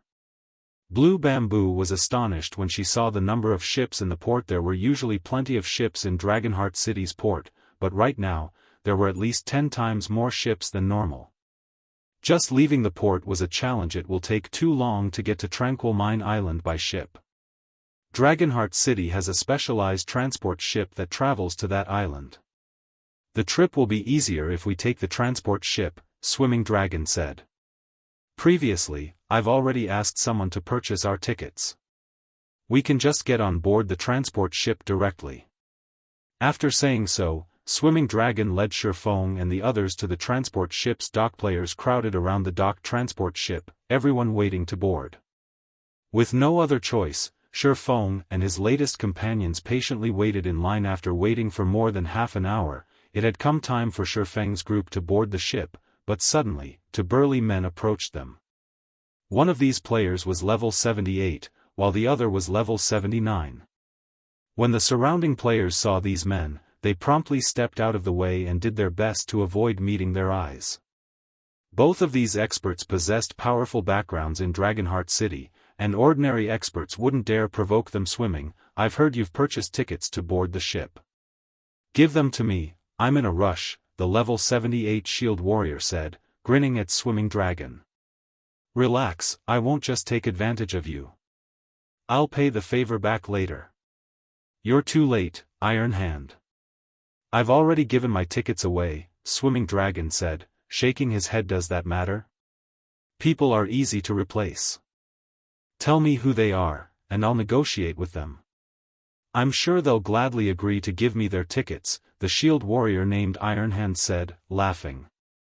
Chapter 2249, Stormy Situation. Swimming Dragon's expression darkened at Iron Hand's words. Stop messing around, Iron Hand. The Dragon Riders adventurer team is working under Heaven's Blade. Swimming Dragon warned. The shield warrior, Iron Hand, was nobody of significance. Like Swimming Dragon, Iron Hand was only a refinement realm expert. However, the Nine Snakes adventurer team stood behind the man. Plenty of powers operated on Dragonheart Island, and the various adventurer teams ruled over a significant portion. Naturally, the island's top 10 adventurer teams led the way. These 10 adventurer teams were extremely powerful and had support from various corporations. They walked the path of the elite and had a large number of capable experts. In terms of strength, these top 10 adventurer teams were even stronger than the various first-rate guilds on Dragonheart Island. Meanwhile, Nine Snakes was one of the top 10 adventurer teams. Due to Nine Snakes' position on Dragonheart Island, the adventurer team's members were particularly arrogant. Unfortunately, very few players and powers had the strength to put Nine Snakes in its place. As a result, most of the adventurer teams and independent players on Dragonheart Island tried to avoid Nine Snakes members as much as possible. The Sea of Death situation wasn't like that of the main continent. Not only was the competition here extremely intense, but the consequences for dying were also more severe. On land, players would only lose a piece of equipment and a level if they were killed. Out at sea, however, one would lose a ship. These ships were the key to naval players' survival. Without a ship, naval players' development would stagnate. Of course, as Dragon Riders was a well-known adventurer team as well, it had caught the eye of many powerful adventurer teams. As a result, Dragon Riders could ally itself with one of these adventurer teams for protection. The adventurer team Dragon Riders had chosen to ally with was none other than the Heaven's Blade adventurer team. Like Nine Snakes, Heaven's Blade was also one of the top 10 adventurer teams on Dragonheart Island. You think Heaven's Blade is that awesome? Do you know who this expert beside me is? Iron Hand asked, sneering. This is the Warblood adventurer team's newly promoted team leader, Snowy Afterglow. He's that genius from Warblood?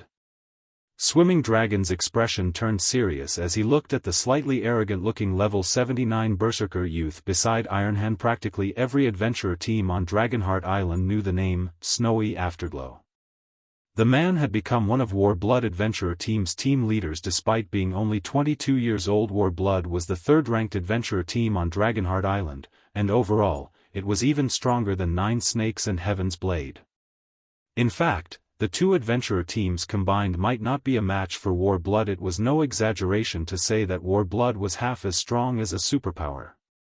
Of course, one had to be a peak expert to become one of its team leaders. That's right, and we're in a hurry. We don't have time to waste with you, Iron Hand snapped, annoyed. His gaze then shifted to Feng and the others before he said, I've never seen you before. You guys must be Swimming Dragon's friends, right? I_LL get straight to the point. Give me 2 of your tickets. If anyone tries to give you a hard time on Dragonheart Island, you can give them our names. After all was said and done, Swimming Dragon commanded Dragon Riders, one of Heaven's Blade's subordinate adventurer teams, so Iron Hand couldn't take his ticket from him. However, he shouldn't have any problems taking one of his companions' tickets. When the nearby players heard Ironhand's demand, they gave Shifeng's group envious looks, earning Ironhand's favor was worth the price of a ticket, not to mention snow afterglows.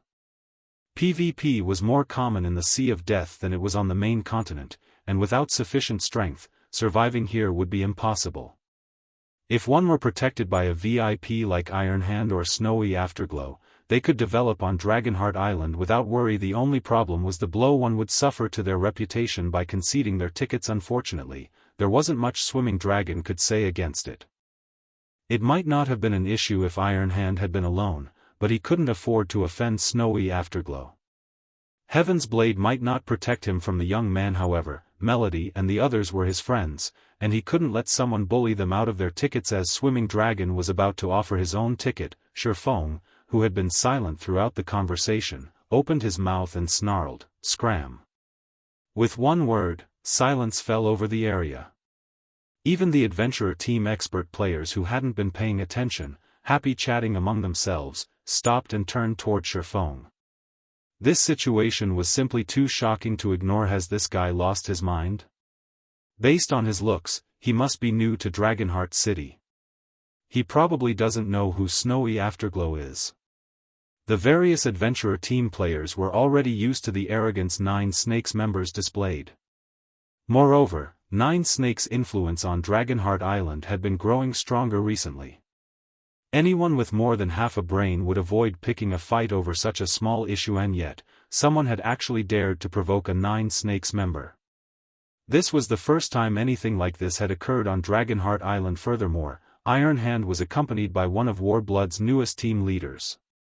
By disrespecting both Ironhand and Snowy Afterglow, Shifeng had practically sacrificed his development on Dragonheart Island and in the Sea of Death. Shifeng's response even stunned Ironhand for a moment. After snapping out of his daze, Ironhand coldly asked, "Are you looking to die?" "What? You want to try me?" Shifeng shot back, smirking at Ironhand. "Good. I'll remember you." Ironhand growled as he glared at Shifeng.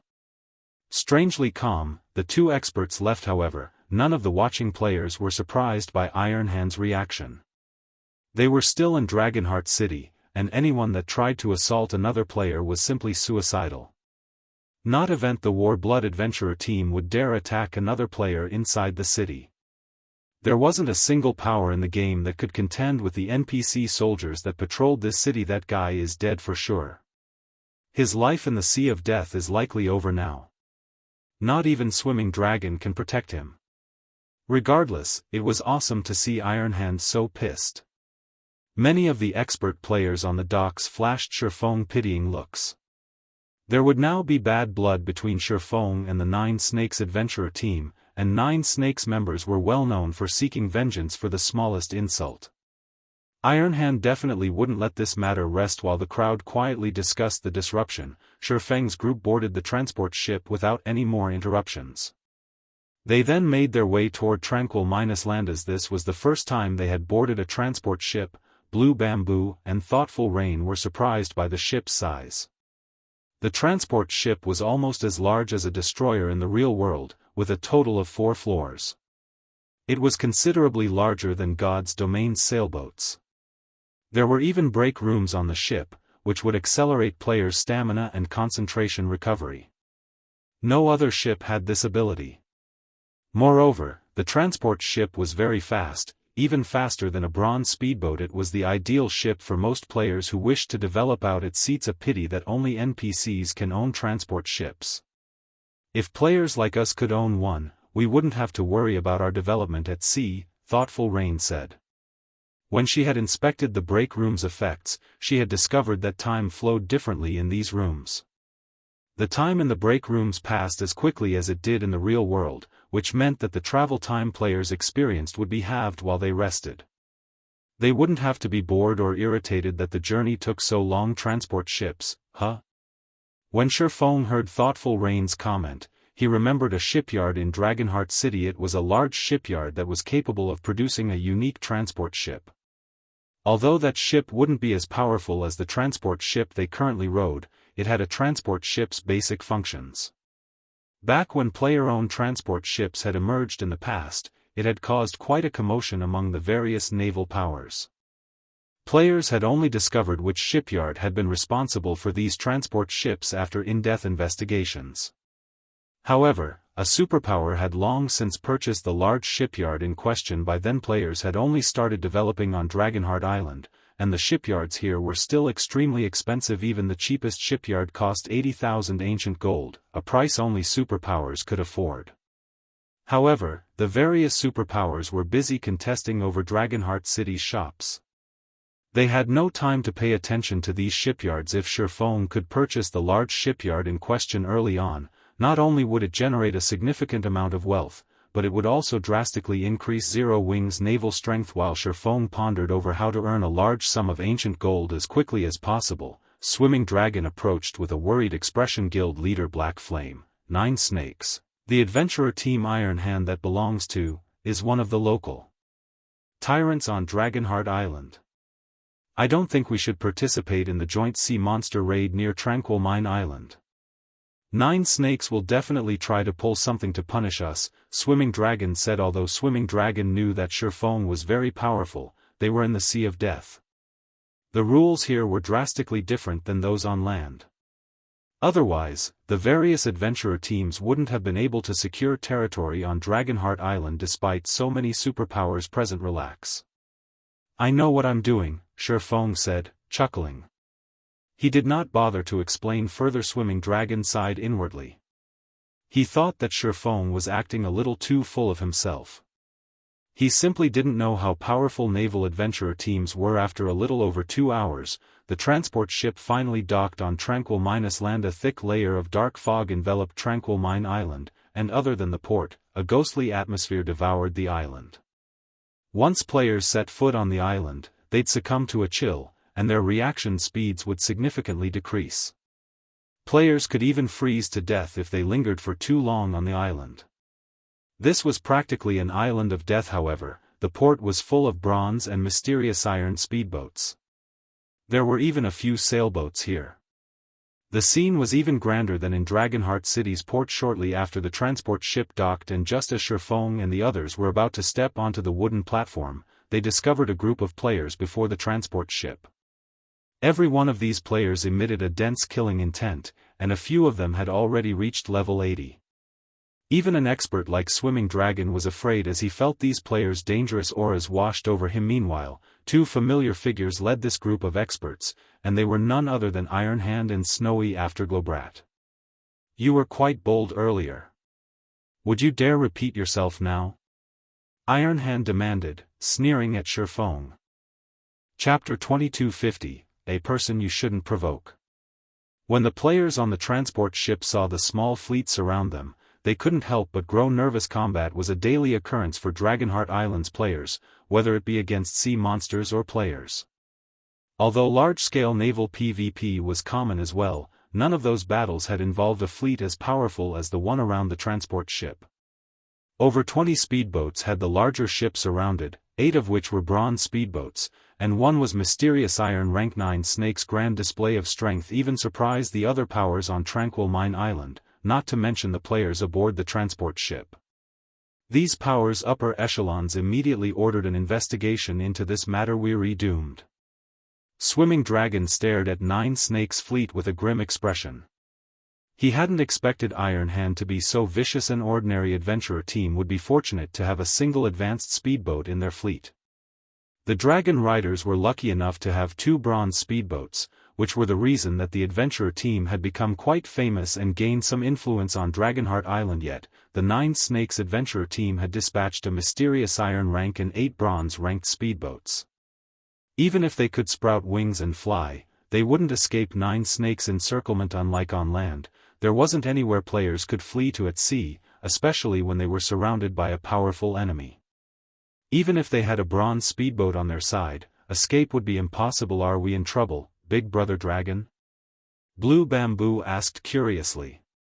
Since she was not familiar with naval players' ways, she didn't understand why everyone seemed so nervous about the few speedboats around them. Trouble is an understatement, Swimming Dragon replied, gesturing to an elementalist aboard 9 Snakes' mysterious iron speedboat with a bitter smile. This elementalist was clad in pitch-black robes and wore a silver mask. If we only had to face Iron Hand, I could find a way out of this, but that is Nine Snakes' vice commander, Undefeated Star. He used to be the Nine-Star family's vice guild leader, but he left the super first-rate guild a few years ago for some unknown reason and joined Nine Snakes. He is also one of the few naval legacy holders in the Sea of Death. Countless seafaring players dreamed of obtaining a naval legacy. Naval legacies might not be of much help, or any, to players on land, but they could help a seafaring player become an overlord on the open water. Picking a fight with a naval legacy holder at sea was suicidal. After listening to Swimming Dragon's explanation, the other players on the transport ship turned to Shifeng. Sure enough, the Nine Snakes adventurer team really shouldn't be provoked. That guy might have enjoyed a moment of glory, but now, he'll pay for it. I hadn't thought that Nine Snakes would respond so ruthlessly. Even Undefeated Star is here. Friend, Undefeated Star is vicious. It's best if you apologize. Otherwise, they might hunt you down and kill you back to level 0. I've heard that Undefeated Star has a special tool that can double the death penalty, and Nine Snakes has quite a few expert trackers. Another adventurer team's commander had provoked Undefeated Star not that long ago and lost over 10 levels as a result. That commander had no choice but to lead his adventurer team away from the Sea of Death. Many of the players on the transport ship pitied Shifeng. If he hadn't acted so rashly earlier, he wouldn't be in this situation. Some kind-hearted players even offered him advice. Being able to mingle on Dragonheart Island was already proof of one's strength, and everyone present knew how difficult it was to reach this point in the game. Losing 10 levels would be more than enough to despair over, not to mention dying back to level 0. Punk, if you accept your death and obediently hand over all of your equipment, we might consider letting the insult slide. Iron Hand shouted, "It's only a ship ticket, Iron Hand. Do you really have to make such a fuss over this?" Swimming Dragon pleaded through gritted teeth, stepping forward. "Will you let me apologize for my friend?" "Why would I want an apology?" Iron Hand snapped, disgusted. "I had to mobilize Nine Snakes' mysterious iron speedboat just to get to Tranquil Mine Island. Do you really think an apology can make up for that? I know you're a righteous person, Swimming Dragon, but your friend has disrespected our adventurer team. Do you think we can let him get away with that without paying a price?" Undefeated Star asked Swimming Dragon before shifting his gaze toward Shifeng. "What do you want?" Shifeng asked Neil, "Apologize to my friend, and offer 1,000 ancient gold as compensation." "Do that, and we'll consider this matter settled," Undefeated Star said as he gestured to Snowy Afterglow, who stood beside him. 1,000 ancient gold? Nine Snakes really is ruthless. An ordinary adventurer team on Dragonheart Island would be lucky to have a few dozen ancient gold. I'm not sure even well-known adventurer teams can fork out 1,000 ancient gold. Many of the spectating players gasped when they heard Undefeated Star's demands. Every player on Dragonheart Island knew how difficult it was to acquire ancient gold coins, yet Undefeated Star demanded 1,000 ancient gold as compensation, in addition to an apology. Undefeated Star was practically shoving Shifeng toward his doom. "Isn't this going a little too far, Vice Commander Star? My Dragon Riders adventurer team is working under Heaven's Blade. I hope that you will consider taking a step back out of respect for Heaven's Blade." Swimming Dragon tried to reason with the man again. Swimming Dragon hoped that he could convince Undefeated Star to back off by dropping Heaven's Blade's name. Heaven's Blade was the 5th-ranked adventurer team on Dragonheart Island, a rank higher than Nine Snakes. If Heaven's Blade found out that Nine Snakes refused to show respect, the larger adventurer team would take action. "You're so brave to negotiate with Brother Star, Swimming Dragon. Not even Heaven's Blade's vice commanders would dare to speak to him that way," Iron Hand said, sneering at Swimming Dragon. "Of course, if Commanders Vi were here, it might be a different story." Heaven's Blade had 4 vice commanders, but none of them was a match for Undefeated Star. Only Zvi, Heaven's Blade's commander, could suppress him. Swimming Dragon couldn't think of a response. He simply wasn't important enough to ask for help from Heaven's Blade's vice-commanders, much less from Commanders Vice. Since Nine Snakes' undefeated star has spoken, that guy can only pay his due. I know some people are strong enough to save him, but those powerhouses don't just show up to help anyone. None of the spectators found anything wrong with Ironhand's statement. It was true that Swimming Dragon didn't qualify to negotiate with Undefeated Star. In fact, if Undefeated Star was in a foul mood, he might decide to take out Swimming Dragon along with Shifeng. I don't know who you are, punk, but you should be careful of who you provoke in the Sea of Death, Ironhand said, smirking at Shifeng. Well?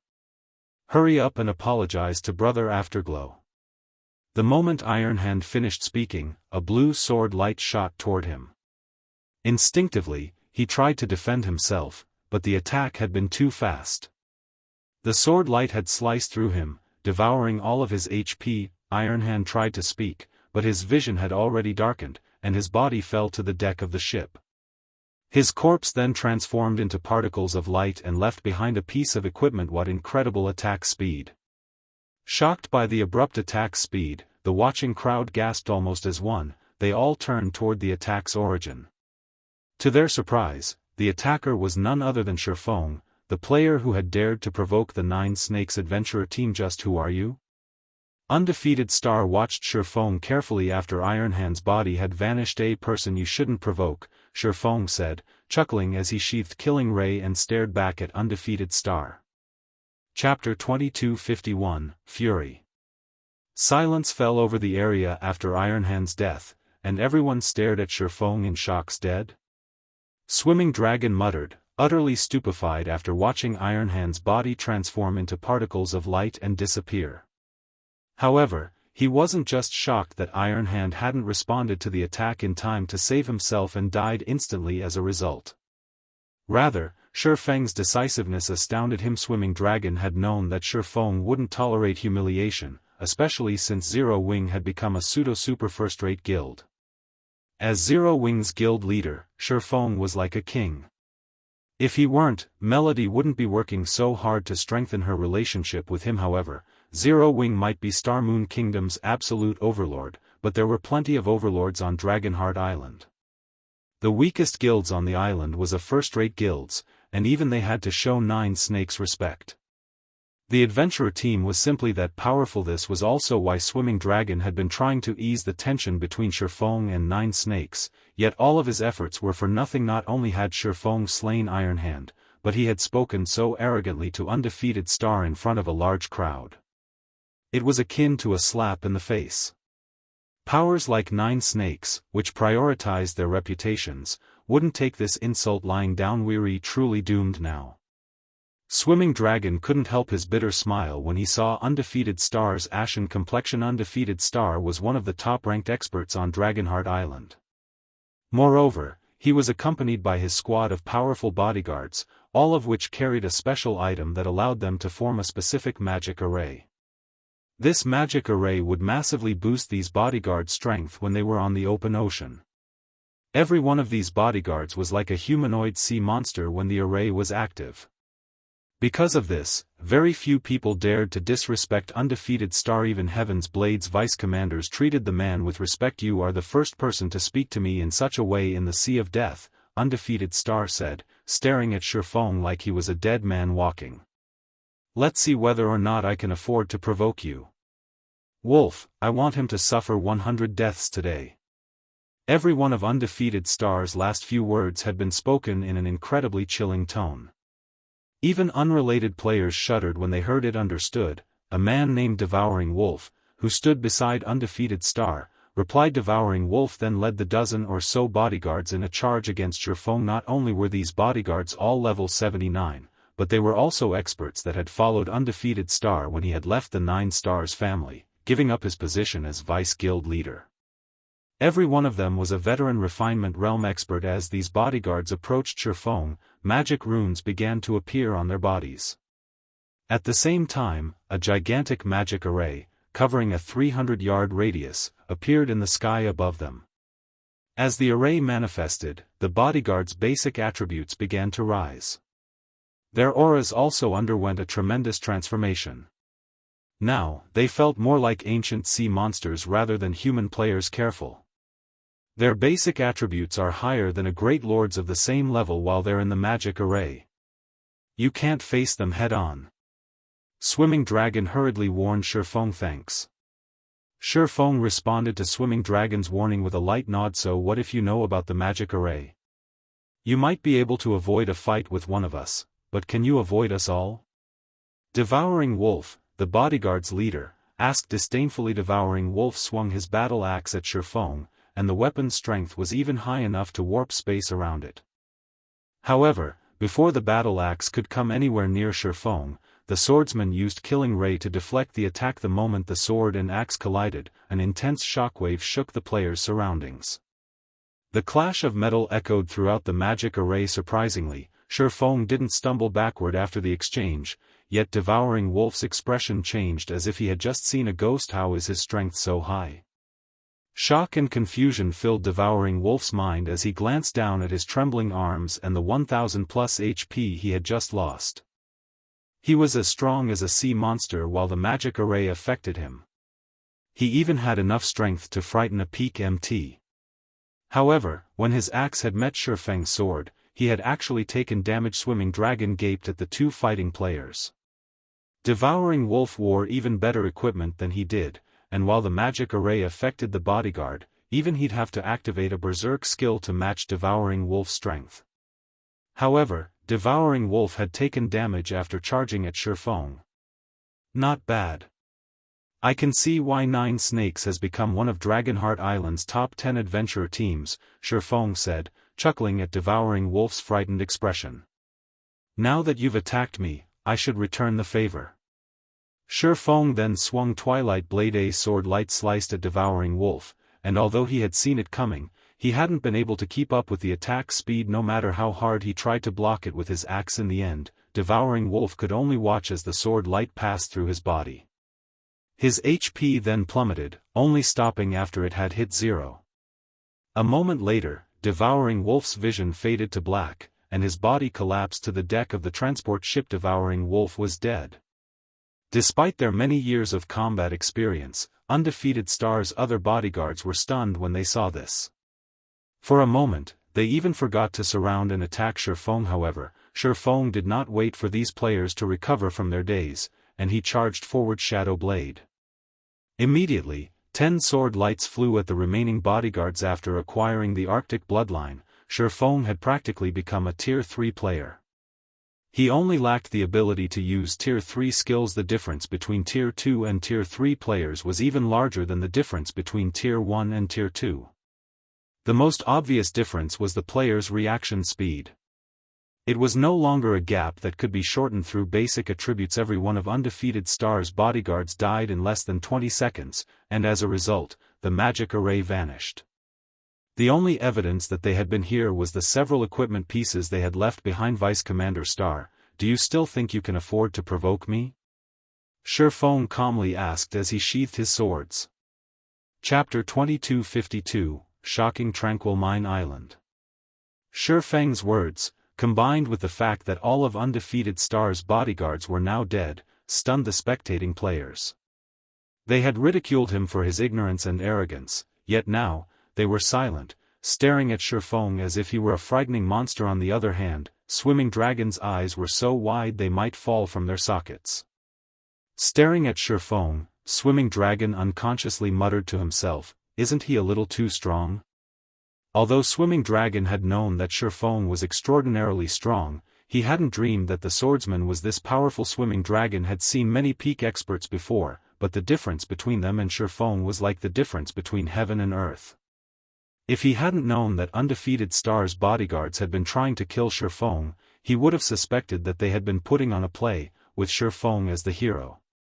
Those bodyguards' basic attributes were monstrous, and their combat standards were no weaker than his. Even Zvi, Heaven's Blade's commander, would have to retreat from Undefeated Star's bodyguards if they ganged up on him. None of those players feared death, and they were more than willing to disregard their defense to go blow for blow with their opponents like lunatics. However, those bodyguards had been as weak as toddlers before Shifeng. The swordsman had only needed one hit to kill each of those players. He had acted as if that fight had been nothing more than a walk in the park. Shifeng's strength was simply inhuman. Swimming Dragon couldn't help but turn toward Melody, who stood beside him. He had wondered why she and her companions had tolerated Shifeng's rash actions. Their opponent was Nine Snakes, one of Dragonheart Island's top 10 adventurer teams, but after this latest display, it seemed they didn't have to worry about dissuading Shifeng. What Swimming Dragon didn't realize, however, was that Melody and her companions were just as shocked as he was. Of course, they had been confident in Shifeng's prowess, not worried that he'd have issues when dealing with Nine Snakes. Even if Nine Snakes were Dragonheart Island's local tyrant, the adventurer team wouldn't find a domain realm expert like Shifeng easy to deal with. Even if the swordsman weren't a match for Nine Snakes, he was more than capable of evading their grasp. Only Melody and the others hadn't thought that Shifeng would be this strong, even able to kill strengthened refinement realm experts without activating a berserk skill. Shifeng's basic attributes were simply heaven-defying. It seems you're not all talk after all, Undefeated Star said suddenly, laughing. Contrary to everyone's expectations, Undefeated Star had remained calm, even after watching his bodyguards die. However, this isn't some competition. You might be able to deal with a dozen or so players, but do you think your basic attributes can outmatch players with active berserk skills? If I send expert group after expert group to attack you, how long do you think you'll last? Moreover, we are on an island right now, surrounded by the sea. Don't think you can escape me. As soon as Undefeated Star finished speaking, another group of a dozen or so players stepped forward, sneering at Shifeng. Their combat standards might not be as high as the bodyguards, but their equipment was just as high quality. Moreover, every one of them possessed berserk skills. If they activated their berserk skills, their basic attributes would be even higher than the bodyguards, who had been strengthened by the magic array crap. Undefeated Stars aiming for a rotational battle. Swimming Dragon's expression darkened. Shifeng's strength was shocking, but they were still out at sea. These players didn't fight like those on land. One could simply flee from an opponent with an active berserk skill, waiting until the duration ended, but an island was only so large. Where could players possibly run to? Moreover, Shifeng was greatly outnumbered. Even if he activated his own berserk skill and widened the gap in basic attributes, Undefeated Star's subordinates could take their time, dragging the fight out and waiting for Shifeng's berserk skill to end. Once it did, hundreds of experts with berserk skills would besiege Shifeng. You're really quite brave to insist on provoking me. Unfortunately, you simply don't know how foolish it is to make me your enemy at sea, Undefeated Star said, glaring at Shifeng. However, he did not hurry to order an attack. He enjoyed seeing his opponent's despair before him. The stronger his opponent was, the more pleasure he'd get from seeing their anguish. Are you not afraid that I'll kill you before my berserk skill ends? Shifeng asked. Curious. Berserk skills had short durations, but Undefeated Star only had so many players. Shifeng only counted 100 or so Nine Snakes members. If he activated his berserk skill, he could easily take these players out within a few minutes. You think our adventurer team has so few members on this island, punk? A bald man beside Undefeated Star spoke up, laughing. Dragonheart Island's various major powers have dispatched several hundred players to Tranquil Mine Island to raid the king-class sea monster. Some of them have sent over 1,000 members. How many players do you think Nine Snakes, an adventurer team famed for its high member count, has sent? Moreover, everyone knows that 13 Thrones, a bona fide super guild, backs Nine Snakes. Do you really think you can take on 13 Thrones? None of the watching experts commented on the bald man's statement. What he had said was true, after all. 13 Thrones support was the reason that so many major powers feared Nine Snakes, allowing the adventurer team to develop as rapidly as it had 13 Thrones. The revelation surprised Shifeng slightly. What? Afraid now, punk? Undefeated Star chuckled when he saw the change in Shifeng's expression. Unfortunately for you, it is too late for regrets. Nine Snakes members aren't the only ones on their way. 13 Thrones experts are almost here. How long do you think you can evade us all? This latest information made Melody and her companions nervous. 9 Snakes was enough trouble on its own. They had never thought that the adventurer team had the support of a super guild. This mess had really blown out of proportion. God's domain only had a small number of super guilds, and every one of them was an overlord. Ordinary superpowers simply couldn't compare. Guild leader Black Flame, you should leave. We'll figure out a way to stop them. If we wait until their reinforcements arrive, it will be too late to escape, Melody said in the team chat as she disembarked from the transport ship. Shattering was Zero Wings guild leader and the main reason for the guild's success. He couldn't afford to let other players kill him. If that happened, and word spread, Zero Wings' reputation would take a massive hit. Moreover, she was responsible for inviting Shattering on this trip, so it was imperative that she keep him safe. Thoughtful Rain also nodded her agreement, following Melody as she approached Shattering. As the two women reached Shattering's side, a large group of players emerged from the island's forest. This group was comprised of 9 Snakes and 13 Thrones members, led by a savage man. This man was none other than 9 Snakes commander, Half-Step Victor Crap. How is this possible? Why is a VIP like him here? Swimming Dragon stared at Half-Step Victor in shock, unable to believe his eyes. How did they get here so soon? Melody's anxiety spiked as she watched reinforcements arrive. You're really unlucky, punk. Undefeated Star smiled when he saw Half-Step Victor's figure. If you have any last words, now's the time to speak up. When the spectating experts saw Half-Step Victor, they shook their heads and sighed. That man was a VIP that could shake Dragonheart Island with a stomp of his foot, and now that he was here, Shattering's fate was sealed. However, while Undefeated Star and his